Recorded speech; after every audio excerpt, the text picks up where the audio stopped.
There we go. Come on.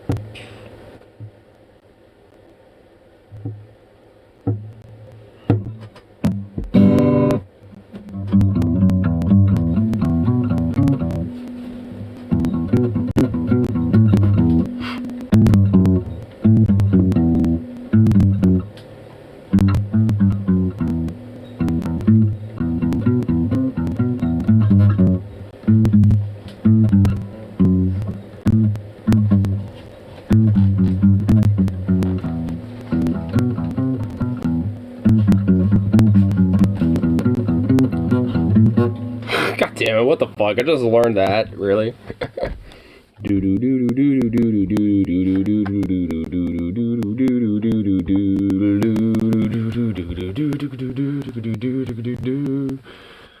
What the hell? Did I just really like learn that?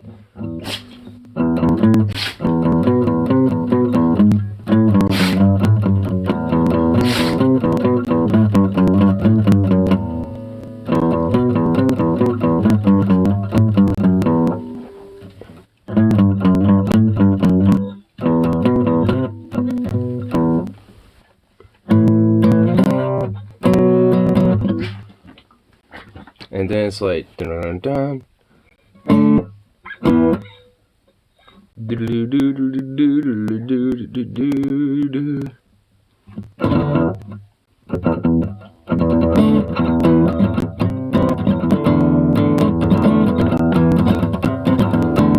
But it goes like a little different. I mean, it's a little different than that, but it's like, cause it's like more of major. It's like down down down down down down down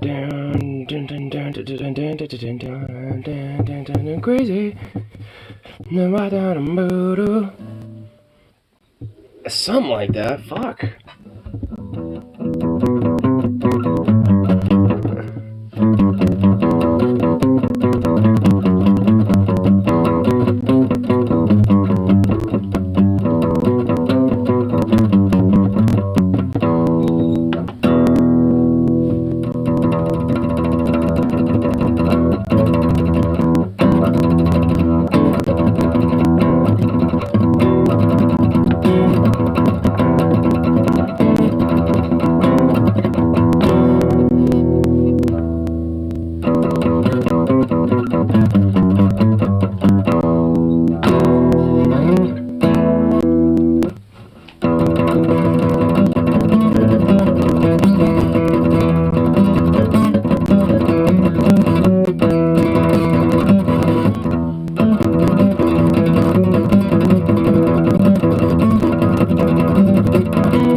Okay, definitely it's been a while since I've been doing those. Because now I'm feeling that already.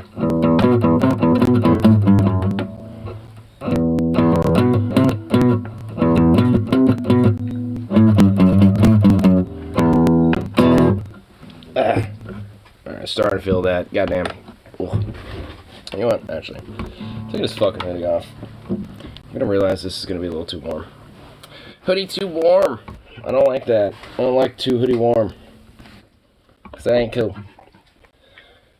Hoodies too warm are not cute.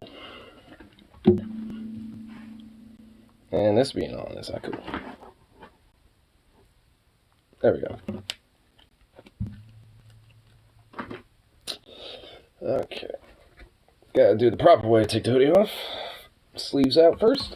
Yeah. I don't know, anyone who takes a hoodie off any other way is a fucking weirdo. Because in order to not make the hoodie stick to you or your arms or sleeves or nothing like that, you want to do it like that. Now I'm doing it. One sleeve out, get the rest of that shit off, or sleeve, boop, pops right off. Boom, there you go. I don't gotta worry about shit. Outside of me rolling these up.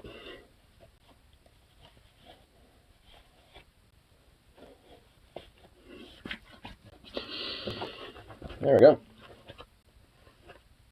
There. Let's wait. Yep. Move it this way. There we go. Now I have that looking a little bit like a pave. I like that. Cool. Oh, yeah. Move this real quick.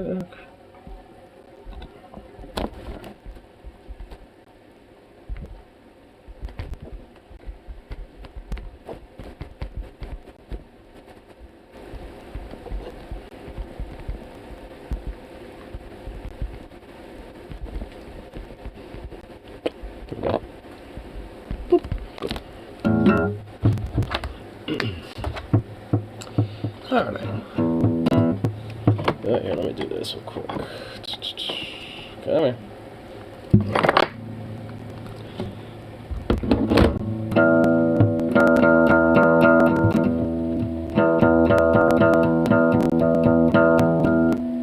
Nice and tune.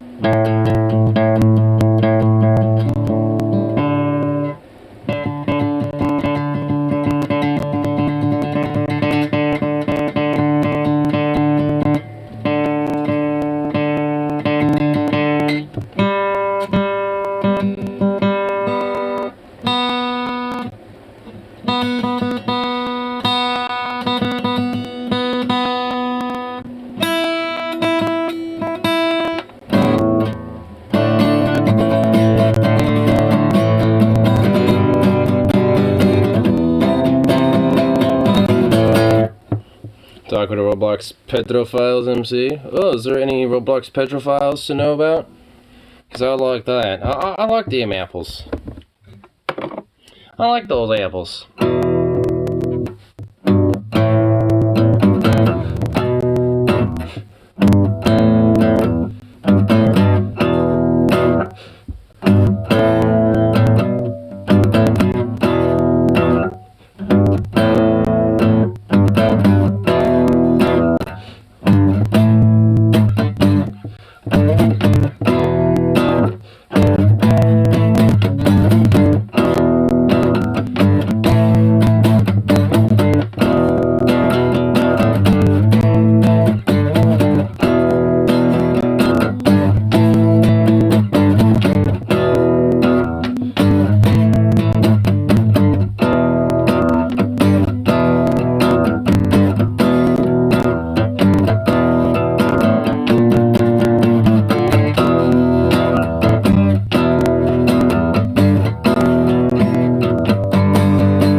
No! My E string, damn it! My E string, it is done. My E string has been defiled and desanctified and sinned upon. Alright, where's that whole set of strings that I just had not too long ago? Because that looks like a situation where I might need to address that stuff. It's actually, a string hasn't even broken yet. Yeah, actually it's the first time that string broke. Cool. So that was the OG string. That E string has suffered some fucking beatings, dude. for the stock E string, that survived. That survived some beatings. I can tell which ones are my strings I put on here, which ones aren't, based on the fact that there's a bunch of loose string on the outside of these. Oh shit, your E string just said that I read Taco Bell. It did.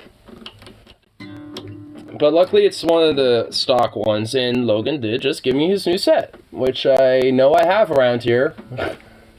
That much I know. Here. Let's see, do this real quick. It's an easy fix. As soon as I find the string that I need, because I know I have it.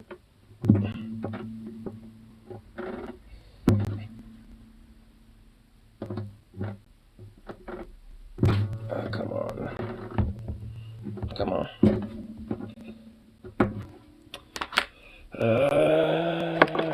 Probably don't want to use this button.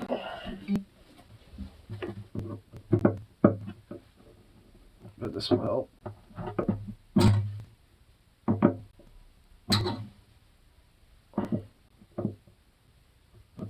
Yep, that does. Okay. Just gently. Just ever so gently now.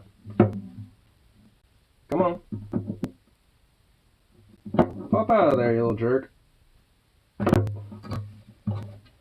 You stupid cunt. Come on. Don't be mean.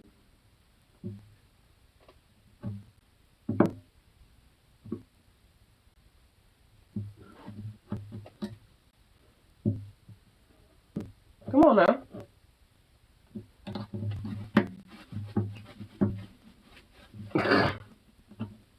It does not want to escape. It just wants to stay in here. It's just like, nah, fam. I'm in here for the long haul. Come on. Okay, maybe not that. Oh, pen. Here we go. This should help. Use this tiny little pinpoint to kind of squeeze in there a little on one end. Use that to kind of pry it out on each other's end, like so. Yeah, there we go. Yeah. Almost out. Man, you're stuck in there, dude. You're almost out, but at the same time, you were hell stuck in there. Hot toodly damn.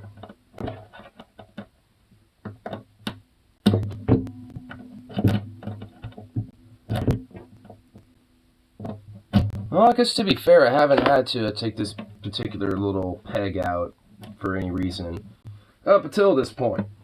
Come on.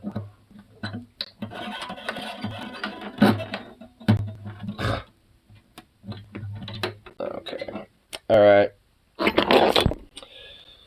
Use this to go right between the peg. Come on. Fork. Fork you, bro. Oh man, you really are stuck in there. Finally! Goddamn. Yeah, it was hella stuck in there. But hey, it's out now. Go over there, string. Alright. Let's find the packs, which I think I have over here. Oh, why is this over here?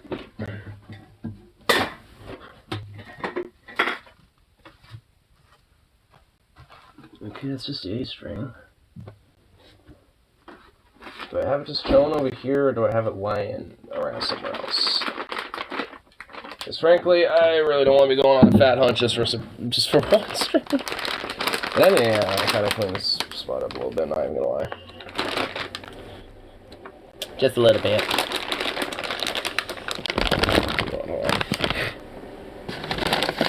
Do this. Those for my loot super is from the last 2 times. Boop. Get this out of the way.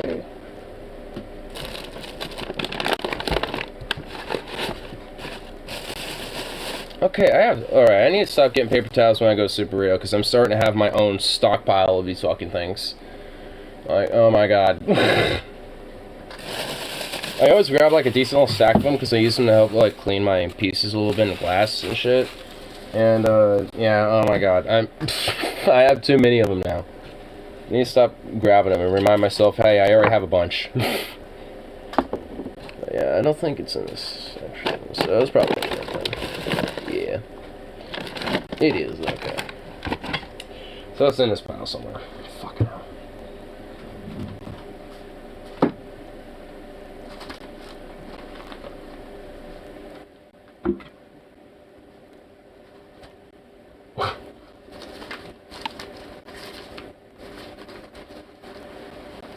Oh, see what I mean? I have more of these paper towels over here. Oh my god. Okay, I think half of my, like, space issue is these paper towels now that I keep taking from the burrito place. But it did also solve where they were as well. They were over here. As I figured they were. Is this my E string? You are. You are my E6. Ah, buster. Oh, you buster.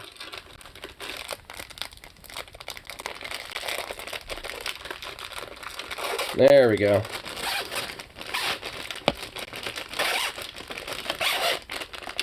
Oh my god, like how hard is it to get out of this? Are we serious? Like you're getting out, but you're going at like string at a time. Okay, there we go. There we go. Goodness gracious. Goodness gracious. Alright. Alright, now find a little bit. Slide you in there. Alright, where the fuck is it? Alright, it's right there. So I put all my dog treats right here. Well, at least for tonight. Until I grab some more tomorrow. Alright, you come back. And Sukov is way too tired to even be bothered with a treat right now. I'm tired as hell over there being sleepy. Well, that would explain why I was a little big grime on the edge of that. Okay. It's not honestly that big of a deal, just a little bit of grime, honestly. Okay. Hold that down.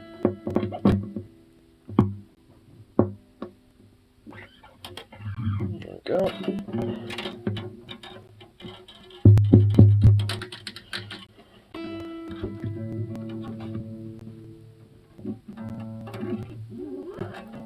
Nice and shiny string too. It doesn't look all old and dilapidated like the original one did after a certain point. Ooh, shut up. Alright. Alright, first we'll do this loop like so.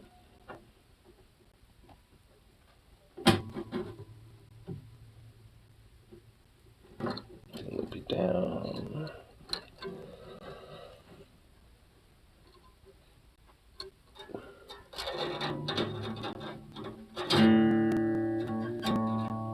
Don don don don. The E elbows on the maiden strum. It elbows the maiden strums. There we go. Oh, while I'm doing this, speaking of you know Bruce Dickinson, right? Like, you know how I kind of mentioned on the whole, like, Telegram, with that article about, like, how Bruce Dickinson's kind of a prude a little? I mean, like, apparently, like, that has legitimately been, like, kind of a metal talk, like, in the metal, like, head community a little bit, at least on, like, YouTube. Because I saw at least, like, 2 different YouTube channels make a video about it.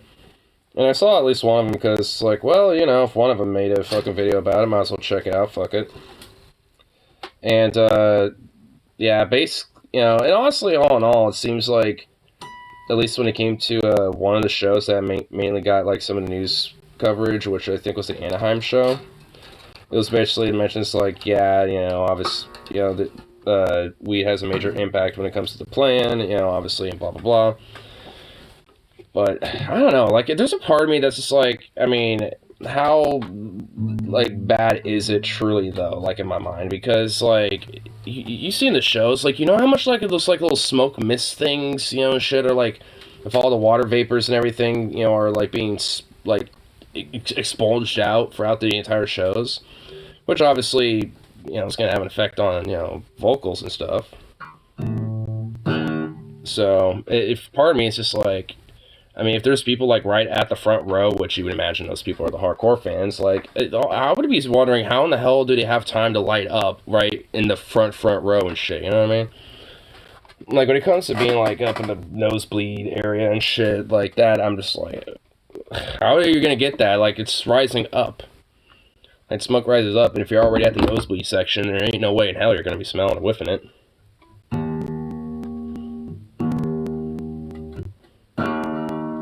Do you not hear that? I'm on E flat.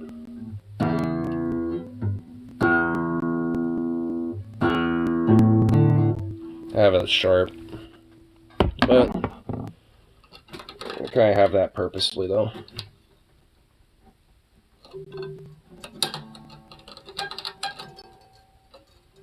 Okay. Just make sure it's alright. Yeah, it's a lot more tighter, too. That's actually better. Yeah. Yeah, not as dilapidated like the other string.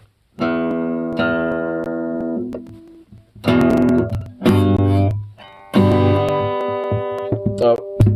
You make sure the peg is in. What the hell? The peg wasn't even totally in.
There we go. And it's still holding the tune. Cool.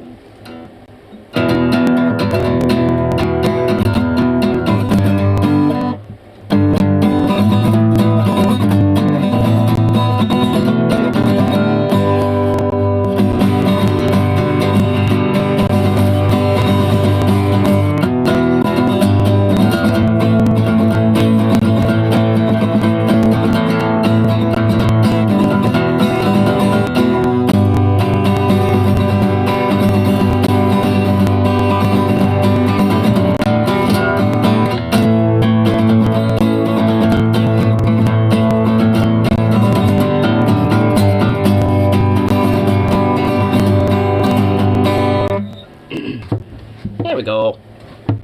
Yeah, it sounds a lot better. And honestly, it's definitely a lot more tighter and fuller at this point now, too, with that last string, because yeah, that last one was starting to die off a little. I was able to hear it. So I wasn't too sad over it. Especially considering that it's just like, you know, already on that last leg. And then,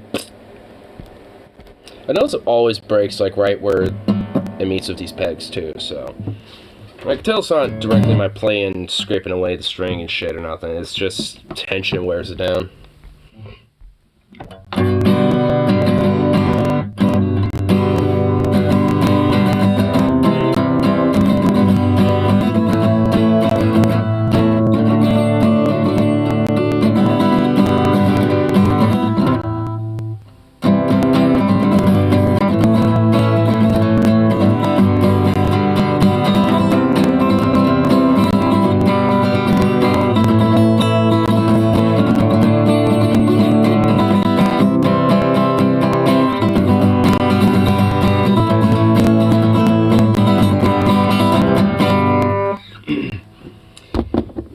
It's been a while since I've learned so many songs. It's starting to come back to me, actually. Because that's like the basic progression to a Union Maid. It's a pretty old song, but it's Aunt Feeney's iteration of it, because it's played off of her 6th string. Which makes it a lot more easier to play when I can follow the chords. And then just let her do the singing. Here. I'll get a bowl smelled real quick.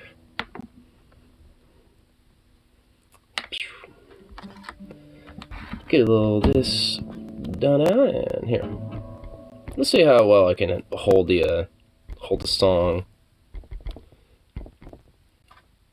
even though it's been a while. Where is it? There it is. 3.5 minutes. That ain't bad. Played songs longer than that. Well, kind of. Not many labor songs and folk songs go longer than like 3 minutes usually.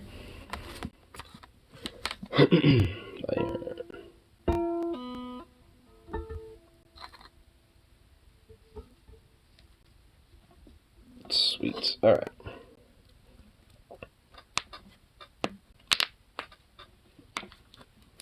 Gotta pump all the knuckles for it too. Oh, sorry, go for it. If I play it. Yeah, that's good.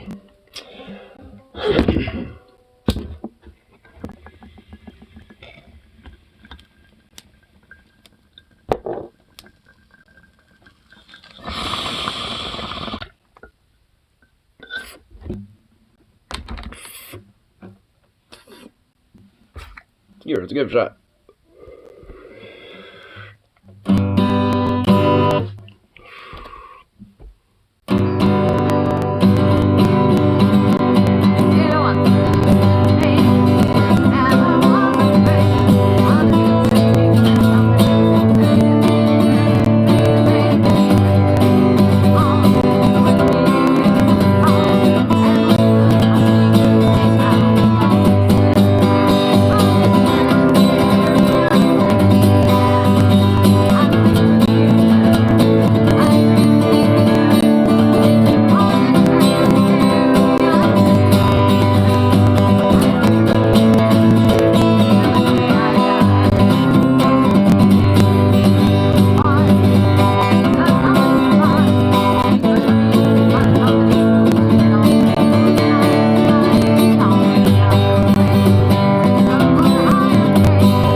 I kind of flubbed a little bit. Still a little rusty to it, but I got most of it down. Honestly, it's like my main issue is my pick keeps like wanting to like slowly turn away from like my picket, so I get closer, then it like starts being pushed away, and I have to like readjust it. Like, all right, fuck, god damn it. I think I'm just too used to like those fattier bass picks and shit, so like these smaller ones end up just like literally like just like getting all everywhere. It's not like, I mean, holding it ain't wrong. It's just like eventually my hands get sweaty and then they just slide around after that. My hands are palm is sweaty with mom's spaghetti. Lamau? What is this? Lamau. Lamau moment. Text us. Please don't hesitate to text us at if you see anything that needs our attention. We want to make this campground as relaxing and comfortable as possible for our guests. Translated for teenager. Sup. Hit me up at if you see anything that is sus or cringe. Like, I don't know, a toilet that got wrecked or something. To be honest, we high-key trying to glow up this campground. We can't stop, won't stop till this place straight up slays. We need your help, fam. Thank you. Oh my god. I love this. I unironically love this.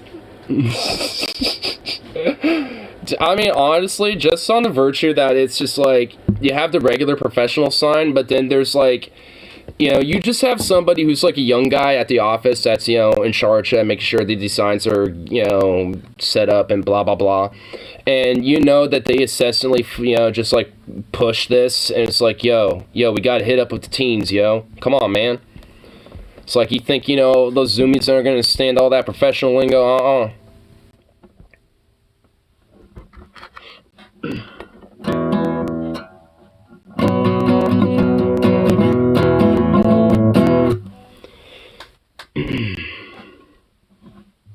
You know what? It's been a while since I played this song, but I probably might be able to do it.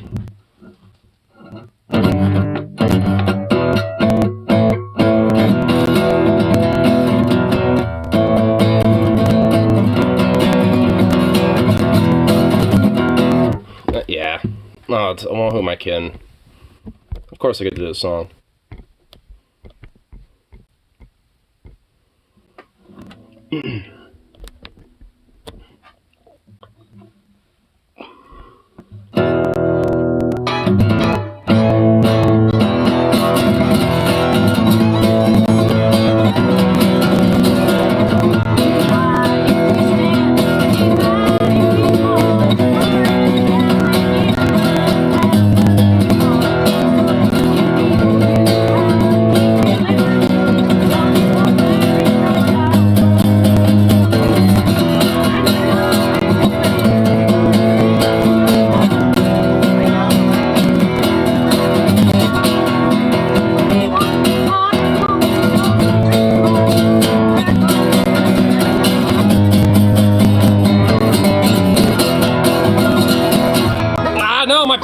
God damn it! That's what I mean! No! Fuck!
fucking like 2 times in a row the fucking pick. See what I mean?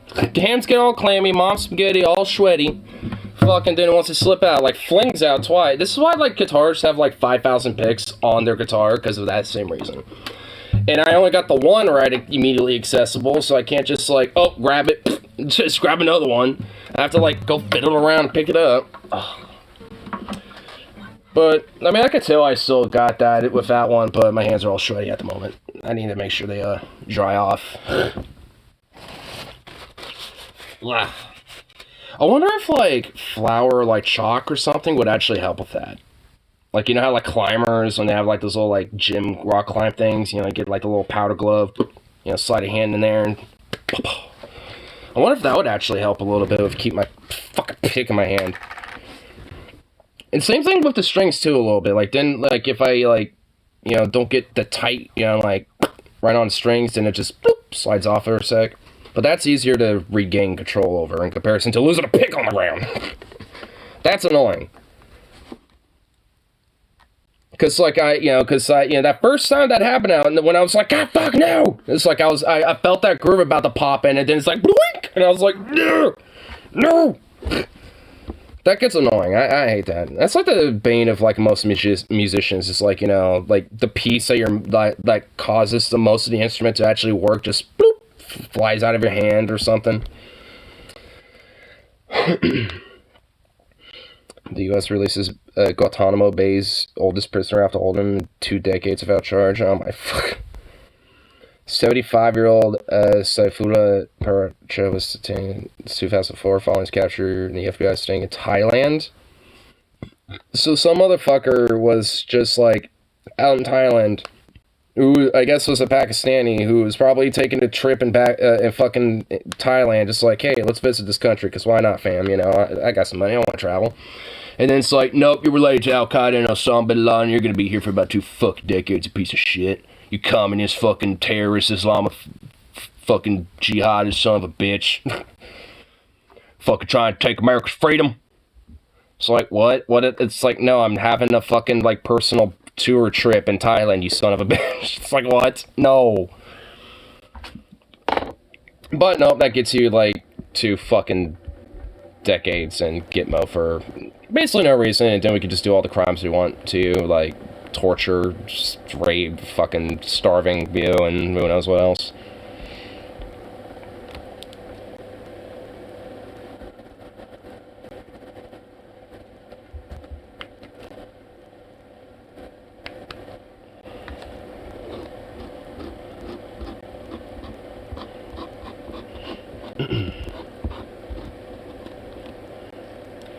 I think when I get my hands a little dried up here and get my arm a little bit rested so I can at least, you know, kind of keep going with some of the grooves and stuff. You know, get back into it a little bit.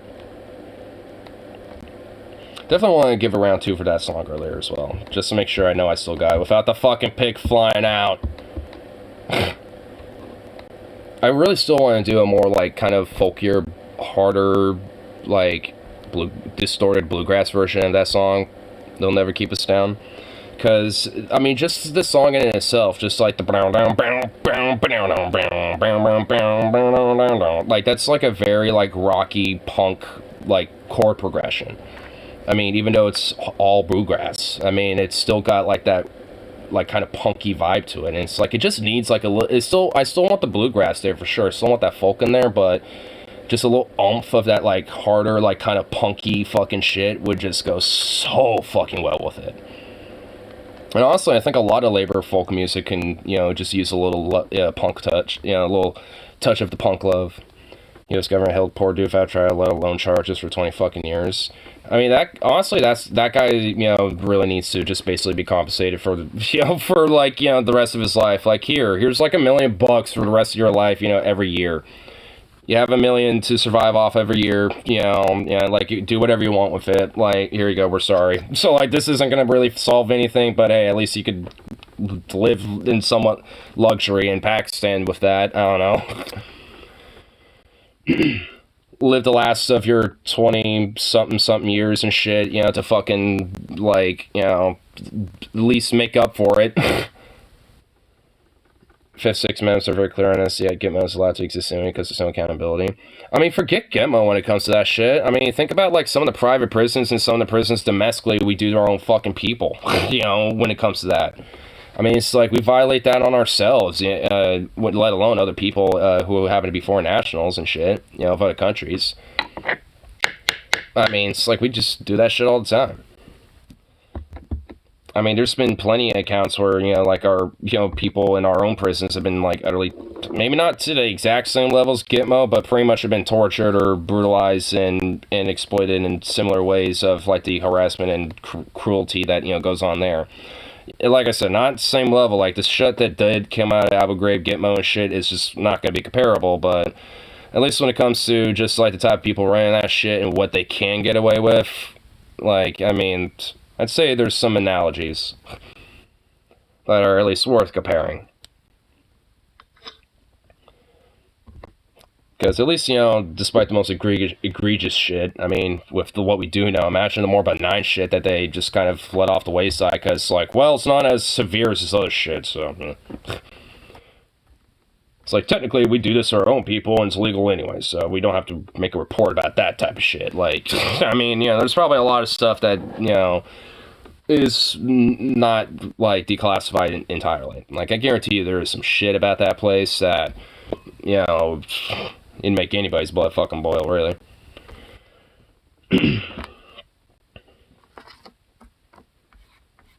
I mean, it's just let alone the stuff we do know, like I said. Like, I mean, I guarantee you there's far more worse shit.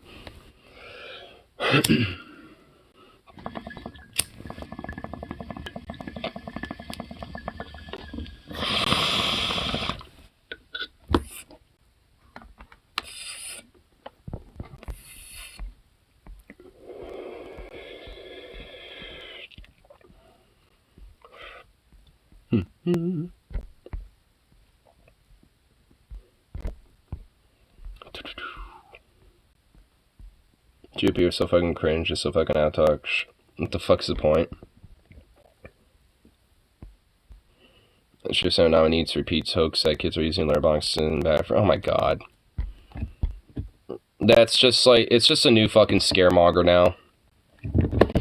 Like, the whole fucking, like, litterboxes in schools is basically just another, you know, tactic of, like, the satanic panic. There's, like, witchcraft and wizardry and degeneracy being taught to our children type of shit. It's just, like, satanic panic to electric boogaloo type of shit at this point. And, of course, there's no basis in reality of it. Never was supposed to be in the first place. It's all based off of superstition. And just false belief and pseudoscience garbage. So, of course, they're gonna fucking, you know, go hardcore, you know, into shit like this. Because it fits in with all that same type of stuff. I mean, at least for me, it's not exactly unsurprising because, I mean, I've partly grew up in households like this, you know, so it's like I know how some of these type of people think. Even if they maybe softly believe it and don't really, like, go out of the way to do anything about it. Like, there are people that still believe that just because, oh, well, I don't want my kids, you know, doing stuff like that, so it must be true, and I don't want it, you know, happening anyway. I don't want it happening to my, you know, kid and maybe them getting suspected into that or whatever the fuck, so, meh. I gotta make sure I, like, you know, blow the horn about it, even though it's not a fucking thing. They believe fucking anything, no minimum standards at all. Of course they do. Again, it's like a lot of it's based off of superstition shit. And if you're a very superstitious, you know, paranoid type of person that believes in a sky daddy, no less especially, you're very likely to believe in some very absurd shit.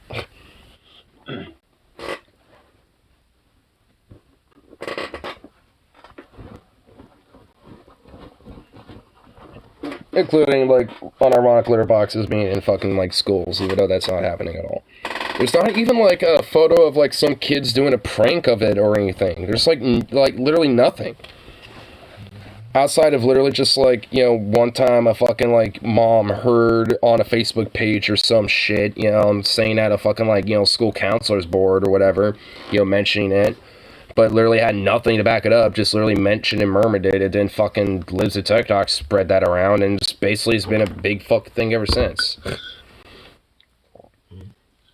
I mean, because before then, it was just more of like a funny little meme, just being like, oh, there's some quirky kids that might do a weird thing, and you might see it. There's an actual energy drink called Cocaine Energy Supplement. Okay, that's actually kind of awesome.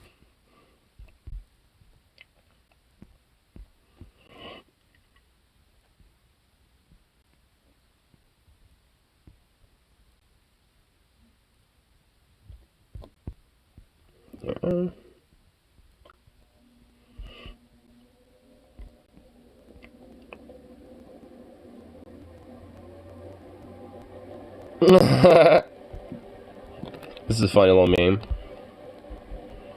When your best friend is learning how to drive, your best friend, how's my driving? Me, it's great. Please don't kill us, whoever gave you the driver's license. Who gave you a driver's license? Dude, this is like me when I'm, or at least back in like, when Logan was like hardcore, doing crazy driving stunts and fiascos. Like, this is basically me in a nutshell. I think everybody, honestly.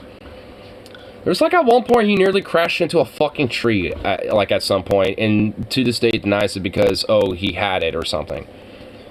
I guess. Like, I had it, guys, chill. It's like, tell me you didn't have it while telling me you didn't have it. It's just like, tell me you nearly wrecked and killed everybody without telling me you nearly wrecked and killed everybody. That's like exactly how I feel when I hear that. It's like, I had it, guys, I mean, what? I didn't crash it almost, I was like 3 feet from it. It's like, it sounds like you almost crashed it.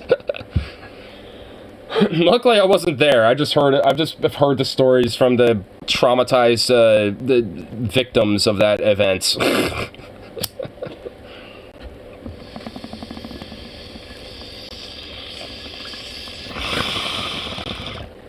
Which it was Harley, and then like one other dude. There was somebody else with him.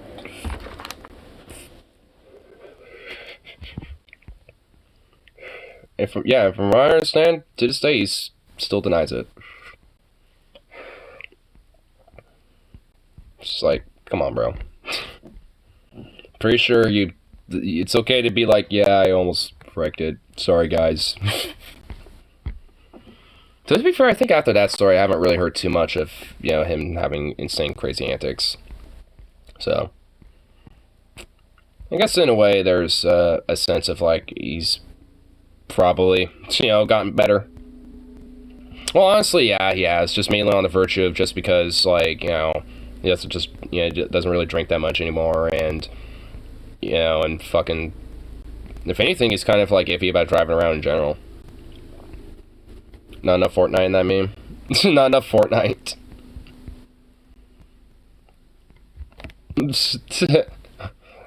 I mean, the kid's just like, I don't know, that's like the perfect expression of just like, I'm gonna just look cool and look calm and collected, and, yeah. I'm just gonna be nice, calm, cool, and collected, but internally you're just freaking the fuck out and hoping you don't die with like 8 seatbelts on you. And then fucking, having, just like this vibe of like, yeah, you're doing great, man. It's all good.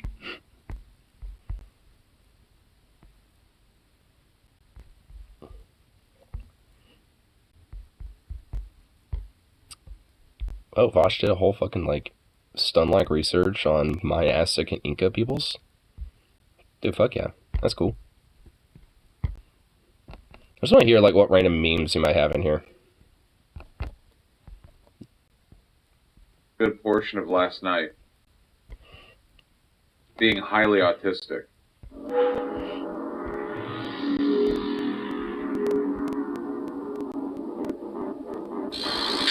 I was looking up some stuff in like the Aztecs and the Mayans to learn a little bit more about Mesoamerican aesthetics. There was so much interesting shit. First of all, no shit. Your hair, I had a hat on. Just give it a minute. I'm out of the shower. I've always kind of conflated the Aztecs and the Mayans, but they're totally different. I feel so racist now. The Aztecs were Mexico, and the Mayans were more like Central America. And also, the Aztecs were at their height back in the 16th century. The Mayans were like BC era.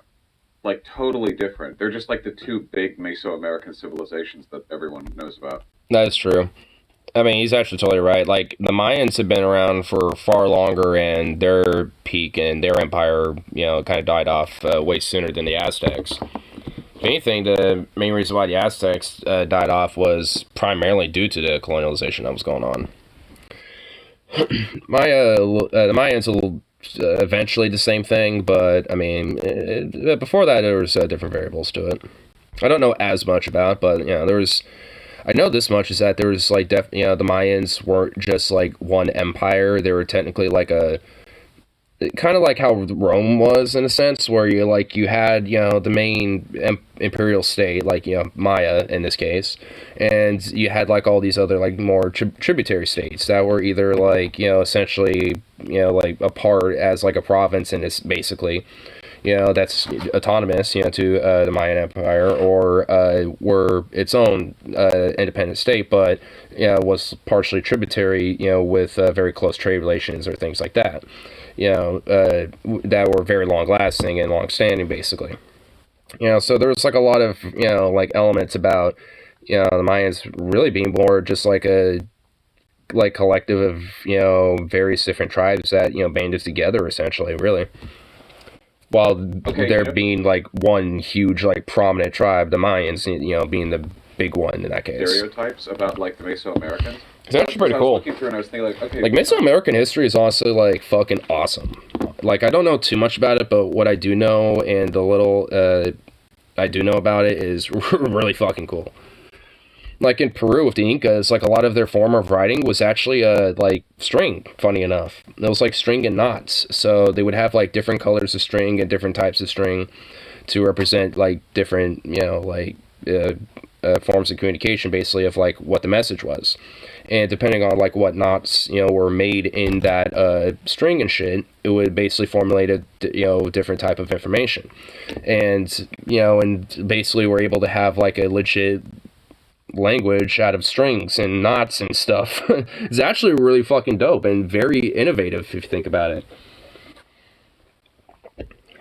Because paper wasn't a very big predominant thing, or not really a major technology at the time, and having like a bunch of like animal hides where you put writing and stuff on, and having people carry all that in these fucking mountains and shit is not really a great thing. Carrying stone slabs with things etched into it is worse. So they kind of came up with a better solution by having like plant and different fibers of that nature formulated into like writing in that way. So really cool.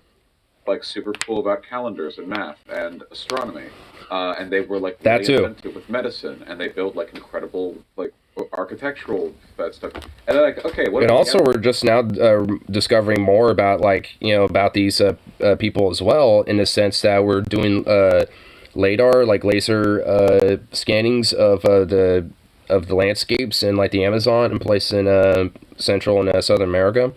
And we're realizing that a lot of places that we thought either weren't inhabited or had these towns that were thought to be very small were actually like for their time fucking metropolises, and like full on like cities, being in these places. And it's just like, what the it's like, whoa, it's like literally like a whole like civilization has just been like underneath this mass jungle and shit.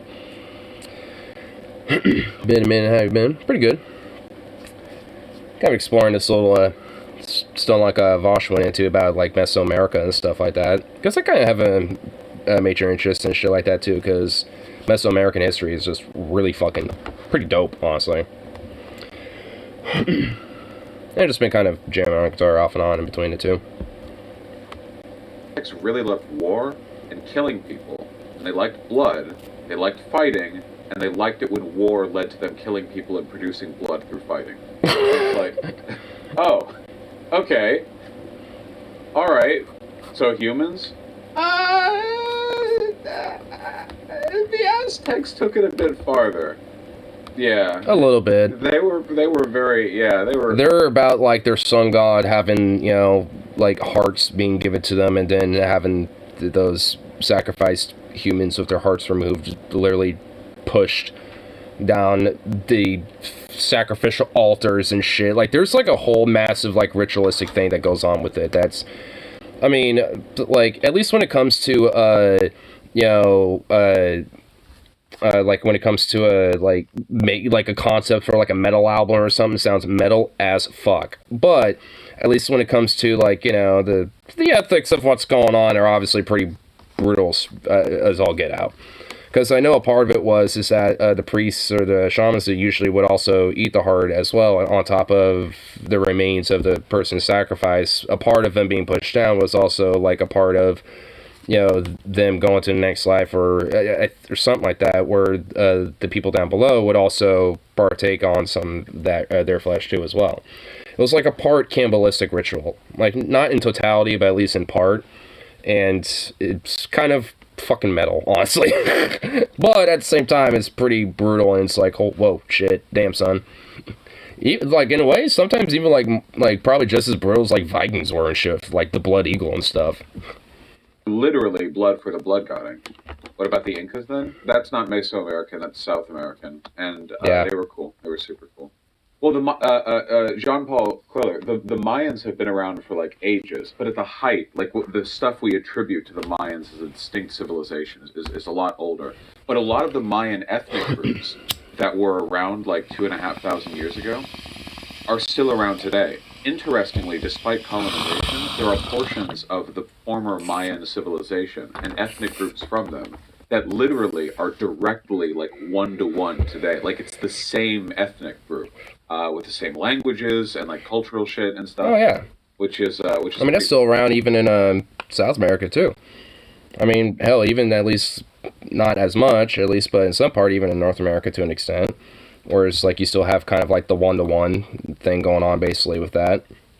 But a lot of it's just because I think, you know, they, you know, pretty much have been either like isolated enough from, you know, a lot of the modern westernization stuff to the point where a lot of their more cultural traditions stuck around. But, you know, after that, you know, it's just like they, you know, didn't really have as much of an issue when it came to like technology and stuff like that when that progressed and stuff. So a lot of their more like cultural traditions stuck around, but, you know, over time adapted technologically as that progressed on.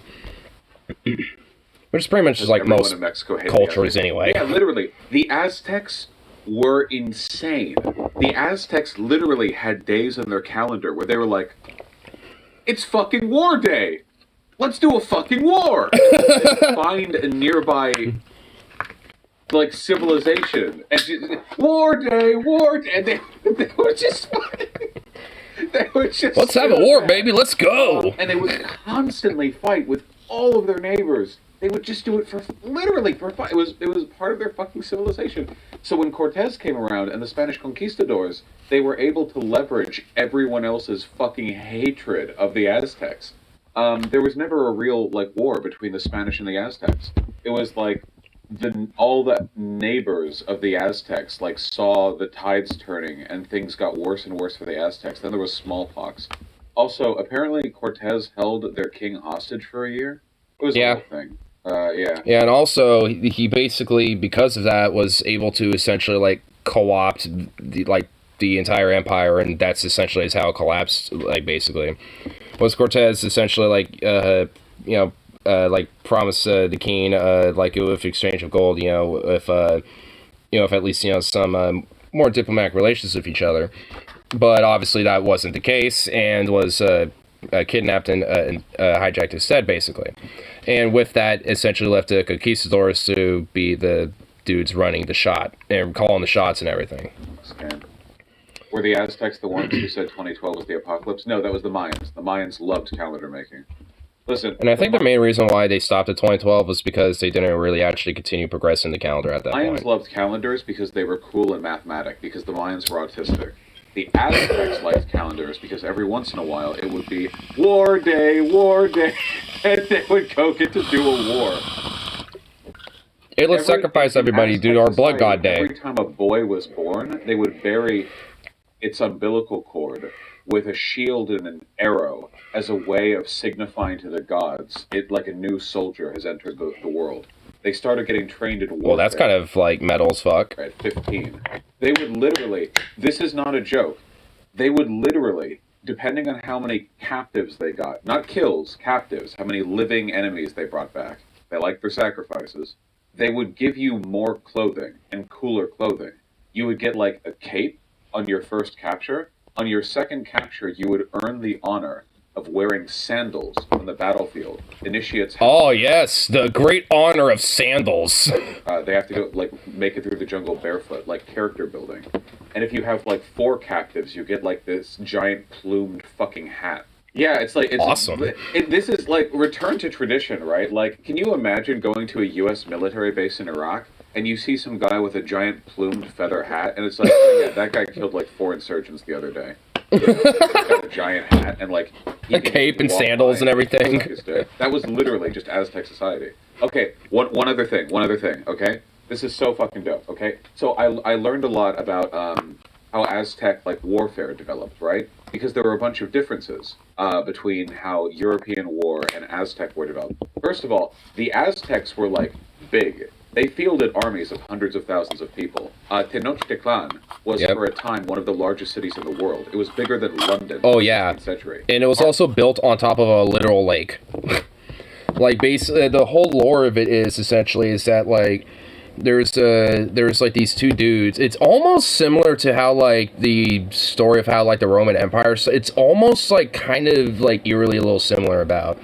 Because it starts with, like, 2 dudes who are essentially, or at least in Rome's case, it was like Romulus and Remus, being raised by wolves and shit. But in this case, it wasn't that. But essentially, I think through visions, from the gods, basically, were pretty much like shown this lake and being like, you can build a massive empire from here. And basically, essentially these, like, from there started building, this, like, eventually, it started as a village, obviously, but it grew to become the one at its time, as peak, one of the largest cities in the world, because of like how massive and complex, in Europe, it got big. Maybe Constantinople and Naples. So Tenochtitlan was huge. I mean, it was and well developed. There were like writings on Spanish conquistadors writing back to their king, and they were like, "This place is really cool. Can we not burn it?" but anyway. I mean, it's actually true. There are outside of like Cortez and some of the more like lieutenants and shit of the higher ups and stuff. Like a lot of the followers and a lot of like the just kind of the rank and file were actually like, "Yo, this place is fucking dope." Actually. Like, I mean, if anything, if we were able to, like, kind of work together and mingle with these people, we can, like, probably achieve some cool shit a little bit. There's, like, kind of that mentality with at least some of the conquistadors, but they were mostly just the rank-and-file average soldier type, so, of course, what fucking voices they're gonna have in the situation, outside of what they write and jot in their journals and stuff. About their weaponry. But a lot of that's still saved and because, documented. I want to know what's a model in 3D. And they never got iron. They never got iron for a variety of reasons. They had copper. Copper's like kind of shit for weapons. Yeah. But the big thing they had, their big obsidian, thing, was there were a lot of volcanically active regions in the area. So they would use obsidian. They would use volcanic glass, which can be sharpened to be just as sharp as a razor. Like, you can sharpen obsidian to be sharper than how sharp you could make like iron at the time, because molecularly, obsidian just like it fractures at a sharp point or at a blade, And honestly, like I fucked up obsidian before. Even just like lightly touching it will cut you. Like, I mean, so honestly, just think about like these dudes like working with obsidian rocks, like breaking down to these fine little like blade pieces. Because what they would do is basically take like the equivalent of like a cricket bat with like obsidian blades, literally just like all around the sides of this thing. And it was an insanely deadly weapon. And they have recreations of these things, and people that will do kind of like little mock battles with them and stuff. And even then, sometimes they'll get fucked up, just because they accidentally hit themselves a little bit, or just got tapped on the edge by one of them and leaves a pretty gnarly little gash. It's just like the obsidian is, especially like when crafted by the right craftsman and shit, can be a very, very, very deadly weapon. Like most Aztec warriors, you have like axes, and you have spear throwers and darts, and you have bows and arrows and slings, and a lot of stuff like that. Okay, But the signature Aztec weapon, and I've seen this before in my life. Yep, I know it was what I was talking about. I know exactly what he's pulling up. The Macuatl, or Macuatl, something like that, is this. And it's literally... Yeah, as soon as he mentioned it, I never knew the name because I just don't know how to pronounce it, but as soon as he butchered it, I was like, oh, yeah, it's a Macuatl. That's what it's called, but it's so fucking cool. Yeah, look at that bad boy. Stuck into the side. Dude, look at that thing, dude. That thing is badass. But it basically turns into a gigantic fucking, like, cleaver. Yep. All the obsidian blades are razor sharp at the edge. And when I first saw this, like when I was like 12 or something, like reading through like ancient weapons. Dude, that thing looks so Not cool. Ancient, but like pre-modern. I thought, this is fake. This isn't a real thing. It turns out it was a real thing. And these were given to the cadres. These things... And if anything, at least for this particular piece, it looks like it's a recreational, or not recreational, but like a reproduction. But it looks like a ceremonial one too. Like if this, like it would probably be used for like a ritual sacrifice or something like that. In the image of their gods, and given to their greatest warriors. Which means that if you were fighting the Aztecs, and you saw one of these guys, that was the boss battle. That's the boss battle. They would have the plumed hat. They would have... They were, I think they were mainly specifically either called Eagle Warriors or Jaguar Warriors. Fucking Jaguar skin. Yeah. They would have the same... Jaguar Warriors and Eagle Warriors. They would have the giant, like, 1.5 meter long, razor-sharp battle axe. And literally, it's not even a fucking meme. Because in Europe, the fancy ceremonial weapons were swords, and they were held by noblemen. But noblemen weren't at the front lines of a fight. The cadres were. Yep. So in Aztec warfare, as God intended, as God's intended, badass dudes would actually have the biggest weapons, and they would be at the front, and they would be the boss battle. Oh my god! It's like, hey, we're gonna start this battle. Are you ready, guys? Why is there literally like 100 boss battles right in front of us? Don't mind that. Just get ready for battle. It's like, I'm a level 2, bro. Like, I can't go after a boss battle yet. I haven't ranked up. Come on, man. No. It's really sick. This musket ain't gonna do shit. Claimed that a swing from these things could decapitate a horse. They can. Considering their size, is not... Honestly, like, I believe that claim because of how sharp obsidian is. Like, I'm sure those accounts of them having like horses get decapitated by these things, I legitimately absolutely believe that. Possible. Some of these got to be 2 meters long. You also have to consider, like, I guess, like the warfare logistics at the time, because the Aztecs didn't really wear armor, right? Nope. Like, they had leather skins and stuff, and this motherfucker is wearing like some kind of eagle hat. He's an eagle warrior. I mean, this is a depiction, this art right here is a depiction of an eagle warrior on the left and then a jaguar warrior on the right. Hence the crazy plumes on one dude, but not so much on the other guy. Like metal armor? I mean, if anything, the guy on the right, his plumes are kind of more like a tail, actually, kind of like a jaguar, while the guy on the left has plumes kind of like an eagle, hence an eagle warrior. I mean, if anything, the only reason why I know more specifically about that stuff is actually funny enough because of Age of Empires, the second game. Because they had an expansion called the Conquistadors, and they had a whole campaign where you can play as the Mayans, and then the Aztecs, too. And honestly, playing as the Aztecs was pretty fucking badass, honestly. Like, because it starts off really hard, but then as, you get to the later levels and shit, and then you have access to, like, these guys, basically, in the game, it's just like, dude, you murk fucking bitches. It's pretty awesome. But yeah, especially with like Jaguar Wars and shit, because those dudes are fucking just like they can murk a motherfucker. Myopotamians, check Myopotamians. I mean, Mayans were oh my god, like, well, Mesoamericans, not Mesopotamians. So it's just like, good lord. I see what you meant though, but would have had at least like some like plate metal on them. At least according to the Mormons, that's probably true to them, though. If you wonder if... A Maya is a form of a Mesopotamian. God just literally shoved them over there because reasons. I mean, if you can decapitate a horse, you can cut a man in half. Like, you couldn't do it to the Conquistadors because they had metal armor, but if they weren't, I just think, Jesus. Yeah, they were like chained... I mean, honestly, with metal armor and shit, like... I mean, honestly, all in all, like, if you did have, like, hardcore armor and stuff like that, I mean, even with obsidian, it probably would still fuck you up. dropping out bad tonight. I mean, I've been having pretty consistent FPS and stuff. I mean, even my service on my end is at full bars right now. Well, it has one bar down, but I mean, it's pretty consistent on my end. I know every now and then it might, hiccup occasionally and shit, but I mean, seems like it's been running okay. Not to mention General Monkey. Yeah, there's also Muck too. Rev. Seriously, though. And on a side note, they were beautiful. Because the big flat wooden face gave you so much space for ornamentation. And they were all look made at like those. the image Those of are so their main cool. god or something. Like this weapon was like the sacred, like, god blessing of their guy. Yeah, really dope. Oh, that's dope, I'm said. Aztecs had cotton woven armor that was light and could catch arrows. It was so effective the Spaniards started to use it because Cotton armor, huh? Plate armor. Yeah, imagine wearing plate armor in, like, Mexico. Fuck that. And especially, not just Mexico, but like, some, dense jungles and dense woodlands as well, like, where it's humid, like, and really hot in the peak of summer and shit. And you got, like, that metal cap. I forgot the hat name, but, like, the conquistador, like, helmet and shit.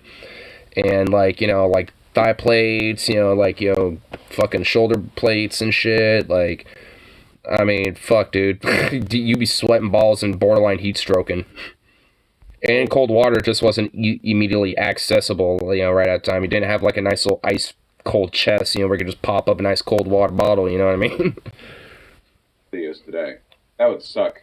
I read this passage from a conquistador who essentially wrote, like, I think they were writing back to their Spanish king, and they were essentially saying, you must believe me as if you were here. There are wonders in this place that would be magnificent even when placed against our own in the homeland. Like essentially saying, like, they're not just, the shit here isn't just cool for native savages. It's, like, cool, period. Like, for everyone. Yeah, the Venice of the New Yeah, like, I mean, this is basically, like, artist depiction of Tenochtitlan, the city that was literally built on a lake. But here, I'll actually full screen just a little bit here for a minute. But you can see what I mean about it being built on a lake. You can see where, over time, they artificially had built land in different parts of the lake to where they can have, different, like, little neighborhood community blocks, commercial blocks, marketplace blocks, maybe like a military barrack block and shit, like all these things. Like, I mean, and obviously the center of the town being, like, very grand and, grandiose, being right at the center, where there's, like, a little island in the middle of the lake where it all initially got, constructed. Honestly, dude, like, the old city of Tenochtitlan, which is where Mexico City is now, I believe. But, like, some of the... I really want to go to Mexico City just to see what's, left of Tenochtitlan, because holy shit, dude. Like, I mean, I can only imagine being there, like, back in the day, when it was at its peak. I mean, imagine being, like, Europeans seeing that for the first time, being like, what? Like, one of the Spaniards and shit, just being like, whoa, what the fuck? Like, how have none of us made this yet? Just being like, how have we, like... It's like, I've only heard about grandiose things like this in, like, Roman history books. Like, whoa. I don't think much of anything is left. Well, that's why I really want to go. It's all built over. Well, yeah, I know most of it's all built over at this point, because Mexico City pretty much sits over what used to be Tenochtitlan. But, I know there's at least some places, that have been preserved a little bit, at least when it comes for, like, museum sake, and archaeological sake, but, obviously, there's very little of that. Most of what's left is, at this point, pretty much, in museums. But that's kind of why I want to still go anyway, because I'm sure, if you look around, you could probably find remnants of what's left still. You just have to kind of look. In between them killing a bunch of people. It's pretty impressive. Anyway, sorry. Learned a lot of interesting stuff. Oh, one last interesting bit that I learned, then we get to Iran. I learned a little bit about the Incans as well, which is more like South American than Mesoamerican, but it's good to know, right? Okay, I learned some interesting stuff. You guys ever heard of race science? It turns out it was right for once. See, the Incans, along with the Tibetans, and I think the Ethiopians, are one of the very, very, very, very, very, very few examples we have of real divergent human evolution. Because the Incan civilization existed on mountaintops, like Oh yeah, I know what he's about. multiple. Oh, okay, I know what he's talking about. It's because like Tibetans and people of like Nepal and Incans and shit, because they live in such high altitudes, their lungs absorb, well, technically less oxygen, but they're able to hold more oxygen in the sense of being able to like survive on less, basically, because there's not as much oxygen when you're like 10,000 feet up. And like, if we lived there for a long time, like if I went up there, I would eventually die. But they haven't. Yeah. It's because not only is their blood that much better at processing oxygen, it's got like way more of the shit that it needs to do that, but their lung capacity is 35% larger on average. They have like a wider rib cage. How fucking wild is that? It's actual human divergent evolution. 35% greater lung capacity on average. That's pretty fucking awesome. That is such a massive difference. Because we would just die up there. Now you wouldn't, you're way overstating it. No, I read up on it. Like, given a long enough time up there, like I would suffer a number of diseases from like a lack of oxygen. Like it would fuck with me. Like it would. Yeah, he's not really hyperstating. It's like you wouldn't just die of lack of oxygen. It's more of the complications that will come from that over time, because you're essentially are like basically keeping your body, like starving of oxygen, even though you are trying to. You just live in an elevation to where it's just impossible to get the oxygen that you need consistently. So that's going to create severe health problems too, where eventually, if not dealt with, you will die. But like, I could not live where the Incans lived. You could visit for like a day. Get one of the mass breathing tube adapters. I'm saying civilizationally. Well, that's why people have oxygen tanks when they're climbing places like Everest and shit. It's not capable of existing where the Incans have.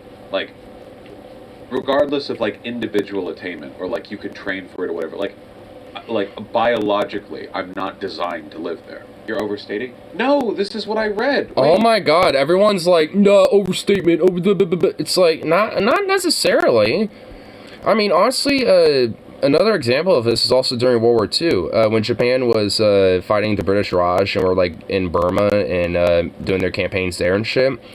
A lot of the British also had a lot of Nepalese and Tibetan troops who were within some of their battalions and shit. And they mainly had them in their mountain divisions around Burma and like the Himalayas and shit, at least on the British Indian side of the mountains, where some of these Japanese troops were trying to advance through. And because a lot of these Japanese troops did not have the oxygen capacity or the like biological adaptation of being on very high altitudes for as long, like a lot of these other troops were able to do, and able to have. So they got far more exhausted, had far more cases of attrition and fatigue, and a lot of these other troops would literally just do guerrilla warfare and pick these exhausted Japanese troops off one by one as they're trying to march forward. Because a lot of them just couldn't make the trek because they were that high up in the mountains, and they weren't adapted for it, or individually trained for it either. Hold on. Chad dude puts pure THC in the oxygen tank instead of oxygen. The Incan height adaptation. How did none of that make it into the search bar? Reading on the internet? With Wikipedia. Yeah, look. High altitude adaptation. Those of Tibetan Asia, the Andes of the Americas, and Ethiopia and Africa acquire the ability to survive at altitudes above 2.5 kilometers.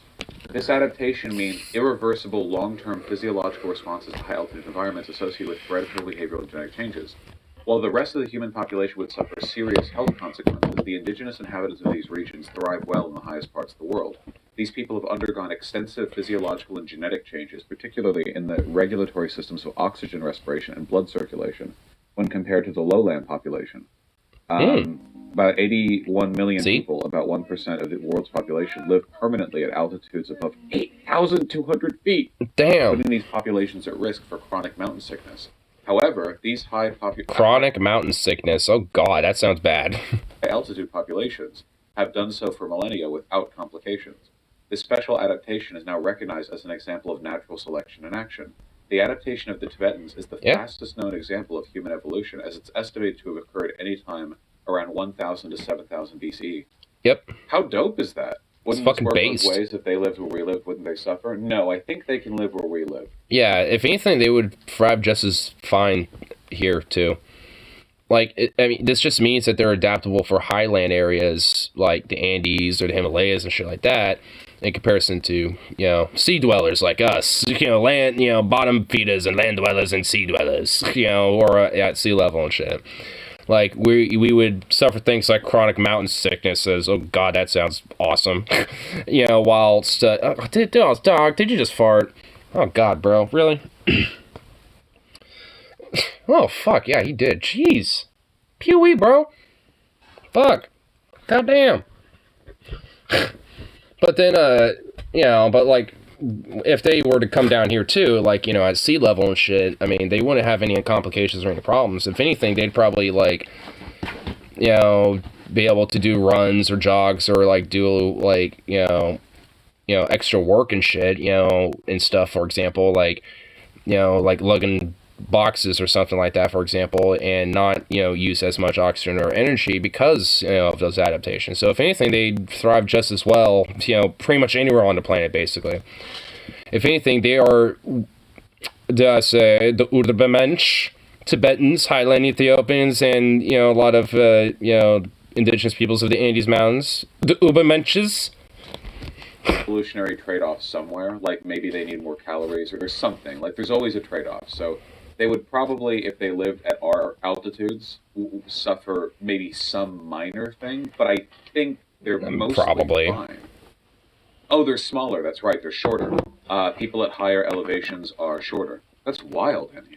Their hemoglobin concentration is higher than the lowlander population. Would this mean they're chemical warfare? Yeah. Well, certainly in this fashion. Luckily, it didn't last long. It was a little People one. Can hold their breath the longest out of anyone over 10 minutes. That is so over 10 minutes? Cool. Damn. Increased oxygen level in their hemoglobin. More oxygen in each red blood cell. This enables them to overcome hypoxia. Yeah, just built different, I'm just built different, one of the reasons just a little why flex. The Indians weren't colonized the same way. South Sudanese are tall, though. Maybe it's not, like, short. There's something. There's always something evolutionary. Like, you're always trading something for something. Oh, look. Though the physical growth in body size is delayed, growth in lung volumes is accelerated. And then we have the Ethiopians. Wasn't this one of the reasons they were able to resist colonization? From the Italians, right? Because the Italians had to hike their shit, like, yep, alright, time to walk up. Partially, and also the Italian military was just dumb fuckily incompetent. And that, and also they were not modernized for their time either. Like, Italy had a lot more problems than just that going on. A mile long, and they had machine guns. Yeah, those are heavy. That is so interesting. Yeah, that too. I mean, honestly, I don't think that would be the biggest thing because, like, I mean, Italy's, like, hugging the Alps, so you got, like, a pretty decent amount of, people who would live in very high altitudes, or at least, be, familiar with those high altitudes and be able to, be adapted to it to an extent, at least. Obviously not have evolutionary traits, that adapt, from that necessarily, like, in this case, but would at least be, in the individualistic term, adapted to it. But, hence why I think, like, there was other variables that played a far bigger role, mostly due to outright incompetence. On the hills. I mean, it says right here, the people of the Ethiopian highlands live at extremely high altitudes, around 3,000 meters. That's really fucking high up. That is really high up. God damn. Yeah, not everyone in Ethiopia lives in the highlands. Ethiopians are really good at track because of this. Yeah, isn't that a thing? It's like it has to do with, like, oxygen acquisition. No, Bosch, anyone born and raised at high altitude developed this trait. No. There are two different things here, non-anarchist noble. An individual can train to live healthily at high altitudes. They don't have to train. They're just biologically. They're built differently. Yeah, they're just built different. Like, if you wanted to, you could train to live at a high altitude. Probably, if you're healthy. But that's not a thing for them. That's just their default state. Burj Khalifa noises intensify. For us, it would be like a training thing. Artemi is blocking the light back there. He's literally just sitting in front of the light. He's literally absorbing all of the pink light from this light. They love the light. He loves absorbing the light. He's growing stronger. He has found a toy, and it is now stuck to his claws. He is content. He is content. Sorry. Oh, but I didn't even finish the thing that I was going to say. The Incans who were a million billion miles up. Okay. A million billion miles up. Had a very. They were vibing with the International Space Station before the International Space Station. All of the Incan architecture was made more impressive for the fact that it was built really high up. You know? Oh yeah, like Machu Picchu. Yeah. That's the reason why Machu Picchu is a wonder of the world, because it's a million years old, and logistically, like imagine like getting stone blocks and bringing them here. Like, yeah, honestly, for real though, like imagine being like, you know, like some motherfuckers back in the day were like, yeah, I'm building a city here, and then over time, just boom, you know, it's like, you know, a bunch of people over, you know, like generations just prospered a little city, literally on the top of a fucking mountain, like literally right on top of a mountain. It's like, yeah, this is a great spot for a town. I mean, it's just like, damn. I mean, it's just that in itself is just, like, really impressive. I mean, a little crazy, but at the same time, I mean, it's very impressive. And, I mean, like, a part of me would be like, yeah, I'd retire here if I could train myself to live there and not die due to chronic mountain sickness or something. It's going to be on top of a hill, which is a classic, all right? Now simply lift these 10,000 tons of stone up the mountain. Do it. Yeah. They had a really interesting construction technique. Okay, so I'm about to show you some dope ass shit. Okay, these are stone blocks made by the Incans. They didn't use mortar. There is nothing adhering these blocks to each other except for gravity. It was said that they could fit these blocks together so well you could not slip a knife between the stones. Really? You know how they did it? You know how they did IRL Minecraft? Do it. So what they would do is they would carve a bunch of stone cubes, you know, and they would lay it on the ground on the first level. And then they would start carving the second layer and lay it on top. Before laying it on top, they would spread a layer of dust on top of the first row of blocks, then set down the second row. The Incas are so advanced they didn't need to set it. True. Wherever the dust was compressed, that was where there was a point of contact. And then they would use tools to file down that part of the top of the lower set of blocks. And after doing this over and over again, eventually every single block would fit to its bottom part like a jigsaw piece perfectly. Thousands of tiny indentations that would fit into each other. So they didn't need mortar, and it was such a perfect fit that it was essentially earthquake-proof. Because without mortar, all of these stone blocks, if agitated from an earthquake, could sort of rustle, but they would never fall because they were so perfectly fitted that it was just like shaking a container of like puzzle pieces that has no room inside of it. You know, you can move everything inside the block, but the puzzle stays intact. There's no room for it to disassemble. And not only would they do this, I mean, that is just like insanely fucking ingenuitive. With it's probably very time consuming if you think about it, because of having to, like, you know, sand everything down, you know, to the points that it needs to be. But I mean, just knowing that they like figured that out, and realizing like, yeah, we don't need anything to necessarily like glue these together, like, you know, mortar or anything like that. We could just, you know, just file these down to be perfect like little puzzle pieces for each other. Just literally create puzzle pieces, essentially like literal like puzzle blocks, and you know, just have them just, you know, layered on top of each other to make, you know, their homes and shit. It's just like that. It's just like insanely fucking whack and cool. On any shape. So you have like what I think might be the world's only. I mean, look at that. I mean, look at this crazy shit. I mean, it's like all polygonal, but I mean, that is just whack. I mean, it's like you got like, you know, like hexagonal shit going on, pentagonal shit going on, like trapezoid, I think there's, you know, one going on over there or something. It's like you got all sorts of crazy shapes going on, but nonetheless, they all like fit perfectly because of just, you know, their technique that they've mastered over time. Irregular block shapes used to form walls that have survived centuries because of the technique that they would use, which is really dope. They did this everywhere. This was like their main thing. Just these colossal, massive blocks that just have been Dude, around. look how big these are. Look how small that person is in comparison to those blocks. Like, holy fucking damn. Dwarves. They could have been hill dwarves. They were Hill short, dwarves. and they were at high elevation. This is Yeah, they were the OG dwarves. It's like, you know, you think of dwarves as like literal, like little, basically midget Vikings or something, but no, they're, you know, it was actually the Incans all this time. one of these. I think it's called the 12-sided, the 12-angled stone, is actually considered a relic in like an Incan museum, because this thing is huge, by the way, because it's so irregular, and it fit perfectly before the structure it was a part of eventually came apart.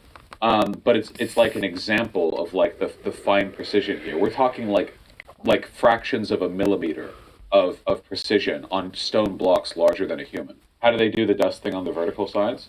I think it's they mostly do it on the underside and top side. As for the vertical side, I think they mostly just rely on sliding force, which might.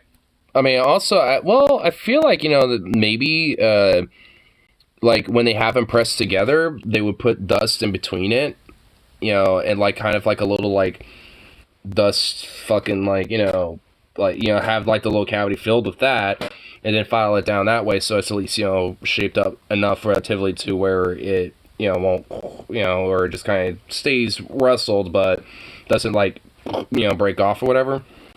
So, you know, so once all those other top layers are on top of that, it is far more secure in place too, especially if those bottom layers all being nestled in like the pieces that they are, so it kind of stays far more secure like.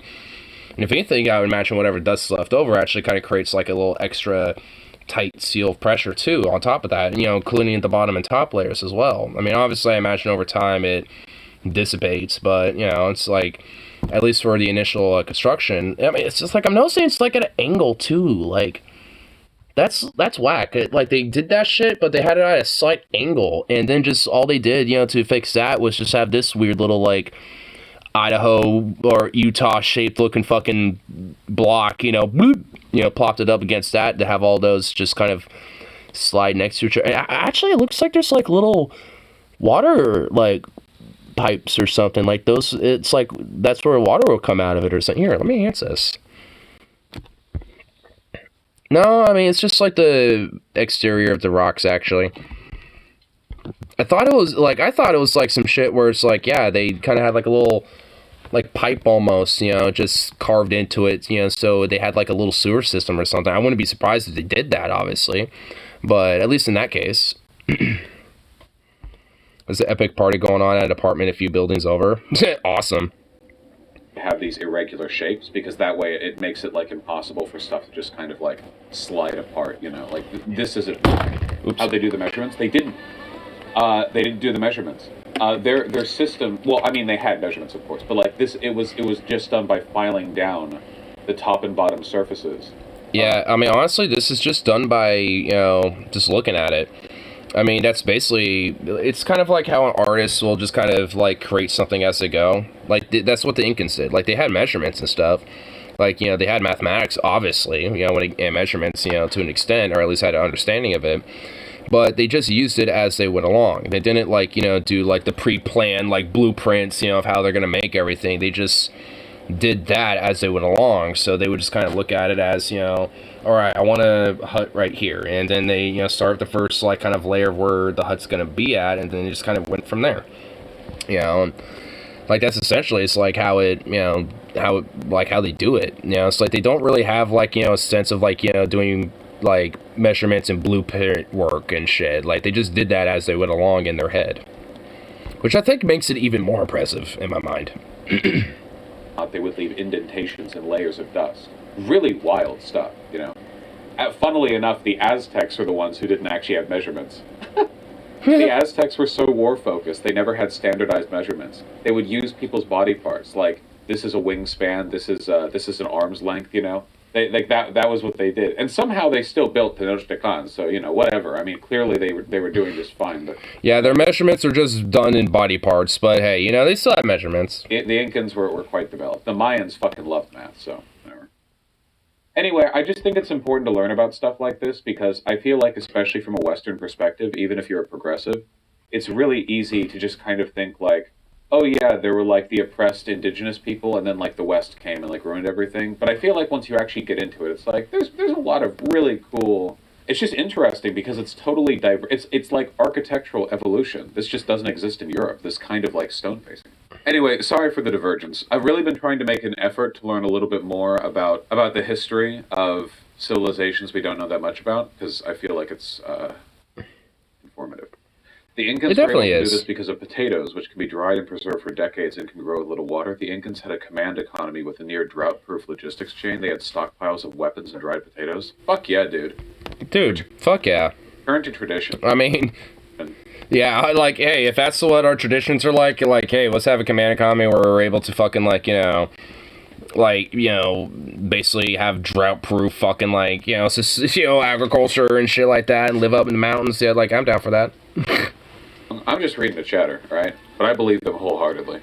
Inca had crazy food infrastructure too, maintained with a labor tax paid with like a few weeks of one person's labor per year per family. Yeah, I saw that too. Again, I guess it was just really funny when I saw that like all the fucking stereotypes for the Aztecs were right and for the others were wrong.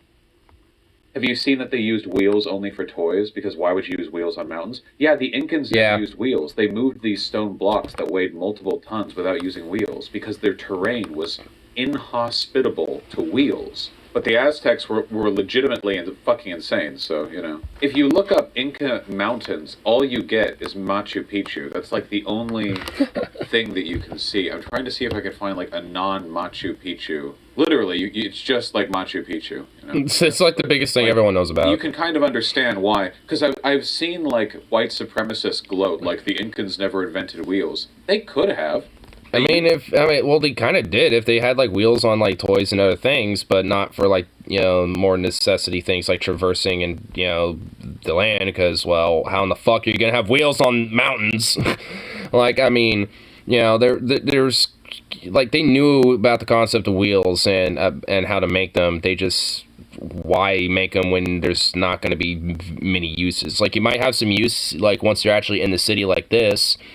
But at that, like, what's really the point at that rate?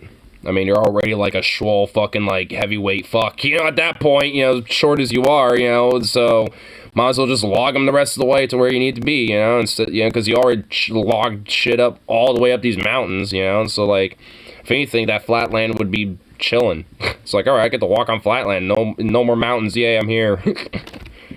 Anything else, because why the fuck would you need wheels here to move the heavy ass rocks? But the wheels wouldn't do much.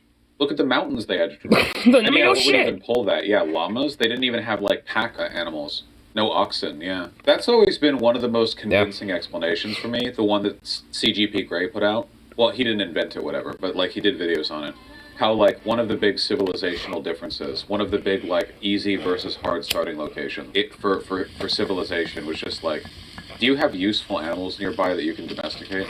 That's a convincing explanation. I mean, it makes sense. It's a useful It does. useful metric there. To be fair, they had animals, just different ones. Yeah, but llamas are not as useful as horses. For food and milk and cheese and for clothing for their wool. Like, I don't know if, like, llamas have wool specifically, but you can, trim them and, use their fur for wool and stuff. Like, I mean, they definitely have their uses. I mean, that's why, llamas are, we're pretty heavily domesticated, with them as well during the time. The Afro-Eurasian continent does have a lot of extremely useful domesticatable animals. Yeah, llamas are stubborn, aren't they? Horses aren't very useful in a mountain. Well, that's true. But a mountain in general is a pretty difficult. Yeah, not really. Horses don't like mountains. They're plains animals. Meant to do civilization stuff. Difficult environment to, I've actually seen horses try to climb mountains, and sometimes if they just like, you know what, fuck it, like they'll literally just like kind of freeze up, and if gravity just lets them like fall over or something, they're gonna tumble down the mountain for a minute. Like, the horses genuinely, legit, are not really big fan of mountains. Stuff. I got spat on by an alpaca while I worked in a zoo. I fucking hate them. Yeah, where are the war goats? I mean, when you get spat on by a llama, of course you're gonna hate him. Why aren't there like 6-foot-tall mountain goats that would just like bring Incan warriors from the bottom of the mountain range to the top in like 3 seconds? You know, that'd be dope. I want to learn more about the Incan civilization. I guess. Look at this. Incan trail permits. Look at this. Trail permits? Look at this. Man, now I just want to visit. Well, not like I could hike to this. You have to be pretty fucking healthy to hike up here. It's just insane. Yeah, Matt. Like, yeah. I mean, we've hiked, some pretty, some pretty tense, like mountains and gorges and shit around up here, dude. Imagine if we hiked this bitch and went up there. From the bottom of this mountain, we hiked all the way up there. Imagine if we just did that. It's like it's gonna make like Kings Mountain and fucking Angel's Rest and shit like that look like Pipsqueak, little Care Bear, fucking little like trails, in comparison to that. Because, dude, that would be insane to be like trekking up that shit. I'd love it, honestly. Culture. I also want to do I actually want to climb Mount Hood at some point, honestly. Because, I mean, Mount Hood isn't like super difficult to climb, and I've been like at least about like a little over a third the way up, but taking the ski lifts to like the higher, like really high up slopes and shit, where they kind of go about like third way up about, and it's pretty high up there, but it's like going all the way up there would be really fucking cool. Sure. And I'm sure I can do it. You need consistent running water. How can you guarantee that when you're at the top of the mountains? No, I know they use terraces, but like, you're supposed to divert water to irrigate your crops, but water runs downhill from mountains. You're at the mountains. You are the mountain. I guess. Fuck. Pretty sure there are hiking trips up there. Okay, fine. I'll survive. Do you think living up here would make you more or less afraid of heights? If you had a fear of heights and you lived up here, you'd just kill yourself, right? The Spanish kept having miscarriages after conquering the Inca because the elevation was too high for Spanish women to birth. Yeah, I read about that. The Spanish eventually abandoned these territories because they tried to colonize it, and they would just miscarriage over and over because the pregnant women didn't get enough oxygen.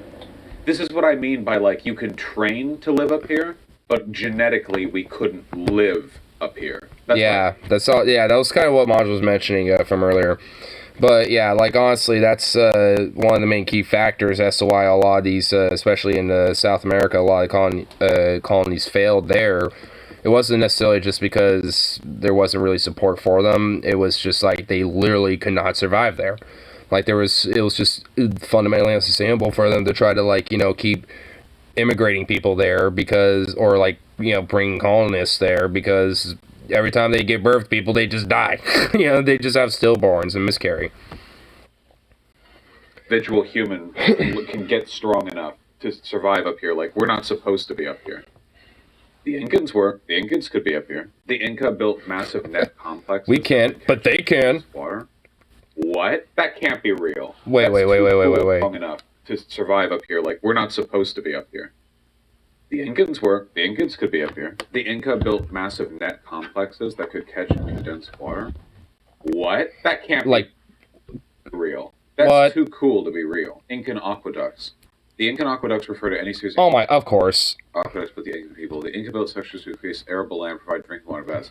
Due to water scarcity in the Andean region, advanced water management was necessary for the Incan to thrive and expand well among the coast of Peru. Such structures, some of which survive today, show the advanced hydraulic and civil engineering capabilities of the Inca.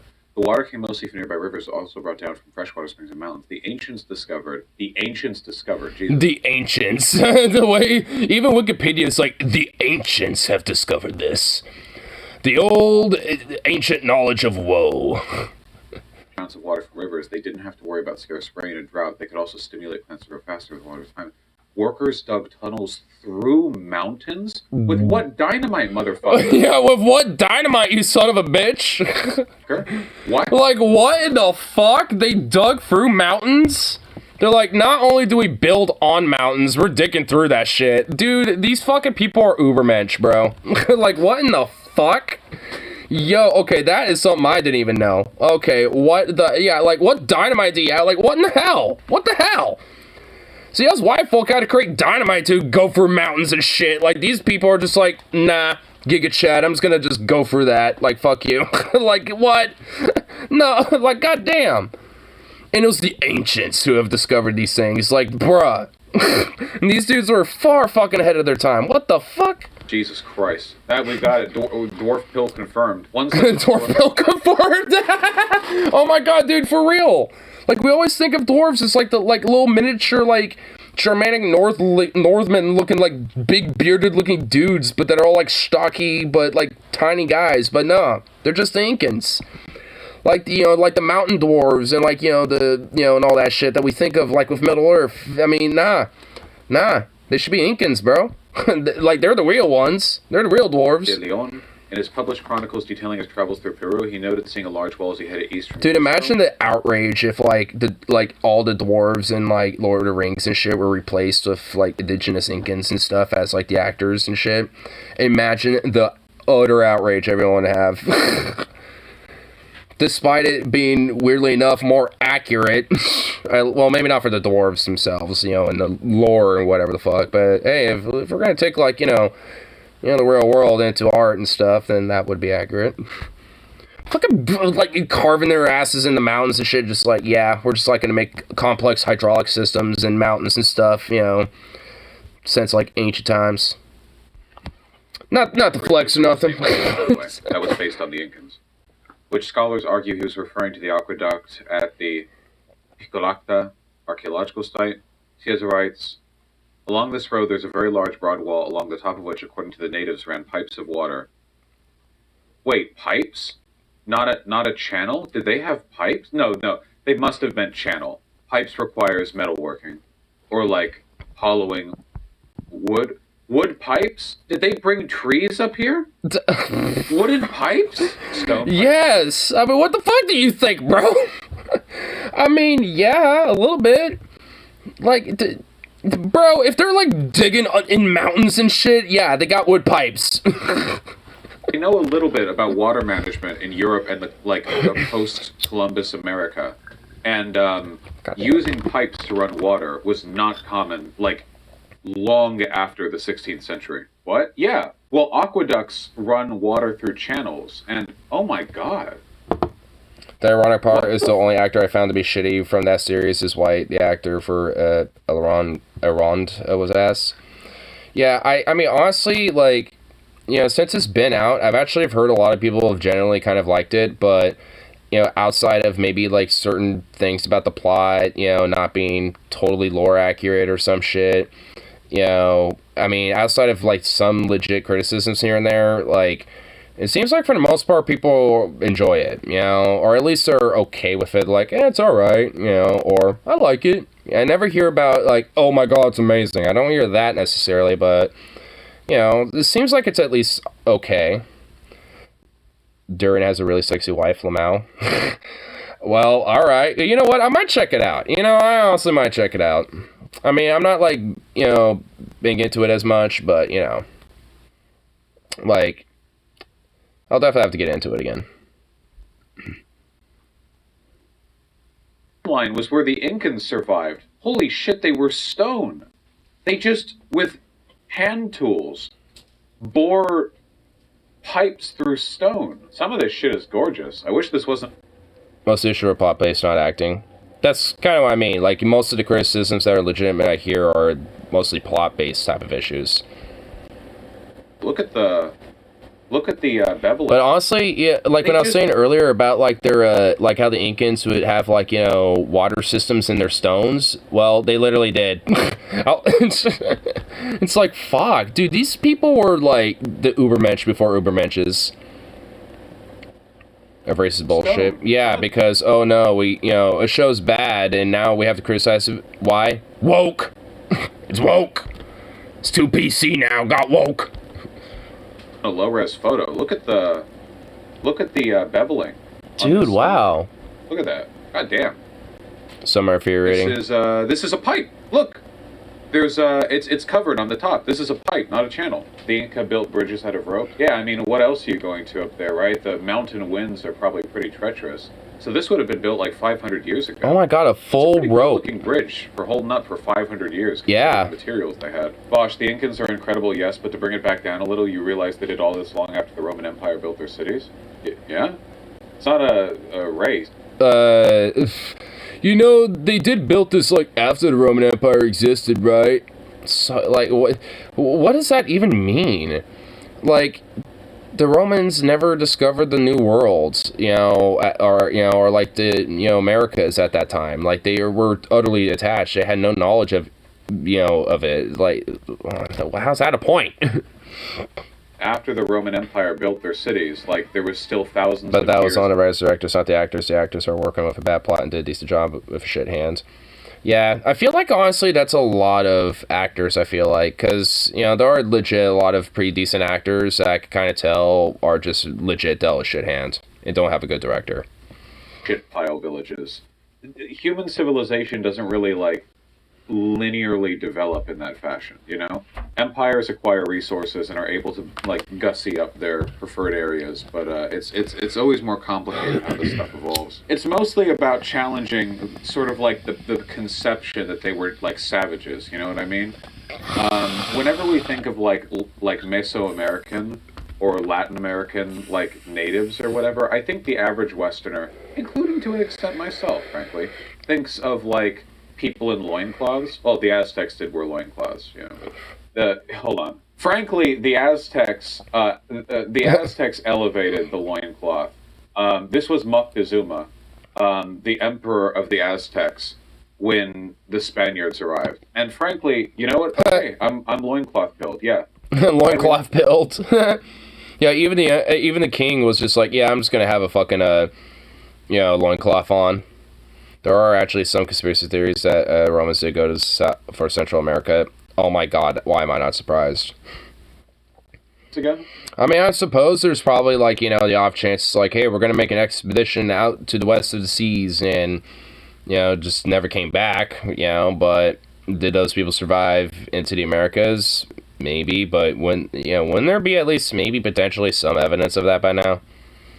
Like, at this point, it's just like, you know, there's, like, multiple, you know, like, different, artifacts, things that were found when Vikings showed up here well before Columbus, in places like in Newfoundland and shit. So, I mean, you know, it's like, if they were to have been here, like, wouldn't we have at least seen even, like, a coin or something, you know? Be like, how did this get here, you know? So, I don't know. Like, I feel like we would have probably found something by now. Because, like, all of our European nobles were, like, pale, fat, pasty pieces of shit who were, like, inbred to fuck. And then it's like, but of course, obviously, the Aztecs are led by a warrior king. Obviously. So, you know, he's like a fucking muscly dude, just chilling with his abs hanging out. It's like, yeah, okay. Just get chatting it out. Yeah, you're chosen by the gods. I believe you. Like, who here is more of a Giga Chad? Like, this literally looks like a Virgin versus Chad image. This painting of the meeting between Moctezuma and, like, Cortez, right? Like, you have Yeah, you have, like, Virgin Cortez versus Chad Moctezuma. Cortez in his, like, gay bitch armor. His gay bitch armor. Oh my god, dude, I love Vod sometimes. Oh my fucking god. In his, like, gay bitch armor, where he's so afraid of getting hit by an arrow. And then over here you have the practically naked fucking Chad warrior, bro. Jesus Christ. I mean, dude, why does he also look like some Greek god of a man, dude? Hold on, like, let's enhance this. Why is this artist depiction of Montezuma make him look like some, like, Greek god or something? Like, what the hell? Like, I don't think Montezuma was, like, some white god-looking guy, you know? Like, or, like, what? According to accounts. Yeah. Mixed relationship with bathing. Apparently, when the Spaniards arrived at the New World, the Aztecs towered over them. I think they were supposed to be pretty big, yeah. This is just really cool. Look at this. This is the Incans as well. Look, they had an altar with baths around it, and the baths had water channels that would run through to it. Okay, the person in chat who mentioned it earlier wasn't full of shit. Fog collectors. The first man-made fog collectors stretched back as far as the Incan Empire, where buckets were placed under trees to take advantage of condensation. Oh. Okay, I see. So that was, like, first step. That's dope. I wonder if they understood what was happening, right? Like, there's no way the Incans would have known, like, oh yeah, the air has ambient moisture that condenses. Like, do you think they thought just like, oh, the gods just like add water to trees, or like leaves exude water or something? It's got to be something like that, right? No, I mean, probably. they knew. No, I don't think they could have known. I mean, they probably had a basic understanding of that. It's like, hey, if we put, all this water condensed here under these trees, especially when it's really hot out, it, creates like this little fog of that we see, throughout the jungles and stuff. Like, they can, we can artificially, like, make this, in a way.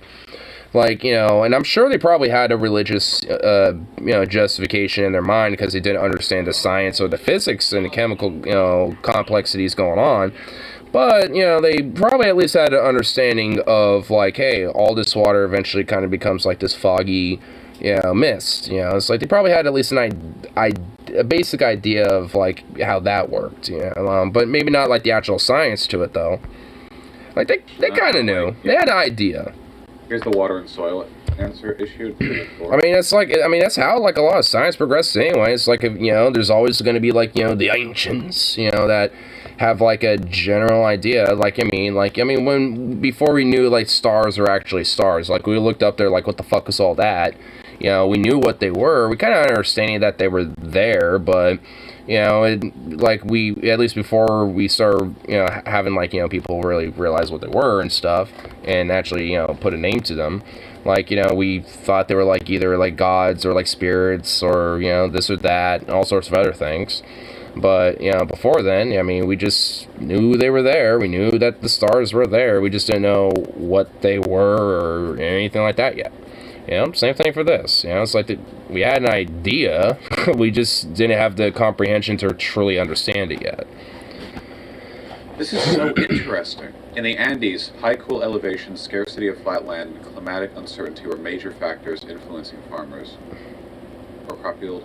The vertical archipelago. What? Oh. Okay, and so Cortez and his damn plague yeah. Placed great emphasis on storing agricultural products at every major center of their empire and along their extensive road system. Hillside placements were used to preserve food and storage by utilizing the naturally cool air and wind to ventilate both room and floor areas. Drainage canals and gravel floors in polkas helped keep foodstuff dry. Food could be stored for up to 2 years in these granaries before spoiling due to ventilation. And drainage. Dried meat, freeze-dried potatoes, maize, and quinoa were among the crops solely marked. I read this too. You know how they kept their records? They kept them in fucking knotted ropes. That was how they kept numerical records. And yep. Yep, that's yeah. That's basically how they did their writing, because carrying stone slabs with, like, etchings of writing on it, or even, like, animal hides doing the same thing and shit, like, that has a lot of weight to it when carrying that around as a messenger. So having, like, a rote knot type of, like, communicational system was, just far more economical, too. And very creative, I would say.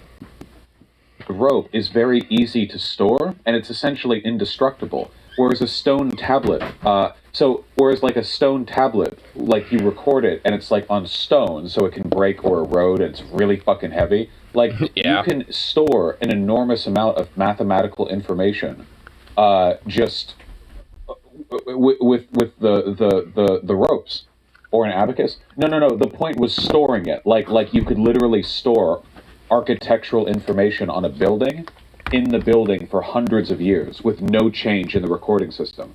Like you could literally have a small box that contains all of the info on the construction of a citadel or something like that for future architects to, like, maintain or redevelop or fix or repair. And you could just store it, like, with no space, no weight. It can be easily transcribed or moved. How do you store that? It feels weird. You tie the knots in the rope, in the distance between the knots. The quipu, a recording device, is fashioned.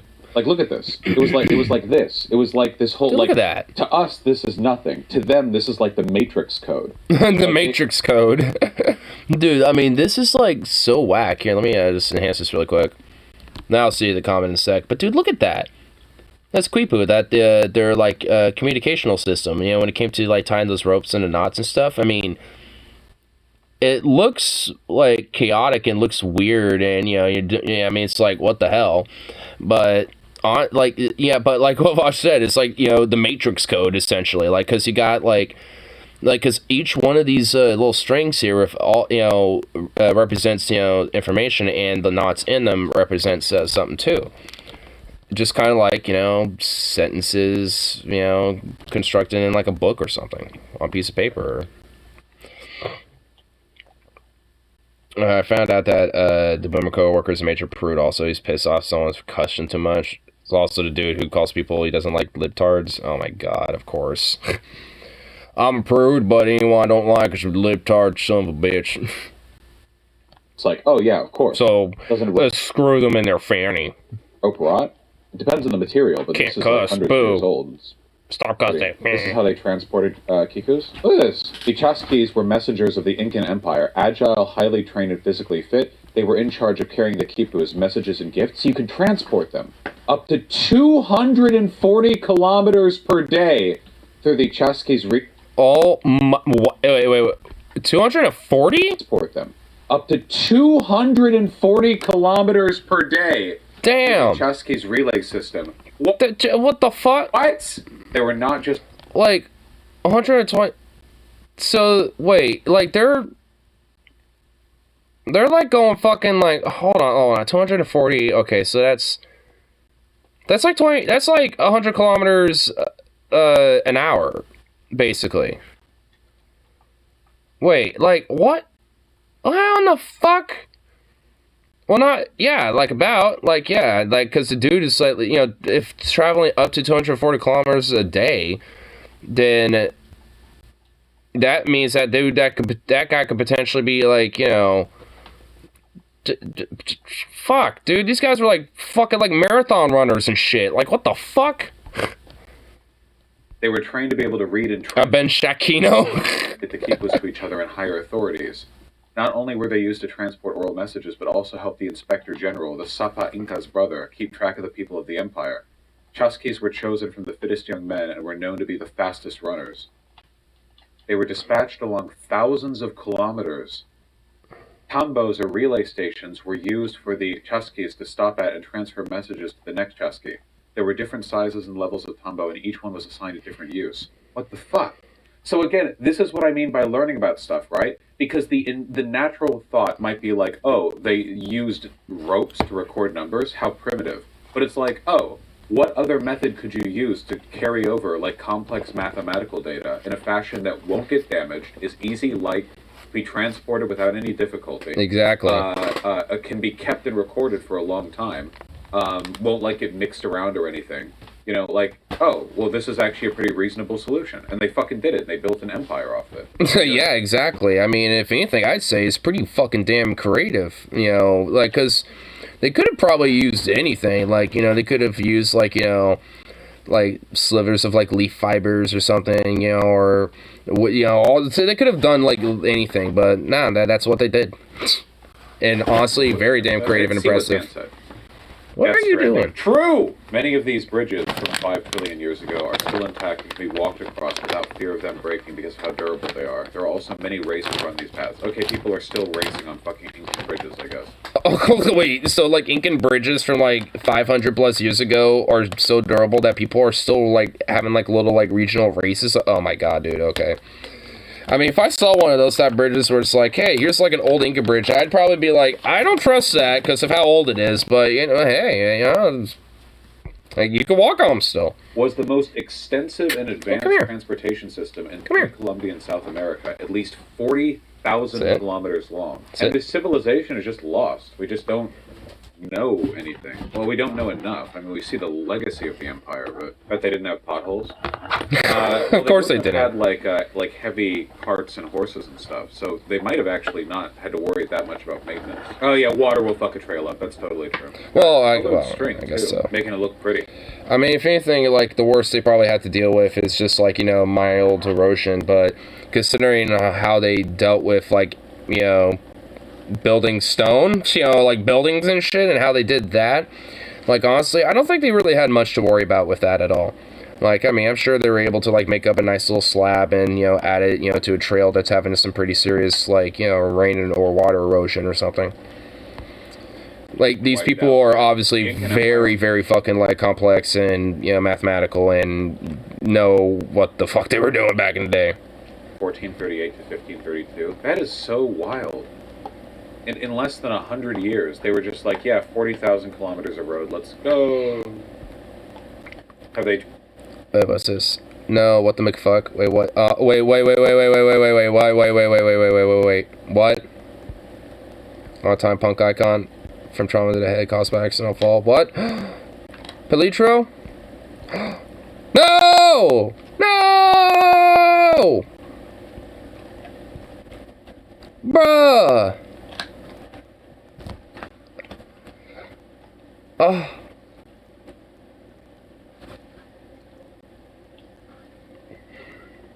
Ugh. What?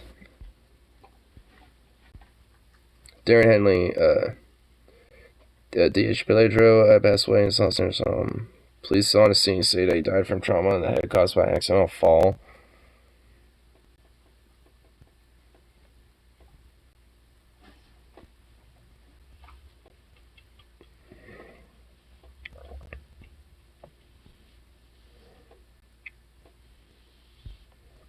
Oh. Bruh. Oh, bruh. Oh. Man. That's worthy of a drink, I do say right there, sir. Hold on. You know what? I'm gonna grab some mixer real quick, because I know I have some in the fridge. But I'm gonna get Dad and tell him about this. I'm sure he would probably, well, not want to know, but I'm sure, you know, he'd want to know at the same time. Because he was a major Jack Kennedy's fan, too.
Goofball dog. So I guess he already knew, actually. So like, oh, the guy who died the other day? I was like, oh, I guess he already knew. It's like, yeah, I heard about that. That sucks. And I was like, damn. It's like, man, I could have probably found out about that sooner and been spreading that news too. Been like, damn. But man, that's like, why do we keep losing great, awesome people? Because he was like, I mean, he wasn't like, you know, like one of the best drummers of all time necessarily, but he was a fucking goddamn really great drummer, and like was able to have really good fucking like fills, licks, and you know, was very consistent and just strong with his playing. Like he was just like, you know, definitely one of, you know, the better ones out there. Definitely say at least for sure a solid like top 20 drummer, you know, at least when it comes to just like talent, consistency, and you know, playability, etc.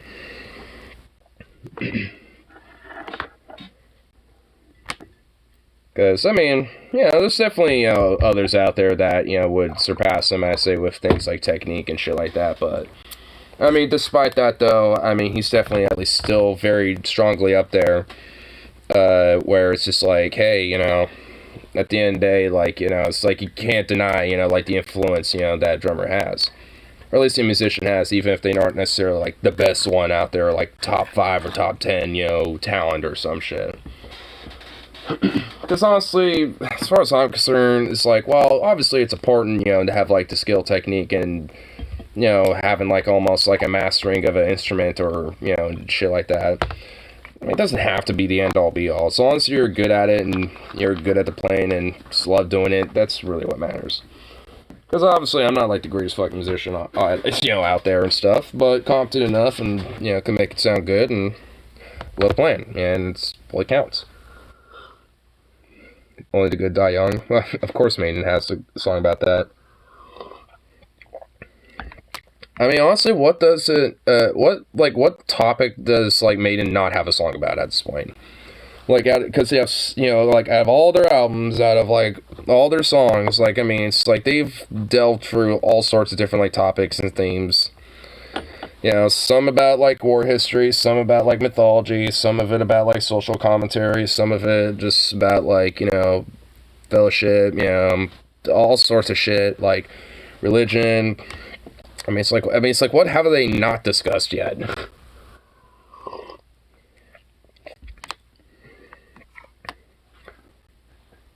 Okay, hold on.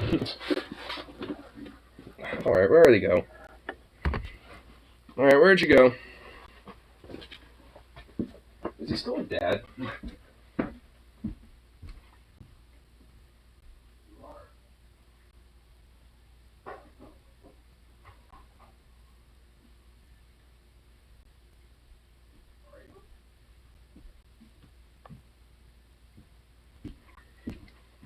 You know what? I'll let him be with him. I'll let Zukov be Dad's problem right now. Yeah, Zukov's in my dad's room. I'm letting him be in there. I don't know if we have translations on these. Maybe a couple. Oh wait. Having analyzed several hundred quipos, have shown that most info is numeric and these numbers can be read. Each cluster of knots is a digit, and there are 3 main types of knots. The knot type differs. Overhand knots, long knots, and figure 8 knots. In Aesher's system, a 4th type of knot, a figure 8 knot. Wow, like, man, this is why I love the Incas and just love, like, learning about, American, like, more, like, indigenous American history and shit specifically, because honestly, it's like the little tidbits I do discover when I do, kind of delve into it and shit, it's always like some just really cool ass shit. Like, because this right here, some cool ass shit. Like with their quipos and stuff, 3 different, like, knot types and stuff with everything. It's like, I mean, it's like a very complicated, smart, sophisticated minds, how to make that shit. And, it's like been a thing that, for their, like, especially for at least the Incan Empire for quite a long time. By position. Oh, Zukov, do you not want to be in there anymore? I can see your head poking through. Aww. Hey, you chose your fate. Digits in positions of 10 and higher powers are represented by clusters of simple knots. Digits in the 1 position are represented by long knots. Fucking shit up. 0 is represented by the absence of a knot in the appropriate direction. Because the 1's digit is shown in a distinctive way, it is clear where the number ends. So the number 731 would be represented by 7S3SE, 804 would be 8SX4L. Yeah, they had a fucking 0. They had a fucking 0! We only discovered what 0 was, like 5 years ago. Some have argued that far more than numeric information is present in the quipus or a writing system. Possible reasons for the apparent absence of a written language include destruction by the Spanish of all written records. Yeah, the Spanish, like, destroyed everything. Spanish conquest of the Inca Empire. Well, that would probably explain why they did not have much of, like, of a quote-unquote, like, written history, because, of course, colonists, colonization, of course, had to come in and fuck it up. I mean, like, I wouldn't necessarily be surprised, if there is anything recoverable from that, and rediscoverable from, from that, like, part of their, history and culture, like. Also, I wouldn't necessarily be surprised if they had, like, a similar thing like the Vikings did, where it's kind of like a runic language, almost, where it's, especially considering, with, like, the, quipus and stuff, especially for at least more numerical base of information gathering. I'm sure they probably had, something similar, like, where they had like, paper strips or like hide strips, or they had like more like runic style, like, language where, it could, like, each rune compiled, the information of what was, being written on there. I mean, because it's just a guess, but also, like, I mean, I think the Mayans had something similar on top of what their actual language was too. Like, because they had, I think, something similar to like a runic style, like, language system on top of something on top of that as well, if I remember correctly. What if the Incas had won that war, drove the Spanish back to Spain? That honestly would be a really interesting alternate history question, because I feel like, that kind of, was I could kind of see if, at least in our current history, it'd be something that would have been really close to happening anyway. I feel like, if, like, a lot of the Incans probably, like, fled into more, like, thicker, dense jungleless, areas, to, especially in these mountainous regions, to where it's far more inaccessible for Spaniards, and just kind of held out and just kind of, like, went into hiding outside of the occasional skirmish and guerrilla warfare, especially for supply gathering and weapons gathering, stuff like that, to at least, kind of keep, the reserves and everything. Like, I mean, I can imagine it definitely gone another way around, because especially if the long game was played, there wouldn't have been much success for the Spaniards being there in the first place anyway, because, from earlier, like, especially being in such high altitudes, it's not going to be as sustainable for Spaniards to be living there versus Incans who've been there and literally evolved to basically be like ancient Ubermenches, so it's just like, I mean, if anything, it's just kind of more or less, if, like, probably, just kind of like political elements that might have played a role in that, but I'm not too sure. Like, I mean, I don't know too much about, like, the fall of the Incan Empire and stuff like that, or really too much of it at all, outside little tidbits here and there, including what I'm learning here now. Honestly, like, a lot of this stuff I'm also learning for the first time too. So, I mean, it's definitely something I want to really seriously, significantly delve more into, just because it's definitely some shit that interests me.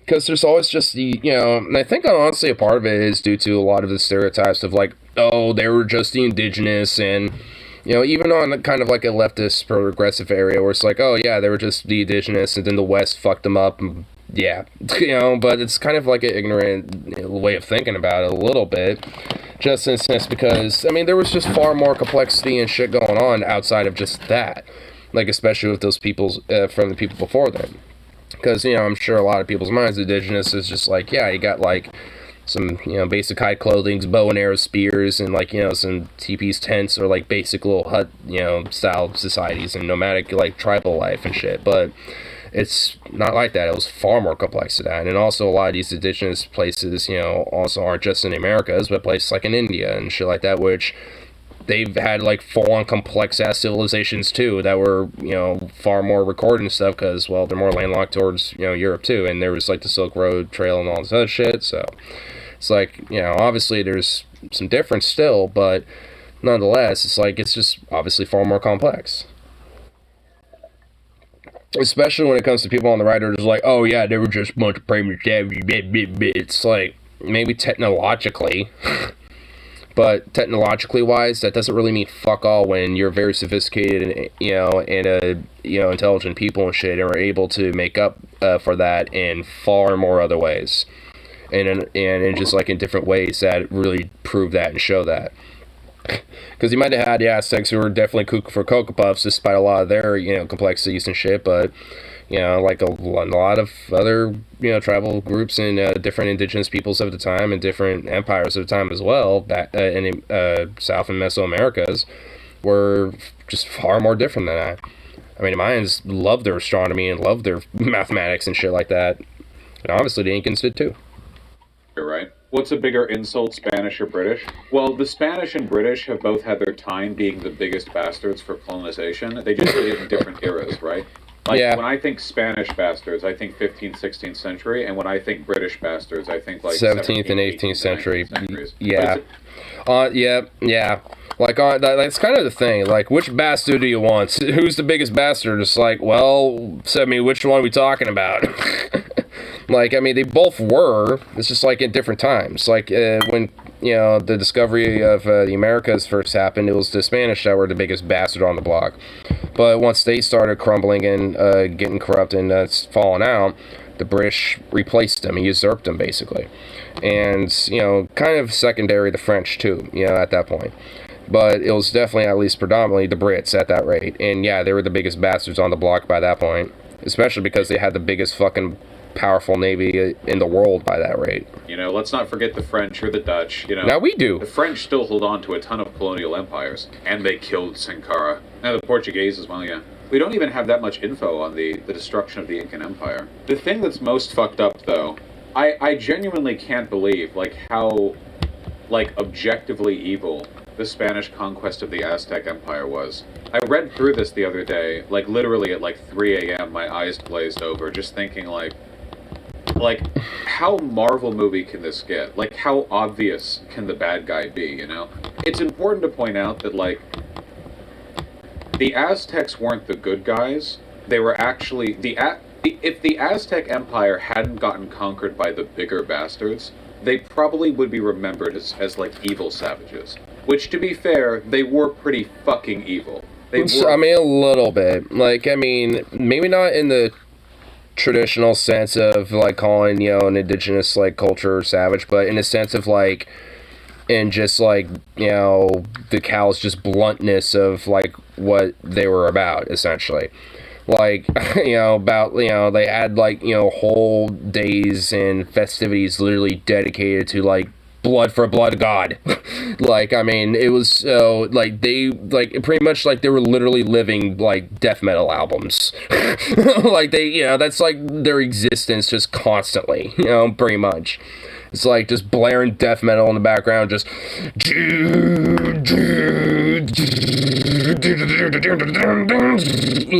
just deep shit going on, that's just their, the vibe, just constantly. It's like Metalocalypse up in that shit, but with more blood sacrifices. But, at least for predominantly a lot of these other, groups and shit, outside of maybe, I guess, a couple of Native American tribes, to an extent, like the Apaches or Comanches, because they were definitely, at least as tribes, more aggressive in comparison, and at least more hostile and militant in comparison to different other tribes at the time. But even then, it's kind of more marginal.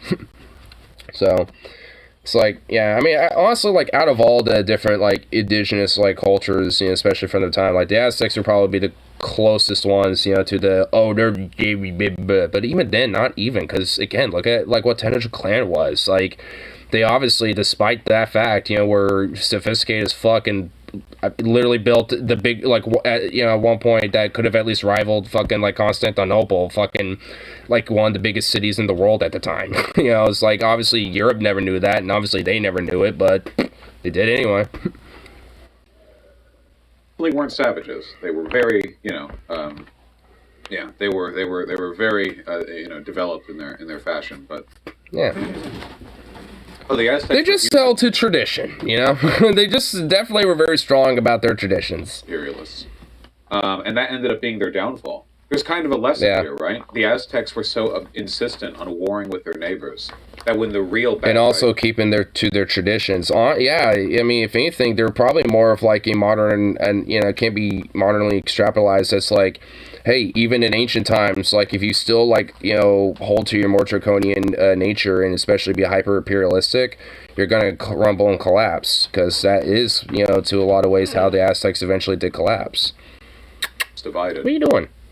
The other Mesoamerican tribes were eager to ally with these strange armored knights from the sea because it could help them bring down the Aztecs. Little did they know what it would bring. The Aztecs were also... Yeah. Honestly, the truth on that, because a lot of the same people that eventually felt like they were liberated by the Spanish eventually be soon to realize they were going to be even more oppressed by the Spanish than even their fucking Aztec predecessors. What Cortez brought as a result of, him coming and basically usurping the Aztec Empire, essentially. was frankly in a lot of ways, worse. I mean, there wasn't like literal blood sacrifices going on anymore necessarily, but there's basically the equivalent of blood sacrifices going on. Just, by Spaniards this Their time. empire, they burned Because they had guns, so they could get away with it far easier. Rewrite their own history. God damn. Just listen to some of this, okay? So I'm skipping a ton of stuff here to the point where they meet with Moctezuma. On November 8, 1519, after the fall of Cholula, Cortez and his forces entered Tenochtitlan, the island capital of the Mexica Aztecs. It is believed the city was one of the largest in the world at that time, and the largest in the Americas up to that point. The most common estimates put the population at around 60,000 to over 300,000 people.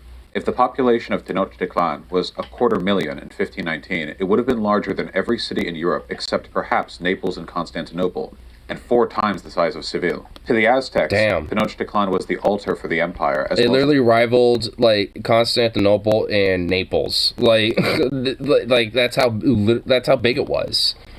Eventually returned to. I mean, that's pretty whack. They thought that their fucking god, their main god. So if the Aztecs hadn't been so murder happy, do you think the combined civilizations could have stand a chance against the Spanish? In my personal opinion, having read through this, yes. Yeah, honestly, I really do feel like that because, I mean, the only real reason why there was, the Aztecs were as big was basically because there was, tributary states and shit. Where it's like, hey, like the royals and the nobles, basically, and the warlords of those tributary states and those smaller tribes and groups, as long as they pay their pittance and shit and pay their comeuppance to Moctezuma and the Aztec Empire at that point, then, which basically is sacrifices, which would pretty much be like, slaves or, like captives and shit like that, and, and bring them back, and then that will allow them to keep their autonomy in their state and allow those nobles and warlords to kind of do whatever they want, basically. And they had like a little thing going on, but, because of that. And the only reason why that was allowed was because a lot of those, fees and those taxes basically from the states were their own people. So if it, obviously, they weren't going to be 100% fond of that. They just accepted it because if they fought back, they would get murked. And then all of them would get, a part of the blood sacrifice. And obviously they don't want that. They looked at the pros and the cons, and when they saw an out, they took it. United front, I think they would have been able to beat off the initial. No. In the long run, they wouldn't have formed a fucking like Mesoamerican other Europe or anything. But at the initial like conquistador stage, it was a really risky investment, like Cortez and the initial conquistadors. And apparently, one of the reasons they had renewed confidence in their ability to survive in this land is because they were able to ally with the tribes that hated Aztecs. So it's more like basically exploiting internal domestic political strife and political fractionalization. You gotta love imperialism, because that don't sound any different today, don't it? Hey, these indigenous peoples are having a rift and, beef with each other. Let's exploit that by being buddies with the other side. I'm saying that. Or let's just be buddies with both of them and then, pin them against each other. Because, I mean, America does that every now and then. These initial fractures, I think there's a decent chance the conquistadors would have been like, no, we would need like tens of thousands of men to conquer this place. Like, let's fuck off. They still might have gotten hit with a smallpox plague, but I think it definitely would have like changed the way things played out. Because before... I do agree with that, actually. If anything, I would say that by that point, it would probably be the British who would come in back in, like, the 17th to 18th centuries at that point. And while maybe the Aztec Empire probably would be weakened, in this case, where if there was, like, a more of a united front because the Aztecs didn't do a lot of blood sacrifices and maybe adapted and changed some of their culture, domestically and internally from that, like, then they probably would have at least at first stood a chance, but give it a couple hundred years later, then the British, especially with more modernized weapons and probably more modernized ways of preserving, food and stuff like that, and considering the British Empire at that point, I mean, it probably would have even been more stronger because Spain probably would have, collapsed even further because they wouldn't have a lot of the riches and a lot of the wealth, at least in their eyes, that would have been in these lands. They wouldn't have been there, so, they wouldn't have as much investment in the Empire of Spain, and thus, they wouldn't be able to sustain themselves as long. Though I guess, on the contrary, too, they would also have, money saved up because they didn't spend it all, trying to fund the colonies, too. So I guess it's a little bit of a give and take. I mean, I guess it kind of depends on, how that, element of, like, the politics of Spain, would have been, considering those facts and shit. Maybe they would have invested far more in places like in the Caribbean and, like, Southern America, like Florida and shit like that instead, versus, places like in Meso and South America where it's obviously far more difficult. So, if anything, maybe that money, instead of being invested in, like Aztec and shit, where there's like a united front against them, they probably would have, hit, Florida and where Carolinas are today, and maybe even more up north where, like, Maryland is even and shit, because, the more tribal cultures in North America would have been far easier to deal with, at least in, comparison to a more united, like, empire, basically, of the Aztecs at that time. So, if anything, it would have been, like, kind of flipped around almost. Like, it's like America probably would have been a separate state from a Spanish, like, colony empire in Americas instead. Like, if anything, maybe the colonization of how the Americas went would have been flipped, at least to some extent. Maybe Canada would still be like a British colony to an extent. Maybe France wouldn't even have been able to colonize around here because, like, fucking Spain took most of, the territories to get there in the first place. Definitely would have changed the course of history, I think, very significantly. If only Aztecs did not do, endless blood sacrifices. Then maybe, like, their neighbors wouldn't hate them so much. Hundreds of thousands and at best of Aztecs, tolerate right? them. Like, before disease, in a straight conflict, it definitely would have warded them off a bit more. That's just a guess on my part. Anyway, upon meeting, Herman Cortez claimed to be the representative of the Queen, Doña Juana of Castile, and her son, King Carlos I of Castile, and Holy Roman Emperor Charles V, all Spanish royalty, and then made an appearance. Blah, blah, blah, formalities. Formalities, yeah, who cares? Sahagún reports that Moctezuma welcomed Cortez to Tenochtitlan on the Great Causeway, Zolac. The chiefs who accompanied Moctezuma... A causeway. They had causeways back then. It was like Tenochtitlan was so big, it had a causeway. Kama, king of Texcoco, Tetlepan Quetzaltin, king of Taclopan, Itzcuahitzin, and Tlacotalcatl, lord of Tlatelolco. Okay. He's like, alright, I'm gonna stop butchering all that. What if instead of being isolationist, the Japanese colonized the Americas?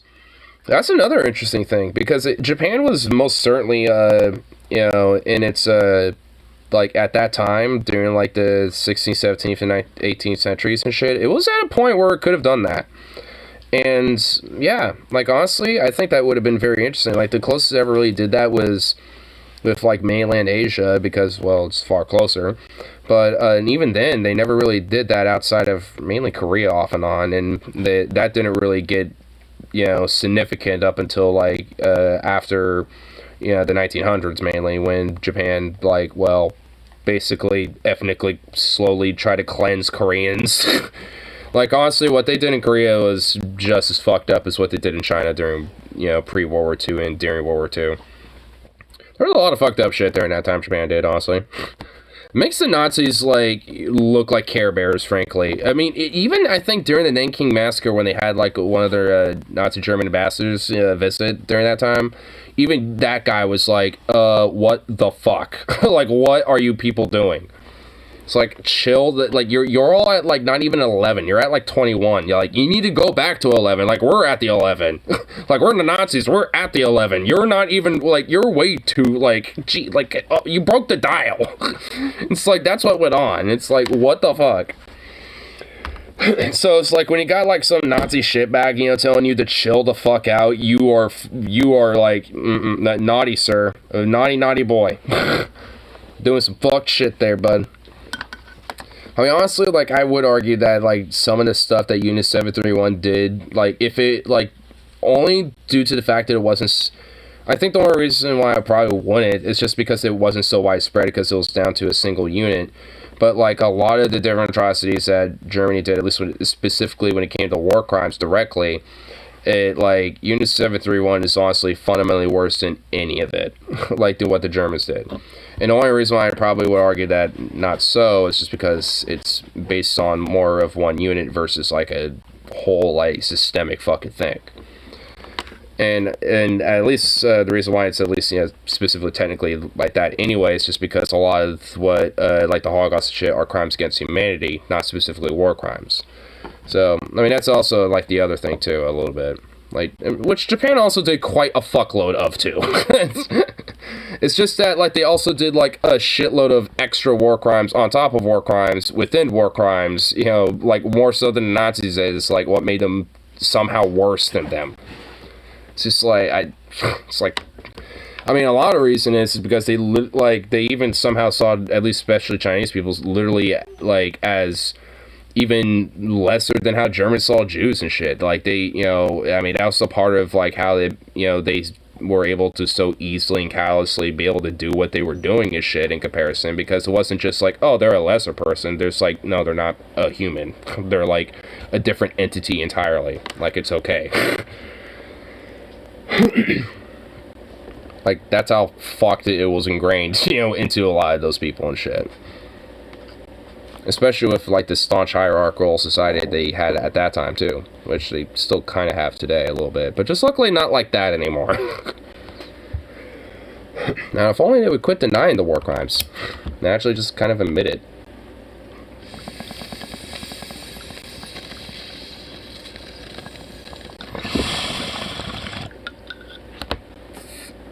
Anyway, back to the Incas. Chiefs were adorned with blazing gold on their shoulders with feathers and jewels. On the causeway where the two groups met, enormous numbers of people from Tenochtitlan watched the exchange. Moctezuma went to greet Cortez with his brother, Cuitlahua, and his nephew, Hakamatsu. Cortez strode ahead of his commanders and attempted to embrace Moctezuma, but was restrained by Cuitlahua and Hakamatsu. Cortez was not permitted to touch the emperor. No one was allowed. After greetings, Moctezuma personally dressed only Cortez in a priceless featherwork flower, a golden jewelry-studded necklace, and a garland of flowers. Moctezuma then brought Cortez to the shrine of the goddess Toki, where he gave him a more private greeting in which he practically gave the Aztec Empire to Cortez, as he reportedly said that it was his desire to serve. A fragment of the greeting of Moctezuma says, "My lord, you have become fatigued, you have become tired, to the land you have arrived.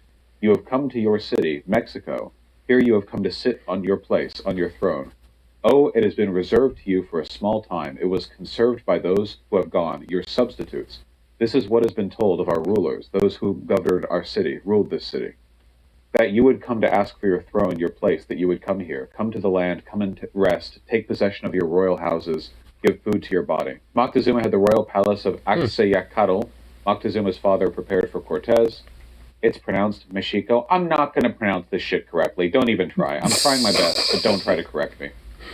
On the same day as Moctezuma came to the... No, I will correct you, asshole.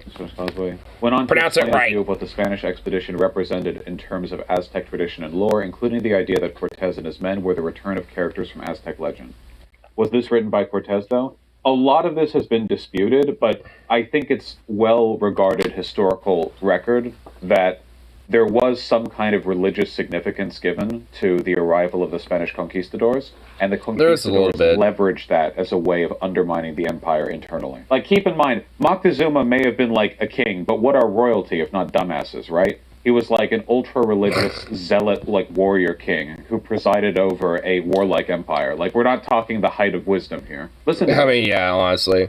But also, like, I think, if I remember correctly, a part of the religious lore is that, like, there'd be, you know, like I forgot what it was, but, like, it was basically kind of like a whole, like, end times, like, prophecy thing where, you know, like, a man in white would come, you know, would show up. Some, you know, obviously Cortez being a white guy, you know, kind of fit the description a little bit. And, yeah, and that would show up and basically be kind of like a unifier and, like, you know, the savior for, in a sense, when it comes for the people when that time comes and shit. It's, I think it was something along the lines of that, if I remember correctly. And obviously, because of that, they, welcomed him very openly, and thus, Cortez and the conquistadors were able to use that as a way to heavily exploit, their people far easier without really having to fight that much.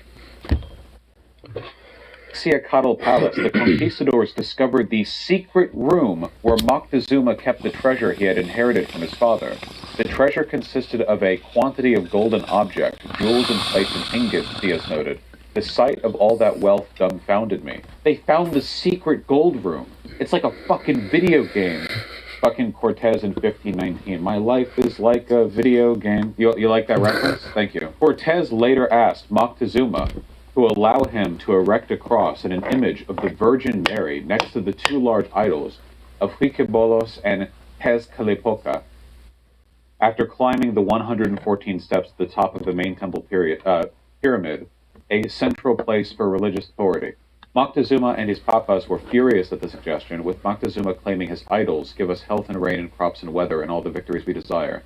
So apparently, in some of the earlier tribes where the Spanish had arrived, apparently, like, the Spanish were like, hey, have you heard of this guy Jesus Christ? Some of these Mexican tribes. Have you heard of our Lord and Savior Jesus Christ?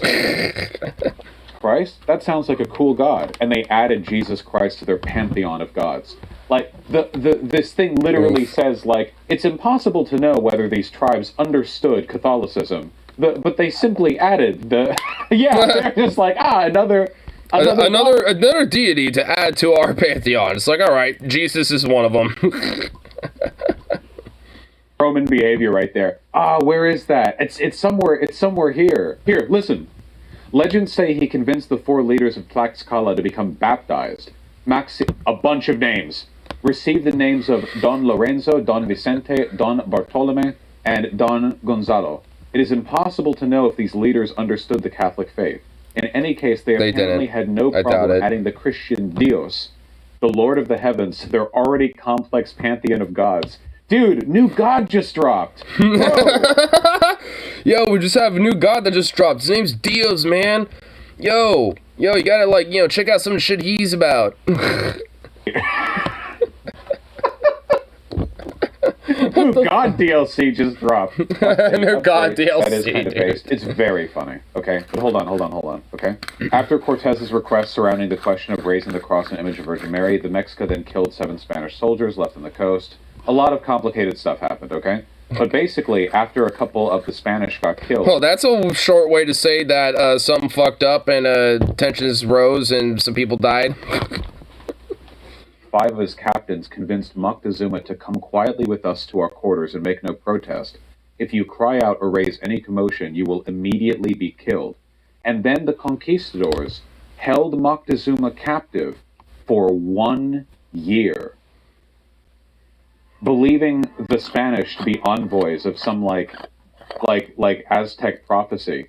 He continued to reign as emperor, but the conquistadors were the ones really in charge because they were essentially holding him hostage. Yep. And a ton of the other Aztec leaders were like, we should fucking kill the Spanish people. We should murder them right now. But Moctezuma wouldn't allow it. Moctezuma wouldn't allow it because he's the emperor. And How did they was communicate so well? pretty much too much of a religious zealot. They got translators. I think there were translators on both sides whose job it was to literally just learn the other language. It's complicated. I read a bit on it, but it is pretty interesting how they got over that, sort of hump. However, Moctezuma continued to act as emperor, subject to Cortez's overall control. Listen to this. During the period of his imprisonment, Moctezuma stated he was glad to be a prisoner since either our gods gave us power to confine him or Huiquibos permitted it. He would even play a game with Cortez. They were forced to take an oath of allegiance to the King of Spain, though Moctezuma could not restrain his tears. Moctezuma was made to pay a tribute to the Spanish king, which included his father's treasure. Listen to this bullshit. Damn. These treasures, the Spaniards melted down to form gold bars stamped with an iron die. They melted these ancient Aztec ceremonial golden treasures into ingots. And basically just put the Spanish seal on it, and it's like, there you go. unfathomably fucking stupid. Even to them, they would be worth more yeah, they honestly would. As cultural artifacts in their original shape. And dude, and the fucked up thing is that shit's lost forever because of stupid conquistador colonizing pieces of fucking garbage. Holding up King ransom, even though he was also kind of a nutball himself. Finally, Moctezuma let the conquistadors build an altar on their temple next to the Aztec idols. Finally, the Aztec gods allegedly told the Mexican priests they would not stay unless the Spaniards were killed or driven back across the sea. Or, to translate this, the Mexican priests had had enough and said, hey, God has literally directly told us we need to kill the conquistadors right now. Yeah, pretty much. Moctezuma warned Cortez to leave at once as their lives were at risk. Many of the nobility rallied around Cuitlahuac, the brother of Moctezuma and his heir apparent. However, most of them could take no overt action against the Spanish unless the order was given by the emperor. And then a bunch of stuff happened. Thousands of more Spaniards arrived.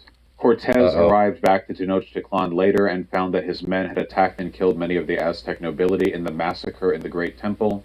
And then we have, this page has the Aztec account of the incident and the Spaniards' account of the incident. Who do you trust? Oh yeah, they killed a ton of people. The Spaniards said that they were interrupting human sacrifice, and the Aztecs said that they wanted their gold.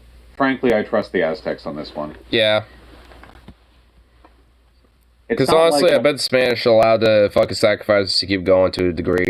It's not like Catholics have a problem with human sacrifice. What about witch burnings? Or literally, nailing people to crosses and letting them die. That was a pretty common practice for a lot of fucking ancient Europe for a while. Up in arms about Aztec. I imagine some things got lost in translation to him. I said that clearly there's a misunderstanding and that we'd be glad to share a meal with him talking in any language. He said, you are get my bread, you fat bastard. You bastard. You and fat Christians bastard. have done fucking tons of ritualistic sacrifice. They just do it in a Christian way. They don't sacrifice to the god, they kill in the name of the god. That's okay, wow, you've done it. You've circumnavigated. Yeah, such evolution of your blood sacrifices. Yeah. We're not doing it for it, we're doing it in the name of it. It's you peaked. Evolved like a Pokemon right there, bro. Evolving like a Pokemon. Are always controversial in Europe. Okay, think of the Crusades. Europeans killed millions of people in the name of their gods, you know? The difference is the Aztecs did it with a fancy knife on top of an altar. Our made of obsidian. Obsession with, demonizing human sacrifice is a purely aesthetic one. It is. People die in the name of religion all over the place all the time. Europeans have killed so many people in the name of religion so often, in huge numbers. I mean, every now and then you'll get a wild hair up the ass of some religious zealot here in America doing the same fucking thing. It still happens. Not saying it's good. I'm just saying, the Spaniards are in no position to pretend that they're better. Crusade does not equal human sacrifice? What? No. Hold up. There was a lot of sacrifices going on during that time, I tell you what. Huh? You don't think those fucking pieces, those sons of bitches weren't going there fucking, nailing people to crosses and sacrificing them in the name of God? That was literally, part of the point. Was to, deal with, the scourge of, these pagan and Islamic fucking, scourges and fucking, bring back the holy treasures, and shit like that, and blah, blah, blah. Huh? Huh? No. You need to read up on the history of Christian martyrdom and religious warfare. The warfare and the killings, the slaughter of civilians, the burning of villages, the thousands and hundreds of thousands of people who were killed, these were viewed as conquests in the name of God. They weren't just petty civil conflicts. There were entire genocides committed to the glory of God. What is that if not massacre on an industrial or sacrifice on an industrial scale? If there's any difference between but it's somebody lying a blood sacrifice and a human sacrifice on an altar, I fail to see how it's meaningful in a utilitarian fashion. Anyway, they fought a bunch. The Spanish wrote in their own records they tried to split children with their broadswords because they were Indians. Yeah, but they didn't do it on an altar, so it's okay. Anyway, they fled. It's they didn't do it on an altar, so it's okay. And they're Christian too, so it makes it fine. Cortez lost a lot of people. Spaniards flee. And then, the real game changer. The Aztecs were struck by a smallpox plague, which lasted 70 days. Many were killed, including their new leader, the Emperor Ooh. Cuitlahuac. It's cool how thanks to smallpox and shit, the Spanish were literally like angels of death. You know what I mean? Like Oof. Like proto Dr. Mangalas, all of them. in biblical But they didn't really know it. terms, you know, they arrive, they use deceit to obtain power, and then like slaughter the nobility and run, and they bring with them plague. Like it's like a whole fucking thing, you know. I mean, it really is like kind of biblical as fuck, actually, a little bit, where it's like, yes, we are the angels of the Lord who bring death, to those who are, sinners against the Lord, and it really honestly sounds like, like some shit you hear from like Exodus, that would happen to like the king of Egypt or something. Cool diseases? Nah, we had plagues. They didn't. We have been blessed by Nurgle. It's like Death Guard. Yeah. Listen, okay. It's just part of the Great Chaos conflict. All right. The Spaniards had the blessing of Nurgle, and the Aztecs had the blessing of corn. Corn. Actually, that's And obsidian. that's not entirely wrong. And this time the Papa wins. Didn't they bring back syphilis? Oh, that doesn't really end civilization. Did syphilis come from here? Whatever. Anyway, Did it? despite stubborn Aztec resistance organized by their new emperor, the cousin of Moctezuma II, Tenochtitlan and Tlaloc fell on the 13th of August, during which the emperor was captured trying to escape the city in canoe. Boo! You don't get to be emperor of a war Aztec empire. And then just bitch out on a You have canoe. to die in battle. Nah, sorry, that's an Aztec thing. You die in battle, bitch. You don't go fucking running off in a little canoe, you little bitch, you little pussy. Of course, a royal elite, like, emperor guy would just be like, alright, give me the canoe, I'm out. In a canoe. Largely because he wanted to present the city to his king and emperor, Cortez had made several attempts to end the siege through diplomacy, but all offers were rejected. During the I'm going to press X to doubt on that one. I'm going to press X to doubt that Cortez did that. I'm pressing X to doubt. Hearts from 70 Spanish prisoners of war at the altar to Huitzilopochtli, an act that infuriated the Spaniards. Cortez then ordered the idols of the Aztec gods in the temples to be taken down and replaced with icons of Christianity. He announced the temple would never again be used for human sacrifice. Human sacrifice and reports of cannibalism common among... But our fucking death metal album covers. I mean, come on, bro. Natives of the Aztec Empire had been a major reason motivating Cortez and encouraging his soldiers to avoid surrender while fighting to the death. Tenochtitlan had been almost totally destroyed, and the manpower of the Tlaxcalans, plus fire and cannon fire during the siege, once it finally fell, the Spanish continued its destruction as they soon began to establish the foundations of what would become Mexico City. The Cringe. surviving Aztec people were forbidden to live in Tenochtitlan and the surrounding isles and were banished to live in Tlaxcala. Of course, the indigenous are like, hey, this awesome metropolis that you built? It's ours now, and guess what? You're exiled, bitch. You no longer live here. Why is that so? I wonder what that also sounds like today. Sounds like some apartheid I'm familiar with. Bernal Diaz de Castillo seemed remorseful after the sacking of Tenochtitlan. He said later in his book, The True History of the Conquest of New Spain, that the natives had showered them with gifts and given them rooms and food.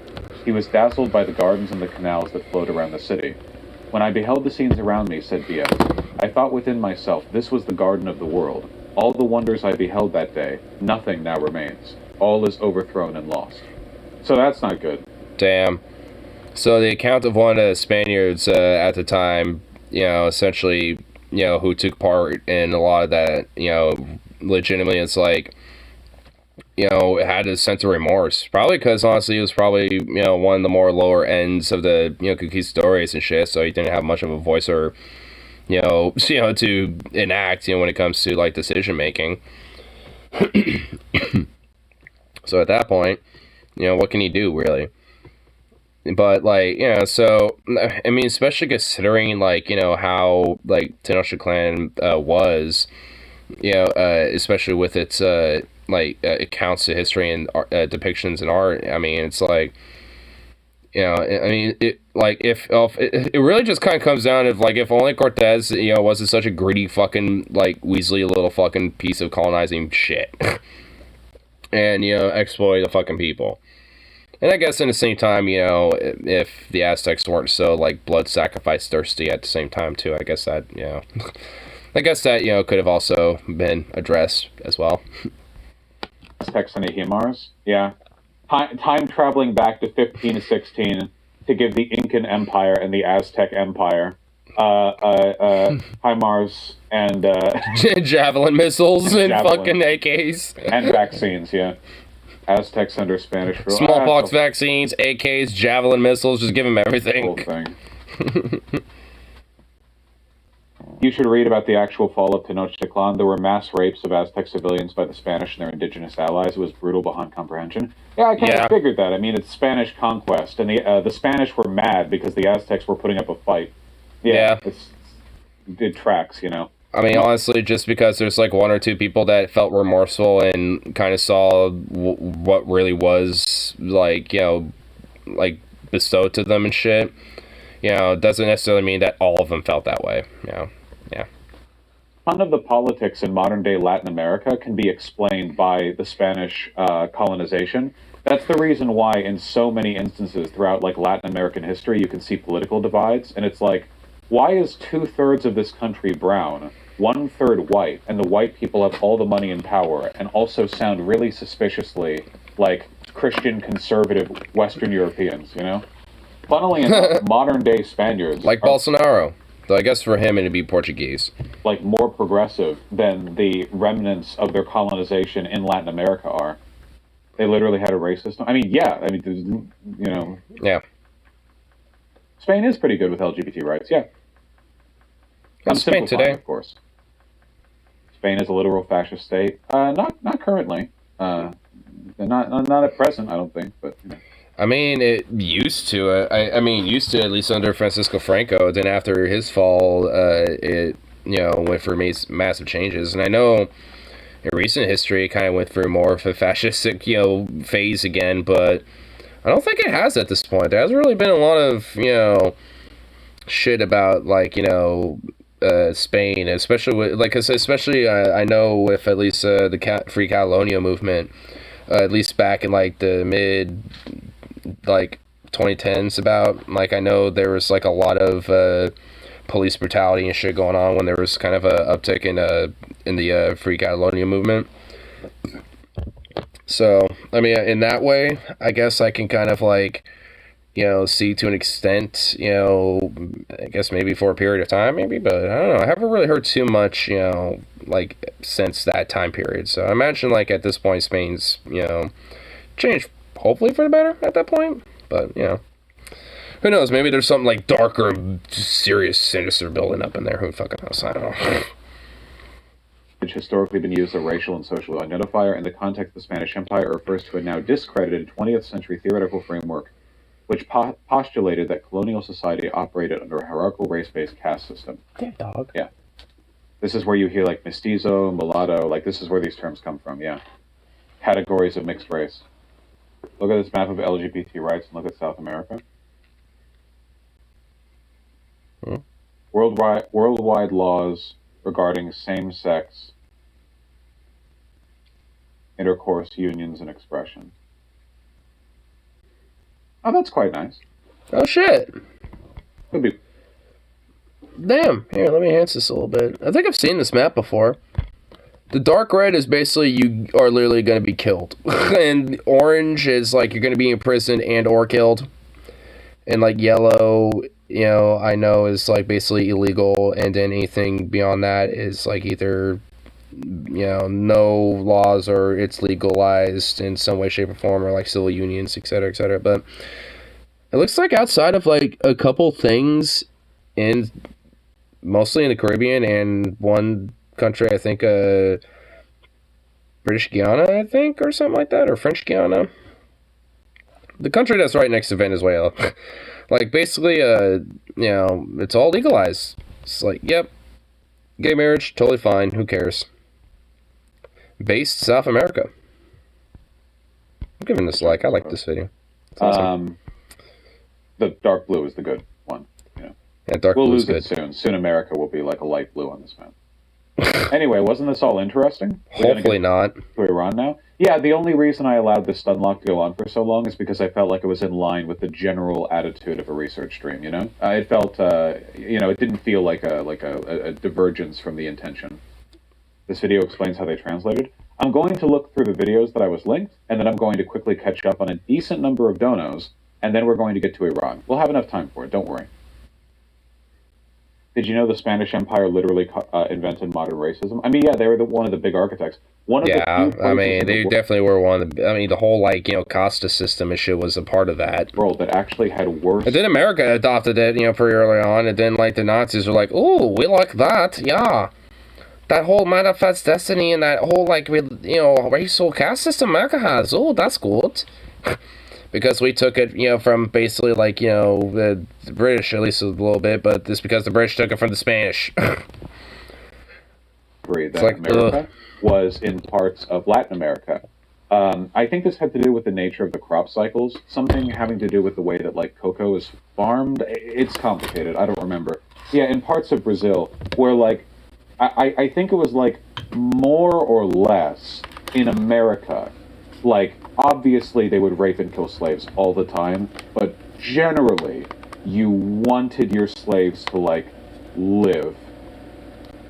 Like whatever can be said about American chattel slavery, broadly, there was a general desire for slaves to live so they could keep being slaves. However... Yeah. And I mean, honestly, that's why there was also strangely, like, various degrees of, like, depending on the plantation or who owned those plantations, would have variety of, like, treatment to them. Like, there were some that would be, benevolent and actually, like, make sure all the slaves had housing, at least, kind of the equivalent of 3 hots in a cot situation and shit. And would maybe, give, at least some, like, bare minimal, little outlet to, like, hey, over time you can be free, wink, wink, nudge, nudge, but, even then it would basically be just indentured servitude and you'd still be there working for the fuck anyway. So it's like, even then, it's like, with the benevolency in mind, it's like, that's essentially is literally the best you're probably going to get. Like, anything beyond that, it's like, that's benevolent slavery. Yeah, that's, within the context of it, obviously, yeah. Because, if you're, a slave, if you want them to, well, not have a rebellion or, not die, having a sense of benevolency given the context and, the confines of the situation, at least having them, somewhat decently clothed if they're injured, at least making sure that, they're treated fairly with their injuries and shit. And even if there is, like, a mess up where they might have to be disciplined or some shit, you don't go immediately to, like, the fucking whip or something. You just basically be like, yeah, you don't get breaks today or something like that. Like, just different things like that. But that's essentially about as best as you would get.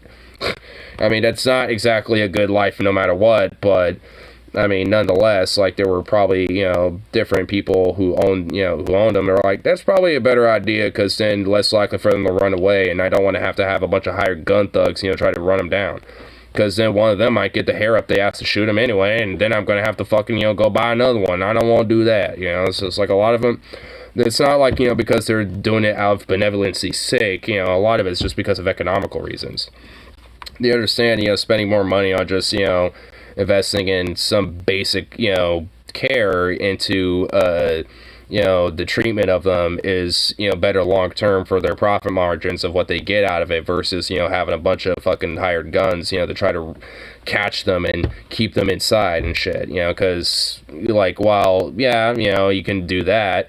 I mean, you also have to then pay those dudes too, and they're going to be on plantations as well, and if they get a little wild hair up their ass, like, you know what, I'm not getting paid anymore because this piece of shit, is holding out on me or something, and the guy is not, like, the biggest pro-slavery dude, you might get a slave rebellion on your hands because he knows where the guns are, so it's just like, there's always, like, a give and take, and it's all, at the end of the day, it was always mostly economical. You might have like some dudes like, when I die, I want all my slaves to be free. Yeah, I don't need my children to inherit it. Blah, blah, blah. I'll make them work for their shit. They have to do it themselves. You know, it's like, maybe you had like one dude like that or some shit, but like even then. Because at that point, you know, chances are they're not going to be free. They're just going to be sold to other people. But, yeah.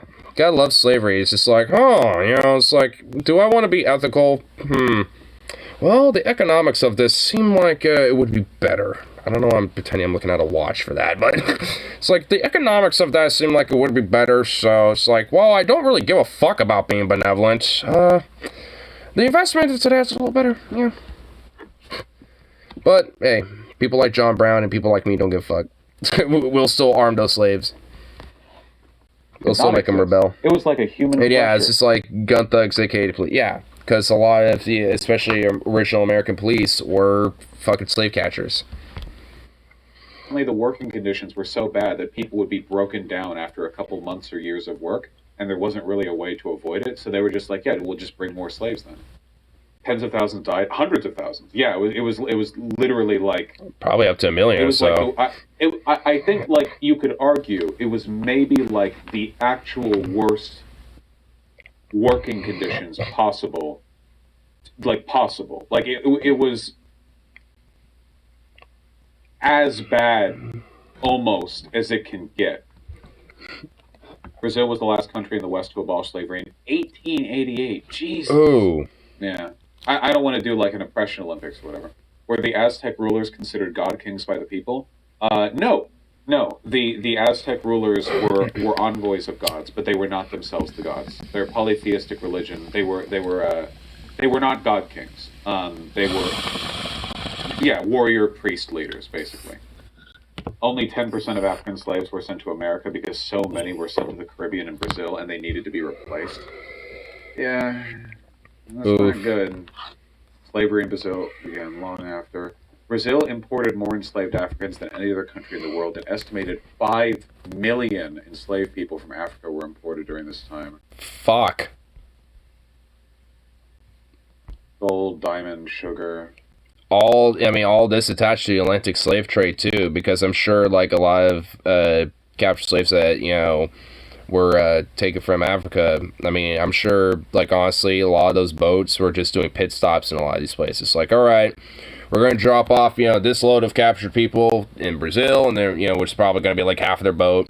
And then the other half's like, all right, we'll drop these people off and like another, you know, half of this chunk into the Caribbean, and then we're going to drop the rest of these people off at like Boston or some shit, and then repeat the rounds. You know, it's like I'm pretty sure like that's pretty much like how a lot of, you know, these transactions went, basically. You had definitely, you know, a lot of boats and a lot of, you know, trade, you know, going from just like one place to another back and forth, but a lot of them were taking advantage of all this shit as much as possible, especially if like these companies or like these individuals had, you know, maybe a little more than just one boat under their belt, like had a couple of them. Because, you know, goddamn well, there was, like, people who had, like, their own, like, private fat-ass enterprises and shit, you know, just, like, who had, like, basically little baby navies, you know, just, like, doing these little things. Under contract of, like, the U.S., British, Portuguese, Spanish governments, whatever the fuck. In the Western world to abolish the enslavement of human beings. It's a whole thing.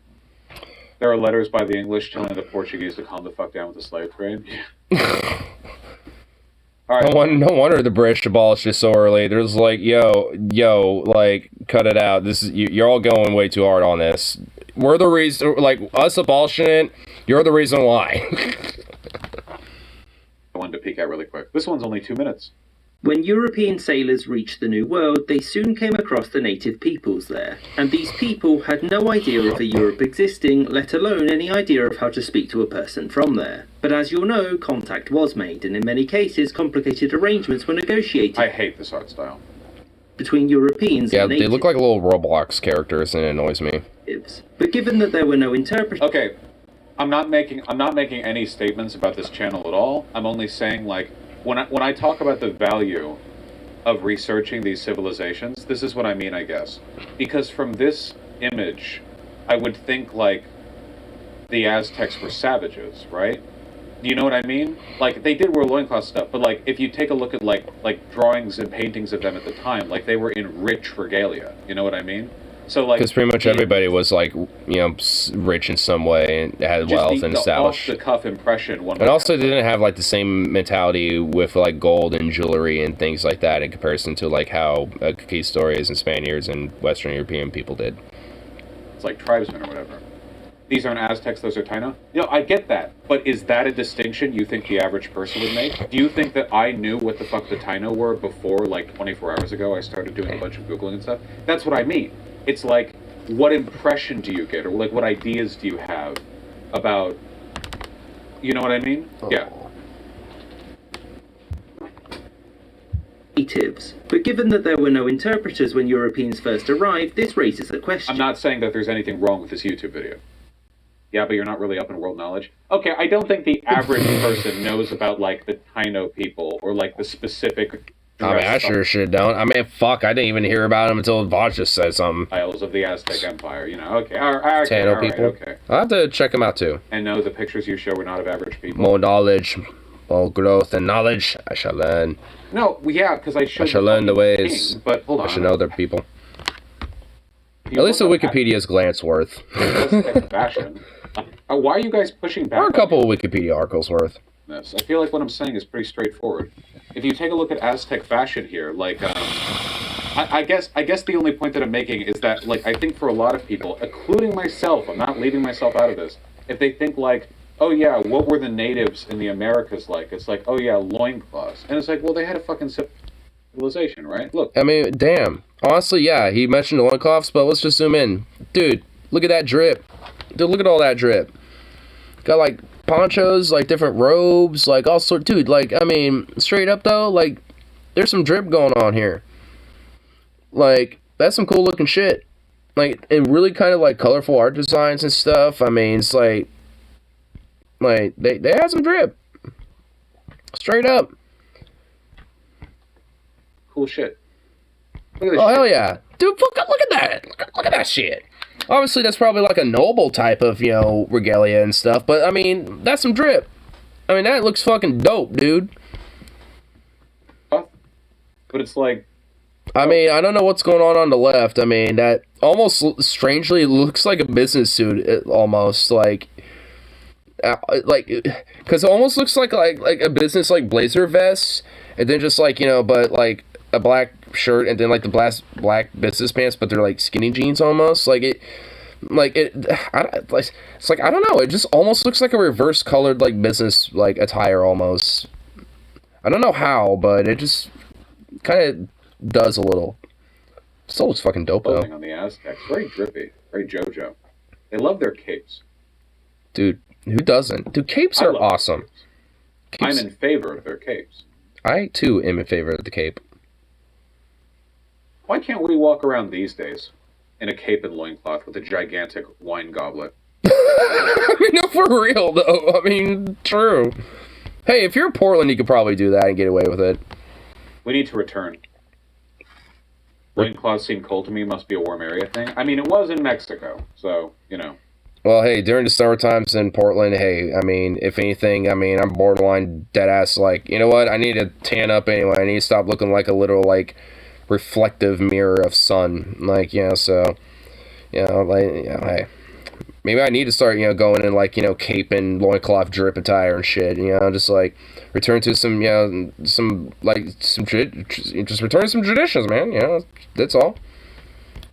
I guess they're not technically mine, you know, but whatever, hey, you know, it's like, it ain't my fault they got some dope-ass drip. I mean, I guess, like, you know, Vikings and, you know, like, Irish people did, too, for, you know, like, and shit, because they had, like, you know, fucking, like, bear pelts, you know, as, like, capes and shit, like, you know, wearing on the back, you know, bear skins and wolf skins and stuff. I mean, you know, that in itself, you know, is its own drip. You know what? Like, a cape and a bear pelt wearing on the head, you know, like, around shoulders and shit, with that as a combo, that'd be some drip. Listen.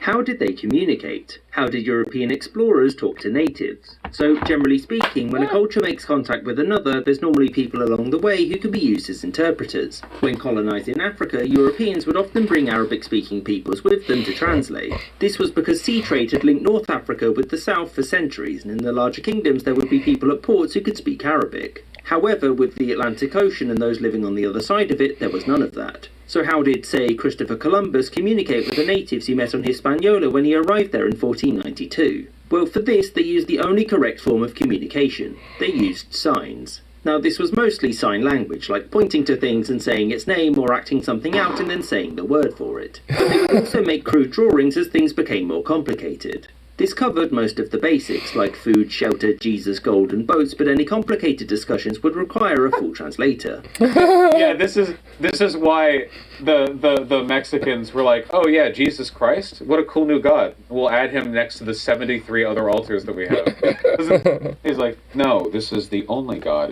This is the literally only one here. Like, I mean... that is irrelevant. This is the one. Like, no wonder they got pissed. They're just like smiling blankly, you know. And since it would be pretty difficult to ask a native using a sign if they'd like to get on the ship and head back to Spain over an ocean for an immersive crash course in Spanish so he can act as a translator in the future for us, they settled for another option: kidnap. Unfortunately for Columbus and the natives he'd taken, they didn't survive very long because disease. So how did this change long term? Well, after this, the Spanish would capture natives and they'd keep them in the region to learn the language so there was less dying. Another way was that some Spanish ships became shipwrecked and those who survived would be taken as slaves by the natives and would soon learn their languages and could act as interpreters on behalf of the Native American rulers. The sign just simply says go away. And once Spaniards and natives knew one or two languages, the rest was fairly simple, since it simply meant stringing translators together to communicate. And it was after this short period that communication just became the same as it was anywhere else in the world. I hope you enjoyed this episode. Interesting. That makes sense. Yeah, I guess give it a generation or two, then, yeah. I mean, basically will eventually, integrate, how any other, language translation would work. It would just, hiccups along the road, Yeah, we had to kidnap people and stuff like that, but, hey, hiccups along the road, that's all. Some people taking the slaves and stuff, some different shit. I don't want to get a vibe for it. Zan Lincoln. It was a real food paradise. This still is one of the best examples of how humans can thrive with nature. Islands and peninsulas that are known as the Chinampas. These Chinampas covered the lakes and provided food for the capital city in a maze of canals and raised gardens. When the Spanish conquered Tenochtitlan in 1521, they began to systematically destroy the city and the intricate waterworks that included the Chinampas. Cringe and not based at all. Mexico City grew over the ruins of Tenochtitlan and has steadily expanded over the last 500 years. You know, Tenochtitlan, the Aztecs made artificial islands. They did the fucking Dubai thing. They would actually ship bajillions of pounds of dirt to make artificial islands that they could build on out into the water. Yep. Draining and covering the lakes and paving over the Chinampas that once covered the wet valley. Man, it's that's kind of a sad fact of about Mexico City is that it literally is built on a fucking lake and that pretty much doesn't exist anymore. Ancient farming system has been all but erased from history. Yes, but Vosh, do they have a sewer system? There's only one God. Then what about that Jesus fellow? He's also a God, but I thought there was only one. No, that's him in human form as a son. Who's God's own son? Yes? No? It explodes. City-wide drainage system. Much of the wastewater ended up in the lakes surrounding the city. They had a system to handle human waste. Also, what about the Holy Spirit? Fucking hell. Excrement was collected in canoes. The excrement was applied as fertilizers to the Chinampas. Oh, that's what we're learning about now. Or sold in the market to be used for tanning animal hides. Okay, so their system was the poop man would ride it would the poop man a canoe between the shit pipes underneath the buildings and would collect it on his poo boat and would bring it to market. Huh. Which honestly is also very similar to how Dubai works. Damn. Except for one special area.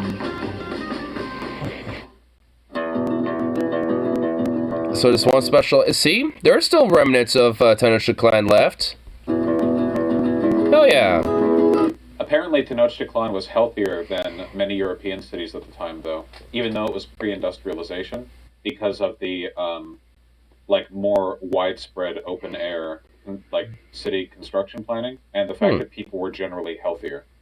And also, they seem to have a very wide, diverse, food base too. Like they had corn, beef, potatoes, all sorts. And quinoa. Like they had a variety of different, food. When it came to nutrients as well. Like I mean, all in all, like these people were probably like fucking like Giga Chad healthy Ubermensch fucking Chad bros. Like Sigma bros when it came to this shit. But it became if monotheism thought it would be easier to have one everything instead of different gods of scientist shit. Yeah, honestly, that's pretty much how it was. Because Yahweh, or God, Christianity and Catholicism, Judaism, but like Yahweh is more. It's actually like rooted in the god of war Yah, which is a polytheistic Babylonian god of war. Hygiene, which Europeans kind of struggled with a little bit. So these... The sediments that we have on the bottom of the lake, mixed with plants with root. God damn, look at this mud, dude. This is like... That's some thick-ass mud. This looks like prime farming. Like, look at this. Damn. I want to eat it, yeah. What? Ew. So that it becomes not only black, but it has the right texture. You don't... Of the canal? Sponge of organic material. Then using buckets or... Oh, that's right. Because they didn't have livestock. Yeah. So the Europeans would like sleep with their fucking goats in the room and shit. And we'd get all the animal diseases. But the Aztecs didn't...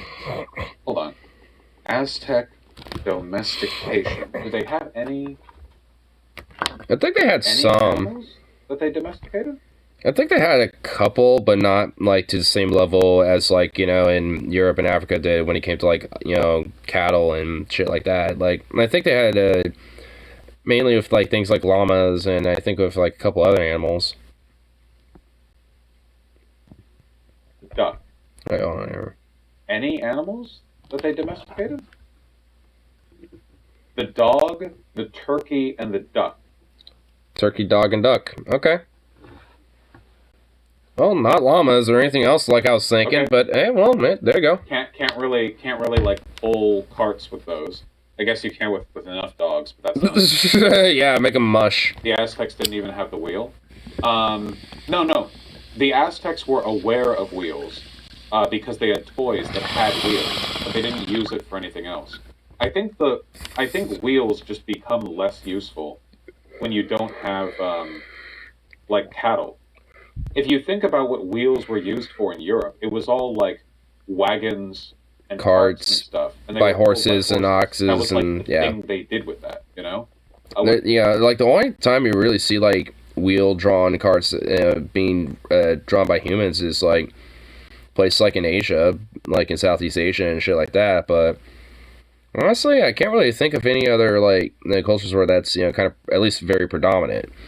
At least not that I'm aware of. I'm sure there probably are, but I just, at least from what I know, I mean, not so much. Because I know in like Japan and China and I think in India too, you can get people that are like taxi drivers, but they are holding up a cart and hustling and bustling with you behind them, and while you're just sitting back and shit. It's just like, it's kind of like, damn, son. It's like, I mean, one, athletic and fit as fucking, definitely getting cardio, but you're also getting your lift too. It's like shit. But that's why they have the wheels for it too. Obviously, because it makes it that much easier. So imagine them trying to explain Christianity to people if there was no language barrier and that awkward stare they gave from like the people on shore grew 2 heads. The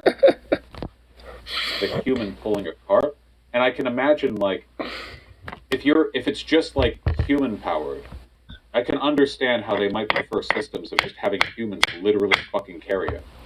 Yeah, also they lived on a lake. Tenochtitlan was on a fucking lake. It was on an island. Yeah, Billy Boy, it's a lot of fun. Wait, how did Aztecs move heavy objects? How'd they move freight? How did they move, like, canoes? They used canoes. Yeah. Just probably just big ass canoes and shit. Just dead ass. Just like, we're gonna get a fat fuck canoe and just have it, transport shit. The Giga Chad Aztec warrior transporting construction materials via canoe. Yep, there you go. Virgin European with a canoe but with wheels on either side. Just struggling to like roll them forward like a guy in a mechanical wheelchair. Just sort of spinning water. God damn, though. Look at their naval warfare. How much do you know about Aztec naval warfare? Damn, dude. Oh, I see. This was them attacking Spanish boats? Oh, wait, I don't know how realistic this is. Spanish boats did not look like this. Who made this? Yeah, this is a little... Let me see if I can find them. Unless those are boats that were constructed while they were there. I could see that. Why is this so grainy? This looks dope as fuck, though. They might have made inland boats. Okay, this is an actual Aztec wooden canoe. Oh. Oh, gee. Whoa, look at that. That's dope. Okay, sorry. Long shovels, the lake mud was scooped out and placed in a layer over the organic material. More organic material and more mud could be added as needed to get the chinampa to the... Vosh, the Spanish built their own boats in order to attack the capital. Oh! So wait, are you saying that... I kind of figured. That drawing might have been more accurate, and because they weren't like Spanish galleys constructed in a dock like over in the homeland, but they were rapidly built on the lake? That's interesting. Because that looks real. Like, if that's the case, then yeah, this does look like a really quickly slapped together. It does. It kind of looks like almost like kind of Greek in design, almost like kind of a Greek galley. So they probably just kind of took like, hey, you know how Greek galleys were, amigo? Yes. All right, let's just make a lake version of that really quick. Here, let's make a quick blueprint construct of this. Get the materials ready to go.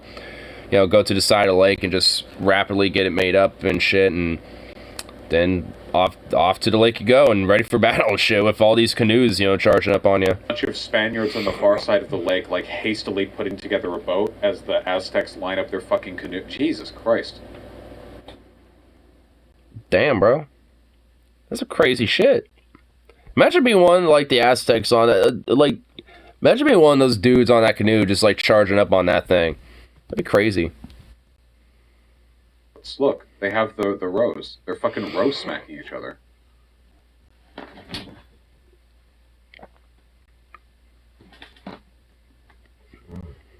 Well, that's pretty dope. Whoa, it's like a whole like roll of them going on back there. Pretty cool art.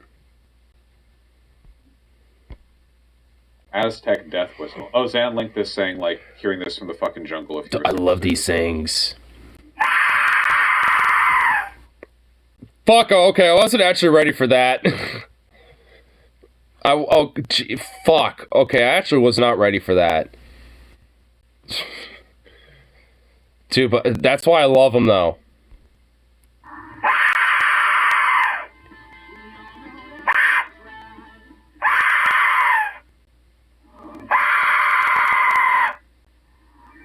That shit is just, like, freaky as fuck. Imagine hearing that in the jungle out of nowhere.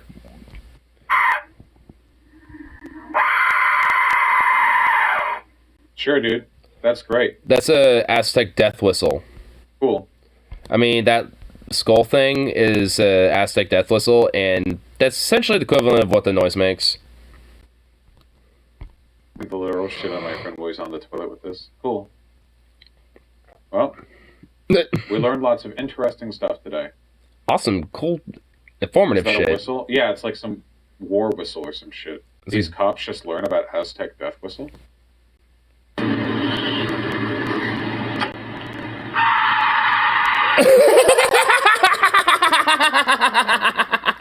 Oh my god, hold on, okay. That was fucking funny. Hold on, we gotta enhance that. That was just great. Alright, so this is a Aztec death whistle in action. Against cops, no less.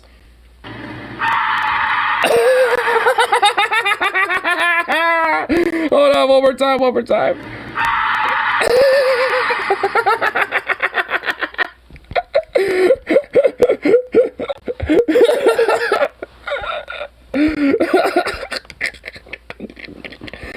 my god. Oh my god. Okay, that brings me absolute joy. I need to find out where that... Oh, wait. 3 Cups, just learn about... Okay, I need to save that and download it and just cherish that. That was just fucking just... God, oh my god, I love that.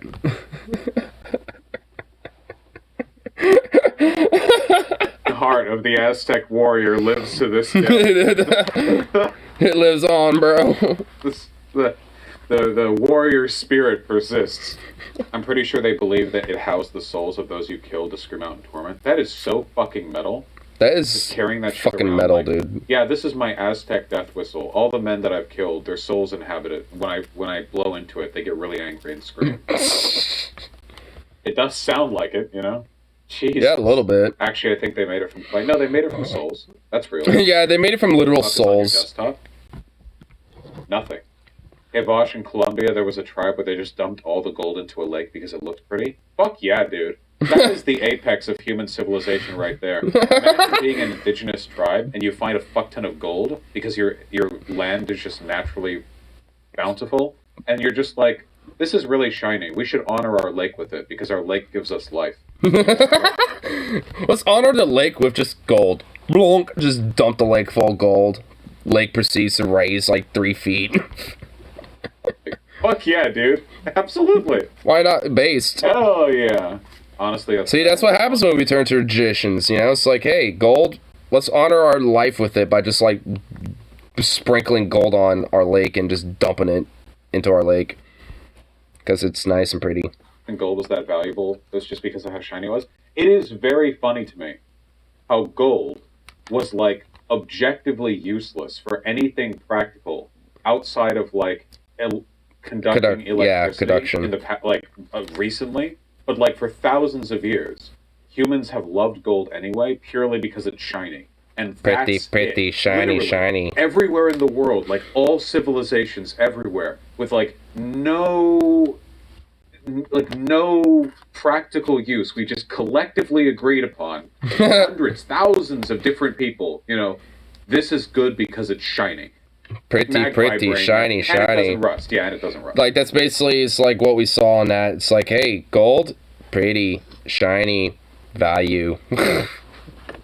Great. It's pretty much like a permanent... Oh, you seen my gym partners in my... Yeah, because whenever I think of, like, diamonds, gold, or, like, you know, just shiny shit, I legit unironically think of that scene where they literally are in brainwashed, like, fucking hypno, like,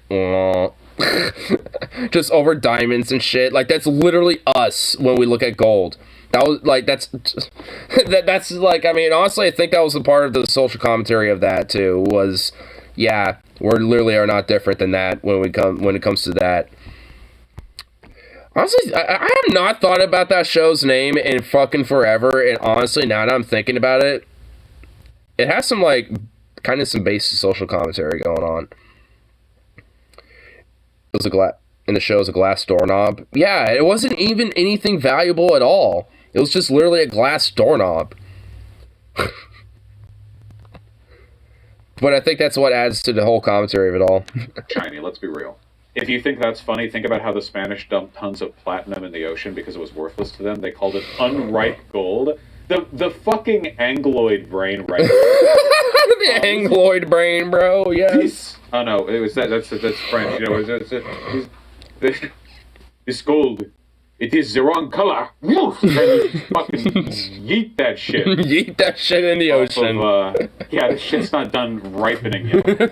This gold isn't done ripening. Just yeet that bitch out of here. Did I say Angloid? I meant Euroid. Sorry. Still French, Lamau? Yeah. I don't really have a Spanish accent. What's platinum good for? I think it has some mechanical purposes. I don't know that much, though. Okay, we have to stop. This is supposed to be by run. Okay, we now know lots of... Hey, I honestly wouldn't mind if that stun lock just kept on going. Because if anything, I do think Vosh is, like, kind of, you know, in his, like, element, especially when he does those little research streams. Even if that one was a stun lock, I mean, hey, that's okay. Because, I mean, I legit do find myself learning new shit with those. So, I especially, you know, with, you know, the more lefty perspective of things, and because, you know, he's legit amusing, you know, like, I think honestly, especially with the idea he has going with it, it's like, hey, especially as a progressive lefty in like the West, just in general, like, yeah, I think it is kind of important to probably like learn about some of these other places that we just, probably either take for granted or just legit just don't know much about. So, I mean, definitely cool. Because I know he talked about I think it was Francis Sankara, and then also like South Africa, and it's, oh my, that is, okay, South Africa's history is like buttfuck ridiculously complex. And like also just so fucking racist on literally like on every level. Like it had the Mandela arc going on for a pretty decent amount of time, and actually had like a decent leftist element from that. But after that happened, nope. It's just basically been right wing ever since. And before that.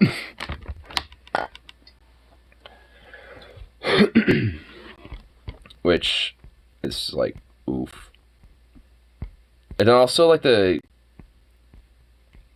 what's his name? Like, I don't know, I forgot his name off the top of my head, but he's like leader of like the Freedom Fighters Party or the Economic Freedom Party or whatever it's called in South Africa, and they're basically literally just like black nationalists, like anti-white racists, essentially. Again, like, no matter where you go in South Africa, it's like racism. Like, no, like, progressive leftism going on and shit. It's like, oof. South Africa, unfortunately, is just not going to be in a good state of affairs for quite a while. Mandela effect. I don't know, let me check. Hey, Nelson, you good? Thought I could have shitting on Scam. Hey, what's up? I'm on the now.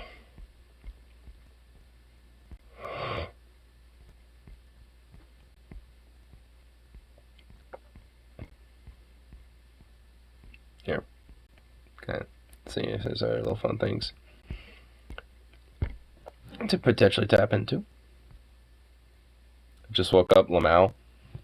Oh, you just woke up? I was wondering why, like, you suddenly weren't really responding, even though, like, not even, like, 20 minutes ago you were chatting with me on Discord. I was like, where in the fuck did he get? I was like, what the fuck? It's like, what the hell, bruh?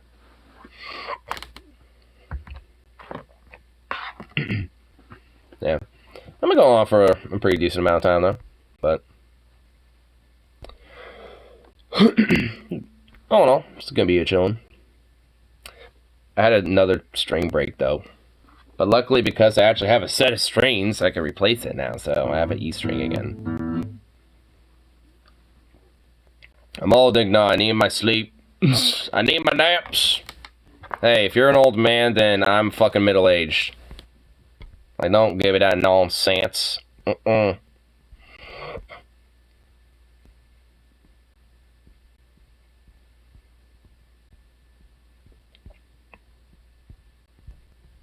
my god, okay. Like, I feel like... I don't know if anyone else gets this, but I feel like a little bit of, like, fucking, like, mucus buildup, like, literally at, like, the base of where, like, the nostril, like, in there and shit meets with, like, my fucking mouth and shit. And it's like, I'm trying to sniff to, like, get it out, because I know moving it up is, because it's so far back in there that it won't go, up with, like, blowing out the nose, so it has to, like, whoop, go back in there to get out, and it just, Sometimes I'm able to, but right now, like, I don't want to. Like, you even kind of, you can hear it in there. It's like, it adds a little pressure, a little whistle in that.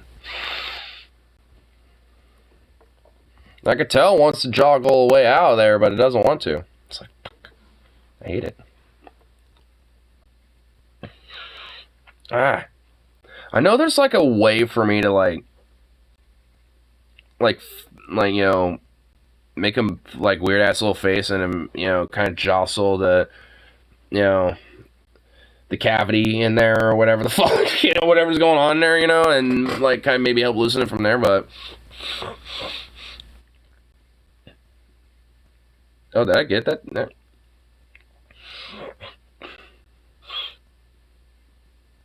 I did not get it whatsoever. I woke up to my Xbox playing a weird documentary on World War One, claiming Germany was contacted with aliens. World War One this time? It's always like Hitler or World War Two, you know, if like the Nazis having like contact with aliens, but no, it was like the Kaiser. It was Kaiser Wilhelm II that had contacted the aliens.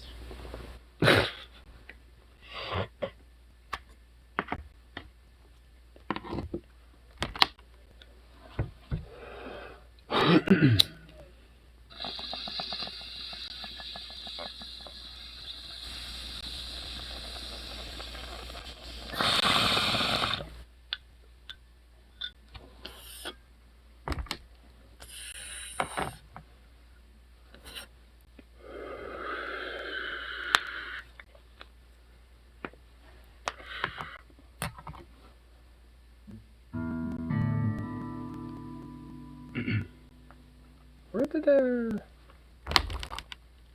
where did I put the pick? Oh hell, where did I put that shit? Oh. So I don't where the hell I put that. Claiming the aliens mind controlled the Kaiser to start World War One. The Kaiser to start World War One?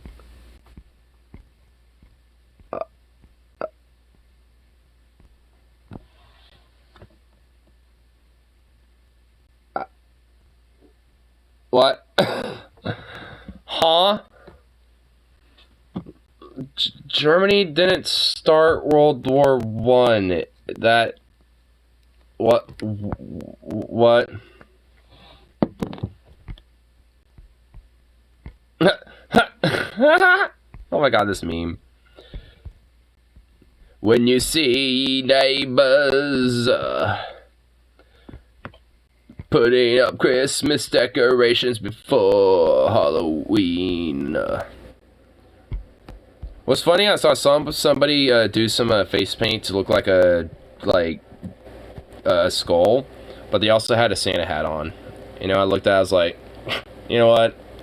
I can accept that. I'll give it pass, you know, to that person.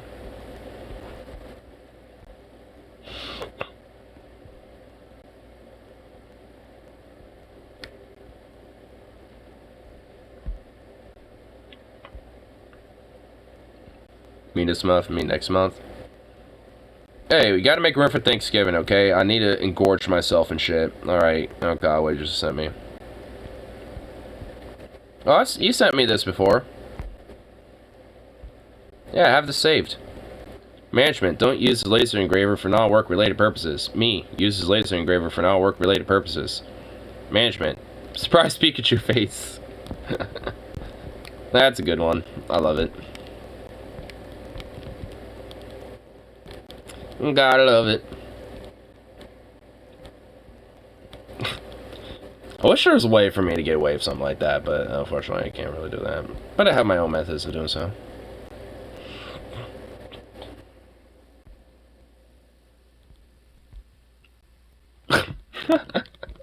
Oh my god. The pawn's choice when you get at the end of the chess. You can change your gender, become a queen. Saved by the Lord and be a bishop. Or get literally turned into a building, or you could become a furry and become a horse. Become the knight and a furry. You never totally use it. Oh, of course I would. The giving of thanks, I mean, I guess it's alright. Thanksgiving break was awesome school, like the first stretch before the sweet 2 weeks off. So, yeah, exactly.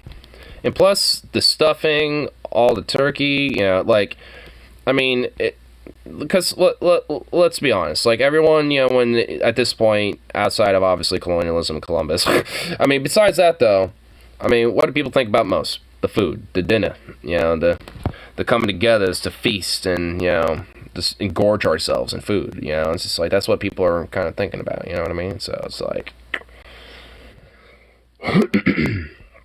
I'd argue that, you know, that should probably, you know, be what's going down. Just, like, let Thanksgiving just be that, you know, just, like, the day you engorge yourself with food and have thanks for something, I don't know, just, literally just let it be that, you know, like, just you know, God forbid we, you know, change how, like, the, you know, fucking, you know, like, you know, a holiday is. Instead of celebrating this way, we're gonna change it up and celebrate because of these reasons instead. There you go. Same picture of my stepdad. It looks like a grumpy old man. He is. Oh yeah, here. Let me. Here, I don't think I'll pop it up, but I do kind of want to see.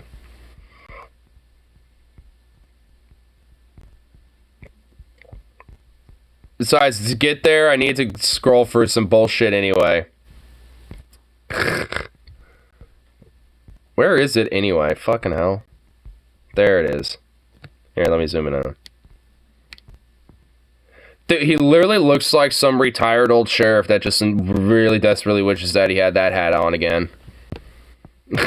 He just looks like the retired sheriff's like, I wish I just had that fucking sheriff hat on again so I can go rodeo out one more time. He just literally looks like the vibe. You just literally, just everything about that is just what looks like is what's going on.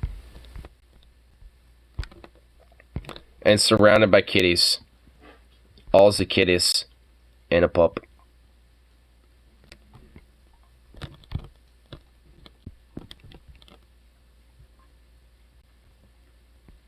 Apparently putting Alka-Seltzer in my mouth while getting baptized and pretending I'm possessed by the devil is not funny. Yes. I love it. Dude, I wish I knew about doing that. Dude, I totally would do it. Because I've actually been to baptisms before, you know, and I've refrained from doing it myself, but oh my god, if I knew this trick, I would totally do it, but I would immediately be fucking, like, banned and, like, exercise, fucking, like, oh my god, dude. It would not be good.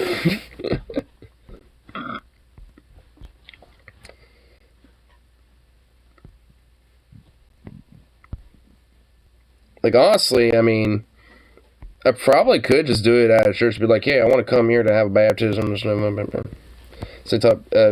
on Twitter, people really move into my space, which, come on now. But if most people do that, it would be fucking hilarious. Dude, if they're actually... if MySpace somehow does unironically make a comeback, somehow, I might make a MySpace. I don't give a fuck. I mean, honestly, like, a lot of it's, like, music-based type of shit anyway. Like, a lot of musicians and artists and bands seem to, like, you know, put a lot of their stuff on there now for the most part. So I'd say just, like, I just, you know, just do that. Especially if I was, like, you know, posting music. But I also just, like, have, you know, SoundCloud and Bandcamp and just post it here, too. I do have the SoundCloud covered because I already have the app and an account on there. I just don't have anything uploaded on it.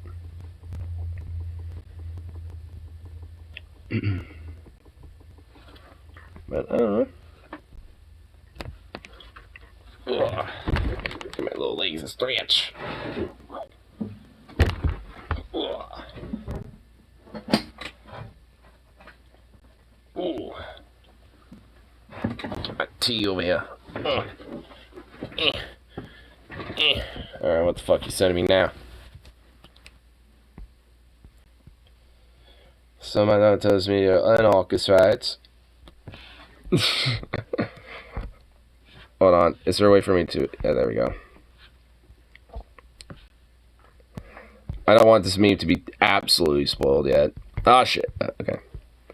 So, my daughter tells me you're anarchist. Is that right, good sir? Yes. Oh, yes, sir. Anarcho-capitalist. You have exactly about 10 seconds to get the fuck out of my house. And amen, brother. Amen. I tell you what.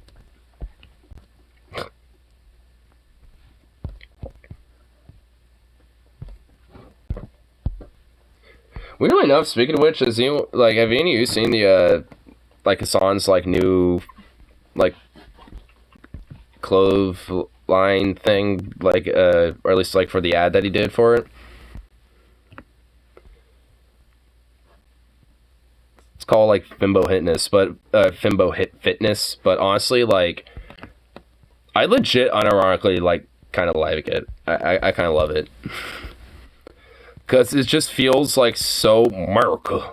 But at the same time, it's kind of like, you know, going... It's not using the same exact, like, you know, patriotic tropes that are typical of this type of shit. But I love it nonetheless. Right wingers, we can say whatever we want. Leftists, so can we. So next time you lift your personal record, how about you try lifting your fellow workers too? Yeah. The new Himbo fitness line from Hassan Piker is all union made here in America. Dude, even the music too. The fabric's sewn here, and the workers are getting the pay and the benefits they deserve. You've got your tank top, t-shirt, shorts, or crew neck. For your next set, rest easy knowing you're carrying the weight of this nation on your back. So don't worry. That's right, brother. Getting your pump, you'll still be pumping up the U.S. economy. We're not saying it'll make you stronger, but damn if it won't make you look good. Workers making gains while you chase yours. Himbo Fitness. Strengthen your mind, strengthen your body, strengthen your nation. Now available at Ideology.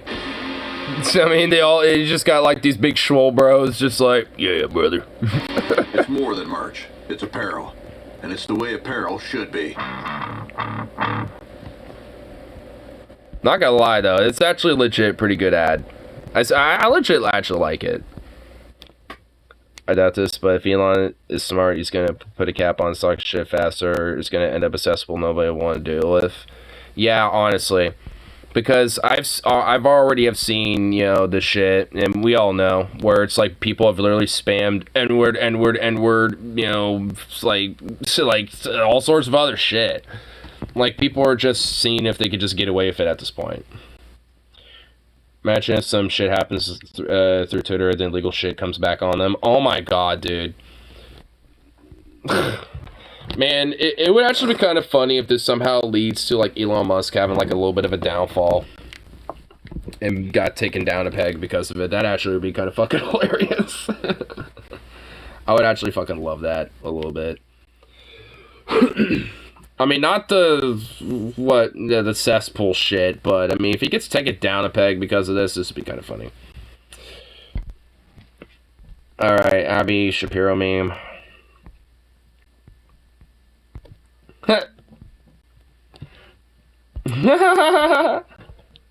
The milk clamps. Mom, she is doing it again. His whole career, Ben Shapiro, and the big sis, Abigail Shapiro, utterly overshadowed.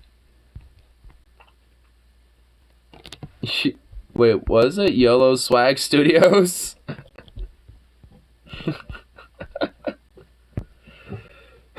Aye. And then Musk is mostly free speech, and his fans are like, but you're supposed to be the chosen one. You're supposed to destroy the dark side, not join them. Wait, he's younger than Abby? I guess? A boo-boo. A boo-boo. Let's look off. Bye-bye. Bye-bye. Boo. Oh, you sweet thing. Come here. That's not coming here. That's... Yeah. Come on. This way. Come here. Come here. You stretchy thing.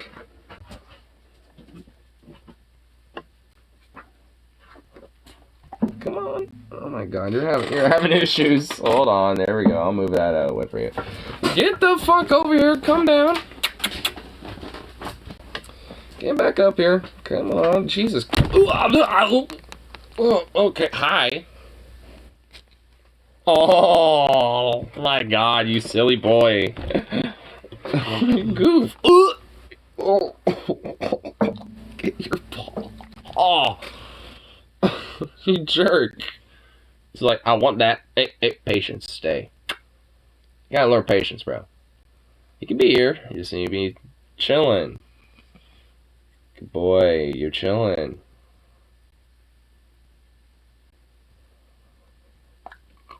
That a boy. There you go. He's 11 years older than her. I kind of figured it was probably the other way around. Honestly, I would be kind of surprised if Ben was younger than her.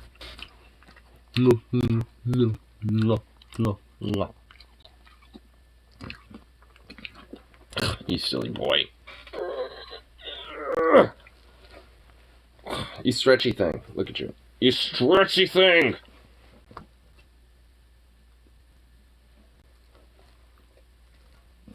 What? You're like half stretched out and you're just standing at the same time. Like you're a weirdo. You're a little Fruit Loop.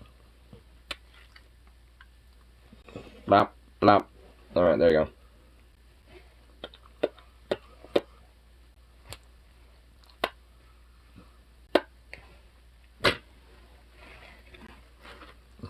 Alright, you can slowly depart your way off of me now, thank you. There you go. Get the fuck away from the garbage! Would you quit? Oh, okay. Okay, yep, there we go. God, fucking ridiculous all mutt. I think I'm going to say the same for Ben. She sings for everything I hate, but I totally bang. For Abigail Moore, Ben Shapiro, maybe just once, just to hate fuck him. I keep getting memes, oh my goodness! Oh my god! Cutie. That cat does not look happy, but I imagine the cat's just yawning.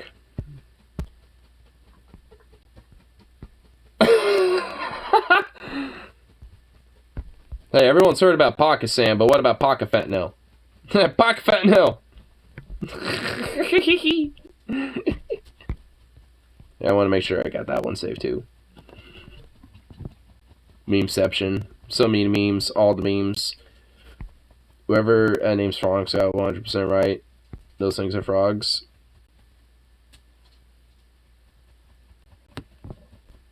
What? Bruh, huh? Whoever named frogs got 100% right, cause the things are indeed frogs. Oh yeah. It's like a what? Okay. Yeah, they absolutely are indeed frogs. Yes. Chat-roo. Bruh, oh my god. Okay. Hey.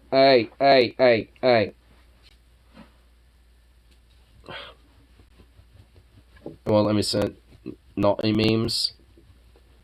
Well,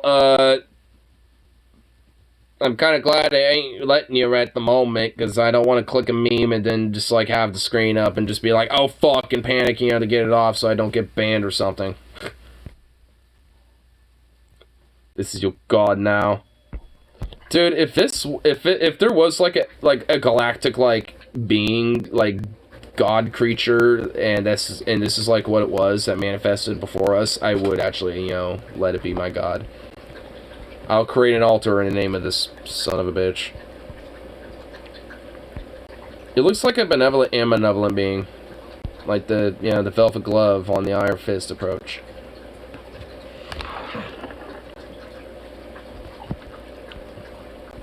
Kanye has a new apology. How many apologies has he done? He's basically just given like 8,000 opportunities to do apology, and he keeps getting worse.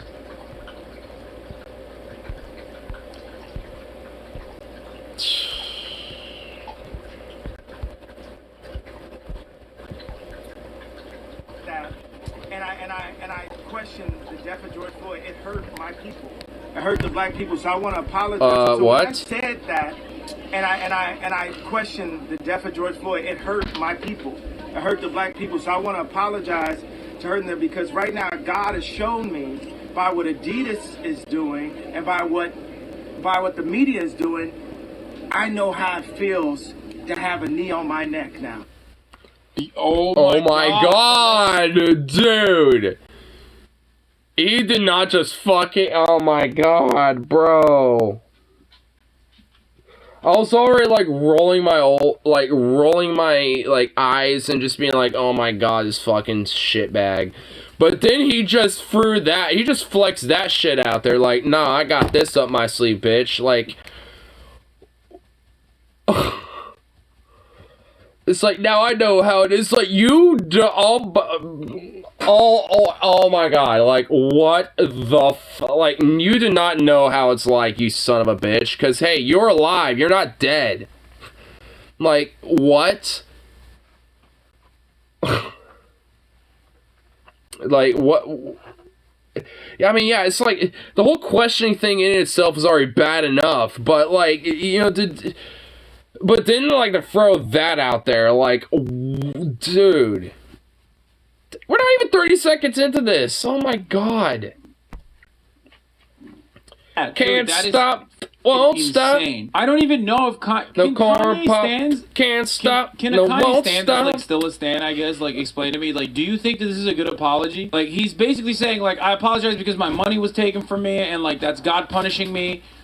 Let's just watch the full video because it's psychotic. All right, so it says, think about it, that sounds like the type of wording that's in the contracts, right? Okay, it says, such as, especially but not exclusively, the myth about a world Jewish conspiracy or of Jews controlling the media, economy, government, or other societal institutions. But isn't that what you said?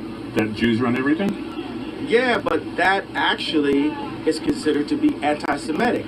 Right. So I didn't realize that it was. Dude, it's so funny. Marjorie Taylor Greene and Kanye had the exact same reaction. Like, when called out for their anti-Semitism, they behave like babies. They're like, yeah, I didn't realize. Like, what are you, a baby, dude? You're like almost 50, dog. That's crazy to me. Ooh, my bad. Oopsie. It's anti-Semitic. Which, by the way, it's not even the end of this because he does continue to say some more unhinged shit. Say, hey, you Because know. it's Kanye, of course. Even Student Crowd did that fake reenact shit, which is scummy as hell, sure, but at least there was some effort put into whatever this is. Yeah.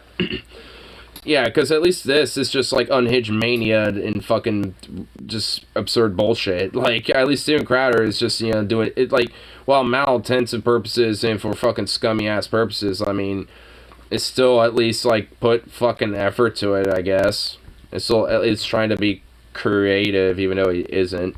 It's just being distasteful. Jewish attorney. I have a Jewish record label. I have a Jewish contractor. I have a. Do you regret your statements? Are they statements you think you should be walking back? I mean, considering... What do you mean walking back? Well, you know, backing up. What do you mean? The thing is, you've lost a lot of endorsements. People are dropping you. You're getting, you know, vilified. You know, I mean, you might think you're right, but I think, you know, there's a whole world out there that's condemning you for what you said. Okay, so this right here is a chart of Universal Studios 20. Oh, dude, he literally goes, oh, are you apologizing? Does that mean you understand what you did? He goes, nah, just kidding. Look at this list of Jews I have. Like, he literally pops off with the red chart, dude. You guys have seen it on this broadcast. I showed you, like, what these psychotic Nazis have. He literally is pulling. They basically have, like, that weird, like, fucking weird, like, spider web of random, like, you know, red rubber bands that are connected, you know, into, like, random different people, organizations, this and that and shit. Like, he's just basically doing that.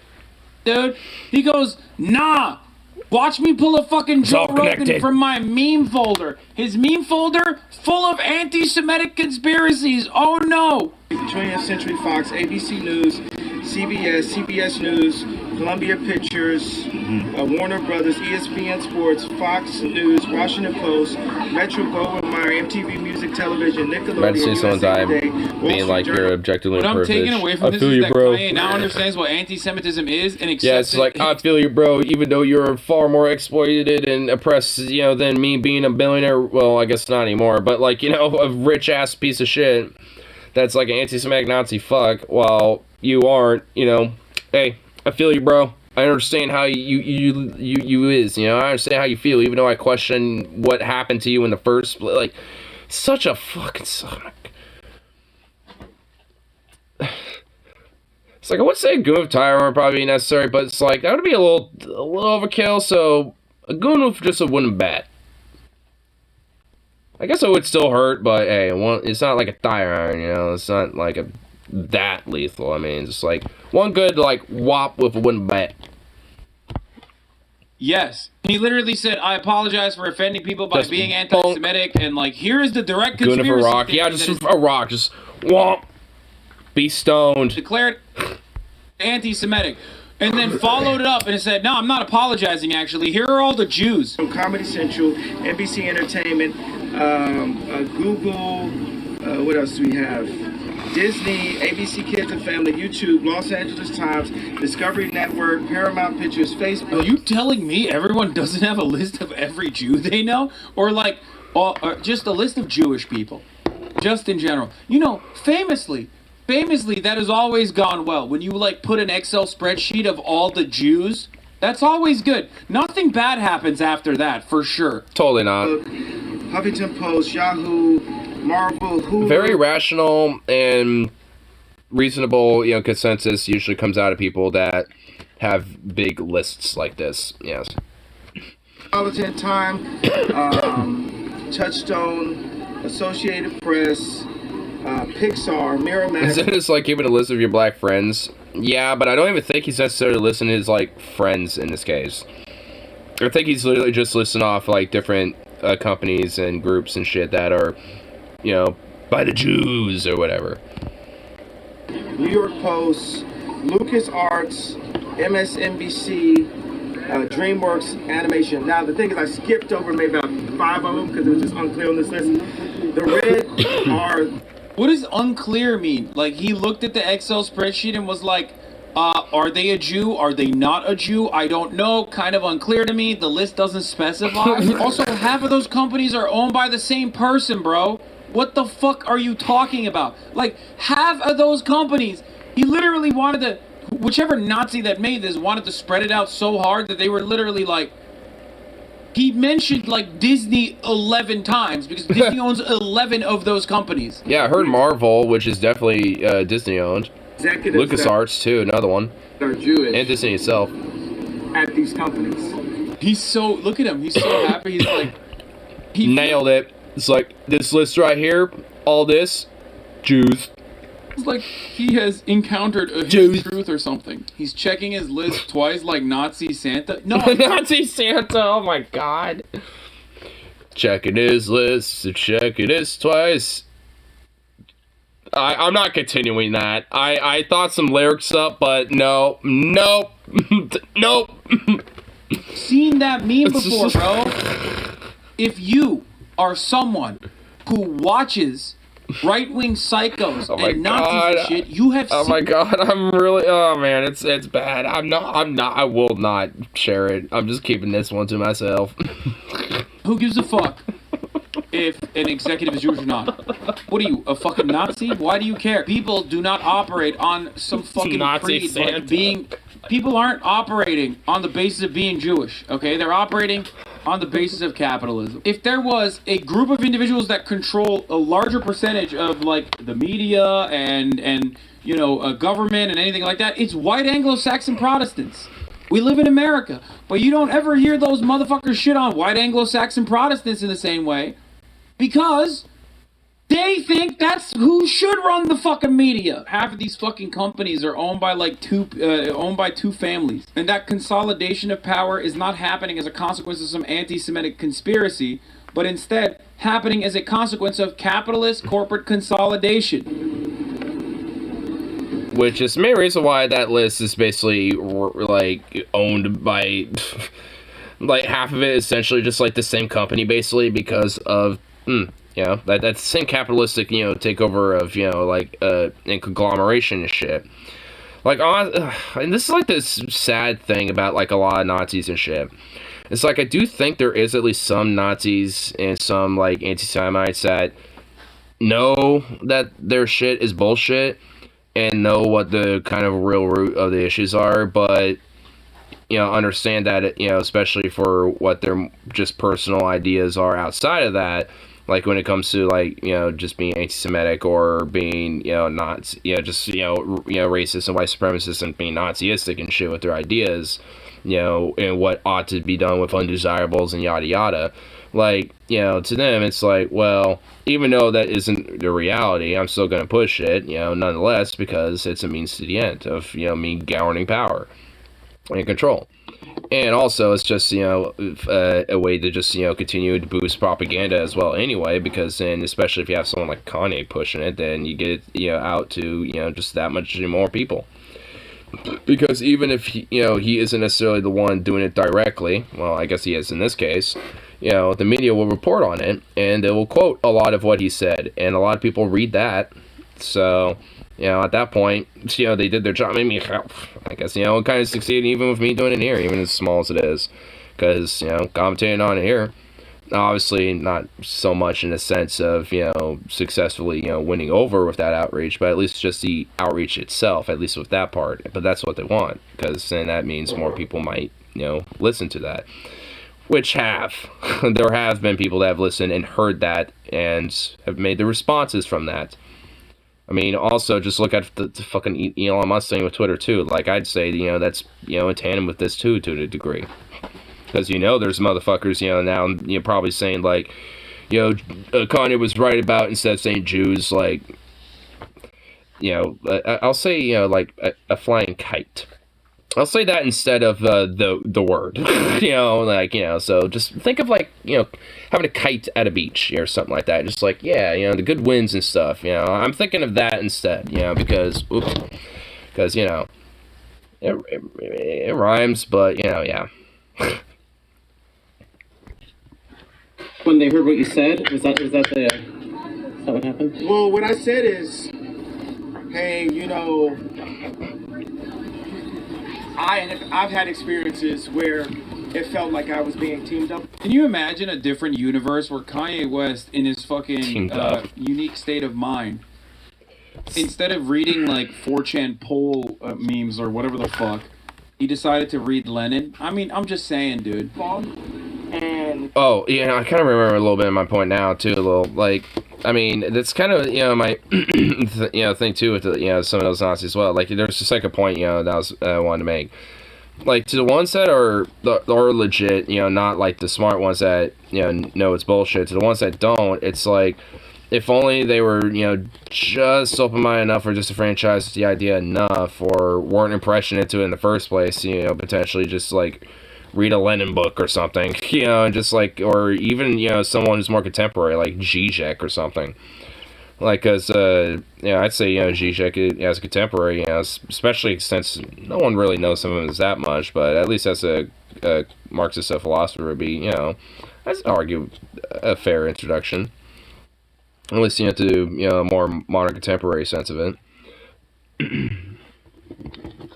But mainly just because I have one of his books, and it's actually I can honestly, like, imagine me, like, hearing him, while reading the book, and honestly, it's kind of fun to read, if, especially if you know how he speaks, because he's like, I'm very thick with the accents, and, has very intense complexions, and has a lot of sniffles. He has a lot of that going on, I mean, but I kind of find him entertaining to listen to, honestly, because of that. And this made me hard to understand, so I listen to some of his stuff twice over, usually, because of that, but nonetheless, fun to listen to. That term would be considered to be anti-Semitic, so I had a mediation. Because ultimately, his mind is like an empty canvas, okay? His issue was that he learned wrong things. His issue is that someone gave him psychotic, hateful conspiracy theories as the hidden truths. Scary amount of comments supporting him refusing to take the medication is what pissed him off, because God has opened his eyes and ears. He was able to escape the trap. Well, that's not disturbing. Maybe don't take your medications because God has enlightened you. That's basically, like, literally schizophrenic talk, by the way. Like, it's pretty common for people who are schizophrenic to convince themselves not to take their medications because usually voices are telling them that. It's in the battle of good and evil. Those who call you crazy are the scared ones. Kanye, the truth, he's going through his trials at the moment, but I believe, brother, he's going to see things through. Dude, it is kind of wild how acceptable it is that, if you frame something within the reference point of God, it's just, you could say the most unhinged shit. Like, you could literally just be like, yeah, because basically, like, Christians, as long as you invoke God and show how you're, like, willing to hear his voice and, let him guide you, and at least, say that, and, like, put off the veneer that you're, empathetic, and at least have some sense of, like, like introspection with the Lord or whatever the fuck, dude, Christians will eat it the fuck up, even if they don't necessarily agree with you. But they'll be like, well, at least the Lord will know, you know, the right way for you, and you know, and blah blah blah, and like the Lord knows the way and all this other shit. Is right now, God spoke to me, and other people will be like, yeah, you're right, brother, that's so sick. It's so crazy. And I question the death of George Floyd. Like, even his epiphany revolves around capitalism. His epiphany is that, like, God took his money away to punish him, and that's when he found out that he was in the wrong. It's like, bro, why didn't you listen to humans? Like, the people around you. It hurt my people. It hurt the black people. So I want to apologize to hurting them, because right now God has shown me by what Adidas is doing and by what the media is doing, I know how it feels to have a knee on my neck now. This part was insane and unhinged. That is unhinged. God took his money away to teach him what's what, and now God sent Adidas to take his money away from him, and it's the same as George Floyd. That's a psychotic take, bro. So, like that's something that, as far as I'm concerned, it's like, all right, mental asylum, you go. So that's where you go. It's just like, I mean, honestly, like, at least in my mind, it's like, that's just some straight unhinged shit. Like, it needs to be like in a like mental asylum or something, you know, and fucking, you know, have like humane therapy and humane treatment given to him so he is less insane. Thank you, God, for humbling me and letting me know how it really felt. Because how could the richest black man ever be humbled other than to be made and not be a billionaire in front of everyone off of one comment? Seeing everything off of, like, this narrow framework of, like, God individually coming down to punish you is such a wild fucking take. However, because it is within the confines of him being a religious man, even if he's using religion as, like, a selling point here, even if he's not authentically religious, which he might not be, right? Or maybe he is. I mean, honestly, he kind of is, considering his mental psychosis. He is. I don't give a fuck. The point is, because it is being sold through the narrative of God and religion, motherfuckers are like, yo, that you're spitting, dude. You're spitting the truth, king. That actually, if you look at the definition of DEFCON, it means to get extra defense, which obviously I must have needed. Yeah. I must have needed that extra defense. Dude, even these like journalists are like, yeah, okay, I mean, sure, you know, yeah, I get you, I understand you. Yeah, you're right, blah, blah, blah, blah, blah. Worried you ruined your legacy, Kanye? How, Mike? Well, stop. I'm not worried. I'm just not worried, period. God is alive. God runs the world. Amen. You know, God even runs Hollywood. God is alive. And he's using me right now. He chose me for such a time wait, hold on. So if God runs even Hollywood, but also the Jews run Hollywood, does that mean God also runs the Jews? Does that mean, like... Dude, I'm not even gonna bother to try to make sense of that, because obviously it's just unhinged and irrational. To basically for the media to put their knee on my neck, for Adidas to put their knee. That's so gross, bro. Like, dude, that, from $1 billion to like what? They're just, yeah, someone, okay, like honestly, there's just be a little, like, you know, just like, you know, Scout from Team Fortress 2, just like, bonk, just at the bat, just like one good time, just once, that's all, just bonk. It's like, stop being anti-Semitic, bonk, stop it. For every anti-Semitism that you do, you get a singular bonk. Bonk. For every, like, psycho, unhinged, like, racist remark you make, a bonk on the head. Bump. With a wooden bat. Like, I mean, it's just one. Just a singular time. I mean, we'll have to, like, you know, make up for the previous time, so at least at first, there's going to be just a lot of bonks going on. But once we catch up to the number, then, you know, it'll be, you know, one for one. You went on a fucking anti-Semitism tour on every platform you could go on tour, for a dude. month is not the same as a fucking police officer putting his neck on the putting his knee on the neck of George Floyd and executing him. That is so nasty, dude. That's so disgusting. I mean, it really is just fucking ridiculous. Dude, imagine if, like, some white dude said that.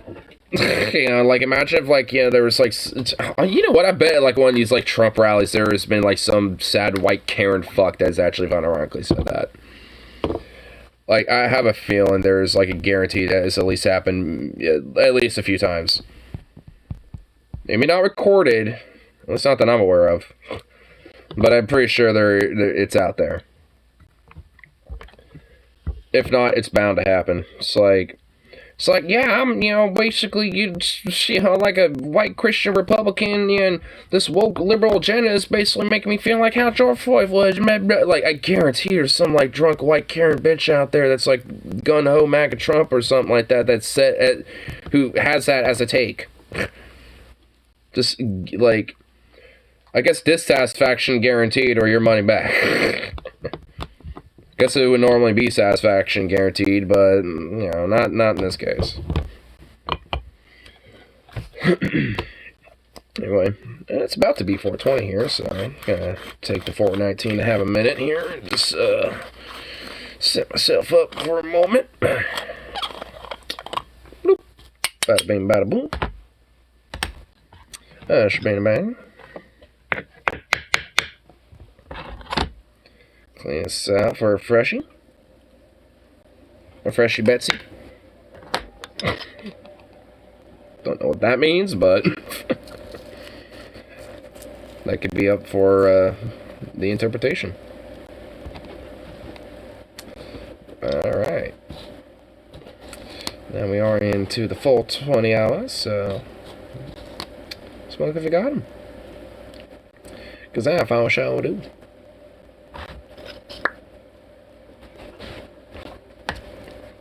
And this is like some sticky weed.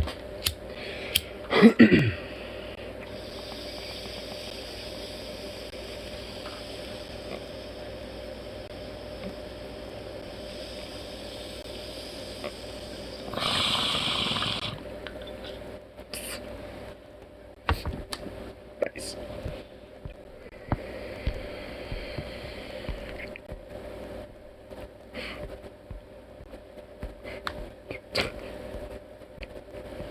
Well, Zahn's been doing the new Modern Warfare 2 gameplay, and thumbnail is just like, it's making me commit war crimes. I've at least seen some of the gameplay, not from him, but from somebody else, at least for some of the campaign. It is basically just revisionist history. Like, they have a guy named Gabrani, or some shit like that, who is literally just a photocopy of General Soleimani. Unironically. It's just like, what? Your first mission is like basically reenacting the assassination of Soleimani. It's just like, what the fuck? I mean, some of the campaign, like, well, basically all of it is basically just like, alright, time to do some war crimes. Like, I mean, that's basically, it's just like, holy shit. I mean, honestly, it's a really good campaign, I will admit, like, plot-wise and gameplay-wise, it's actually not bad. But it's just like, bruh, it's just so absurd. I think at, like, one point, like, they, like, you play a mission where you're in, like, an AC-130 gunship, and you're, like, fucking having to, like, capture, like, a dude, and you pretty much are, like, doing an airstrike on a Mexican village, and just flattening it. It's just like, what the fuck? It's just like, what? I mean, it's like, some of the shit in this campaign that happens, it's just like, oh my god, what the fuck? It's like, I mean, it literally is just like, alright guys, time to commit some more crimes today. It is literally, it's just that, the game, basically. I mean, it's actually, I mean, like, gameplay-wise and plot-wise, it actually, I mean, well, outside the war crime part, I mean, it actually does look like a pretty decent campaign and a game. But, holy fuck. This is like War Crime City, dude. It's like War Crime City, Do-Wah-Diddy. But, like, I mean, the first one was also like that, too, a little bit. But it was not as, like, flaunting it like this one is. Like, this one just goes out of its way to just, you know, go fucking, like, War Crime Central. It's like, oh my god.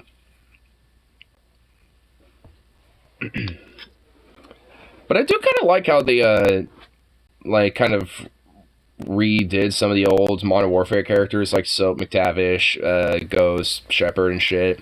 Honestly, I actually kind of like them a little more, personally.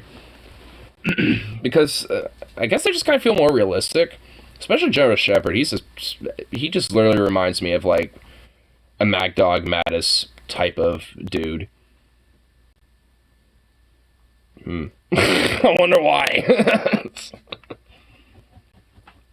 Maybe Flynn, too, a little bit. He's probably just an amalgamation of just different American generals right now, anyway. Then, like, the embodiment of the CIA with Laskel, or whatever her name is, Laswell, or something. And then, you know, we can't go, you know, it's like, what isn't, like, you know, War Crimes the game without also, like, private mercenaries, you know, being actively involved in, like, everything. Because, yeah, that is also going on.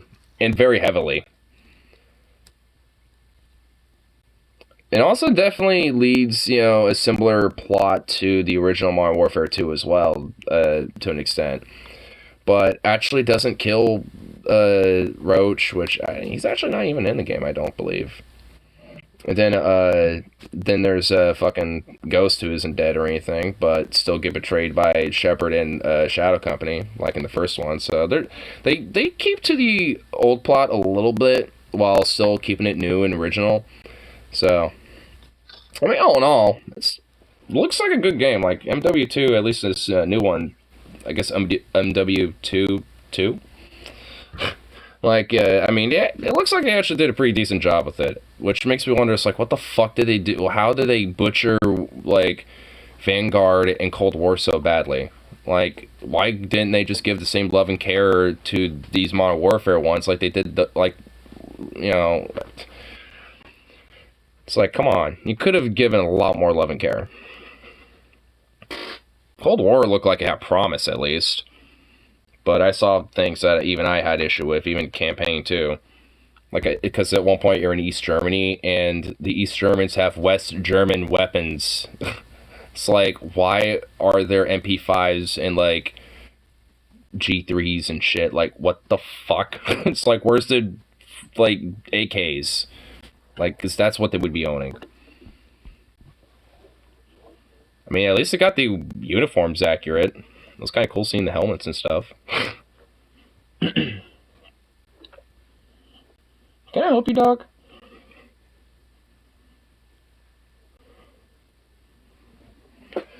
And then pretty much no one talks about Vanguard because it basically is just like a Zoomer's ignorant / arrogant idea of what World War II was like, and yeah, it's like that.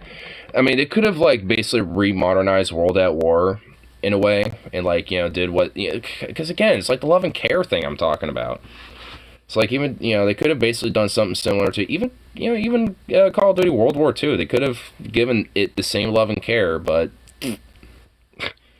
because even though World War II did have its problems, I think people now look back at that Call of Duty and be like, okay, that one's actually good. You know, it actually isn't that bad. Has its problems, but you know what? It's actually good for what it's worth.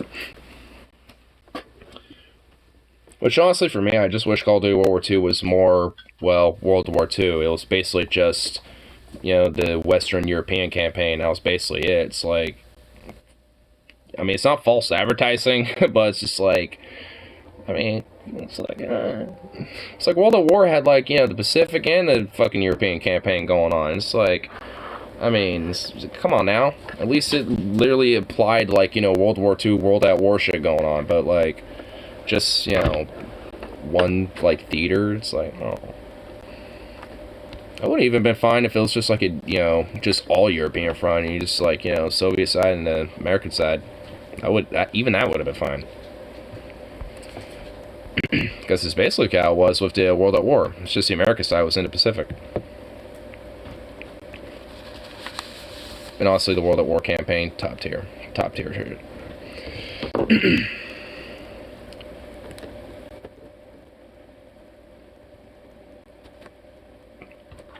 I've always loved the World at War campaign. It's just always been like some epic, just great shit. I don't know if you know what? Actually, thinking about it, I still have the CD for World at War. Honestly, like, part of me is just like, man, I kind of want to go back and, you know, play a little bit of that right now. Because especially, like, the Battle of Berlin, like, the 2 missions when you're in Berlin and storming the Reichstag. I mean, dude. Like, just top-tier missions right there. And watching that fucking, like, eagle inside the Reichstag's, you know, like, hall fucking collapse and shit, dude. I mean, World at War was just such a masterfully done campaign, honestly. I feel like outside of, like, the early Modern Warfare campaigns, I mean, I don't think anything really can top that. God damn, I always clock these things because I do it so damn tight.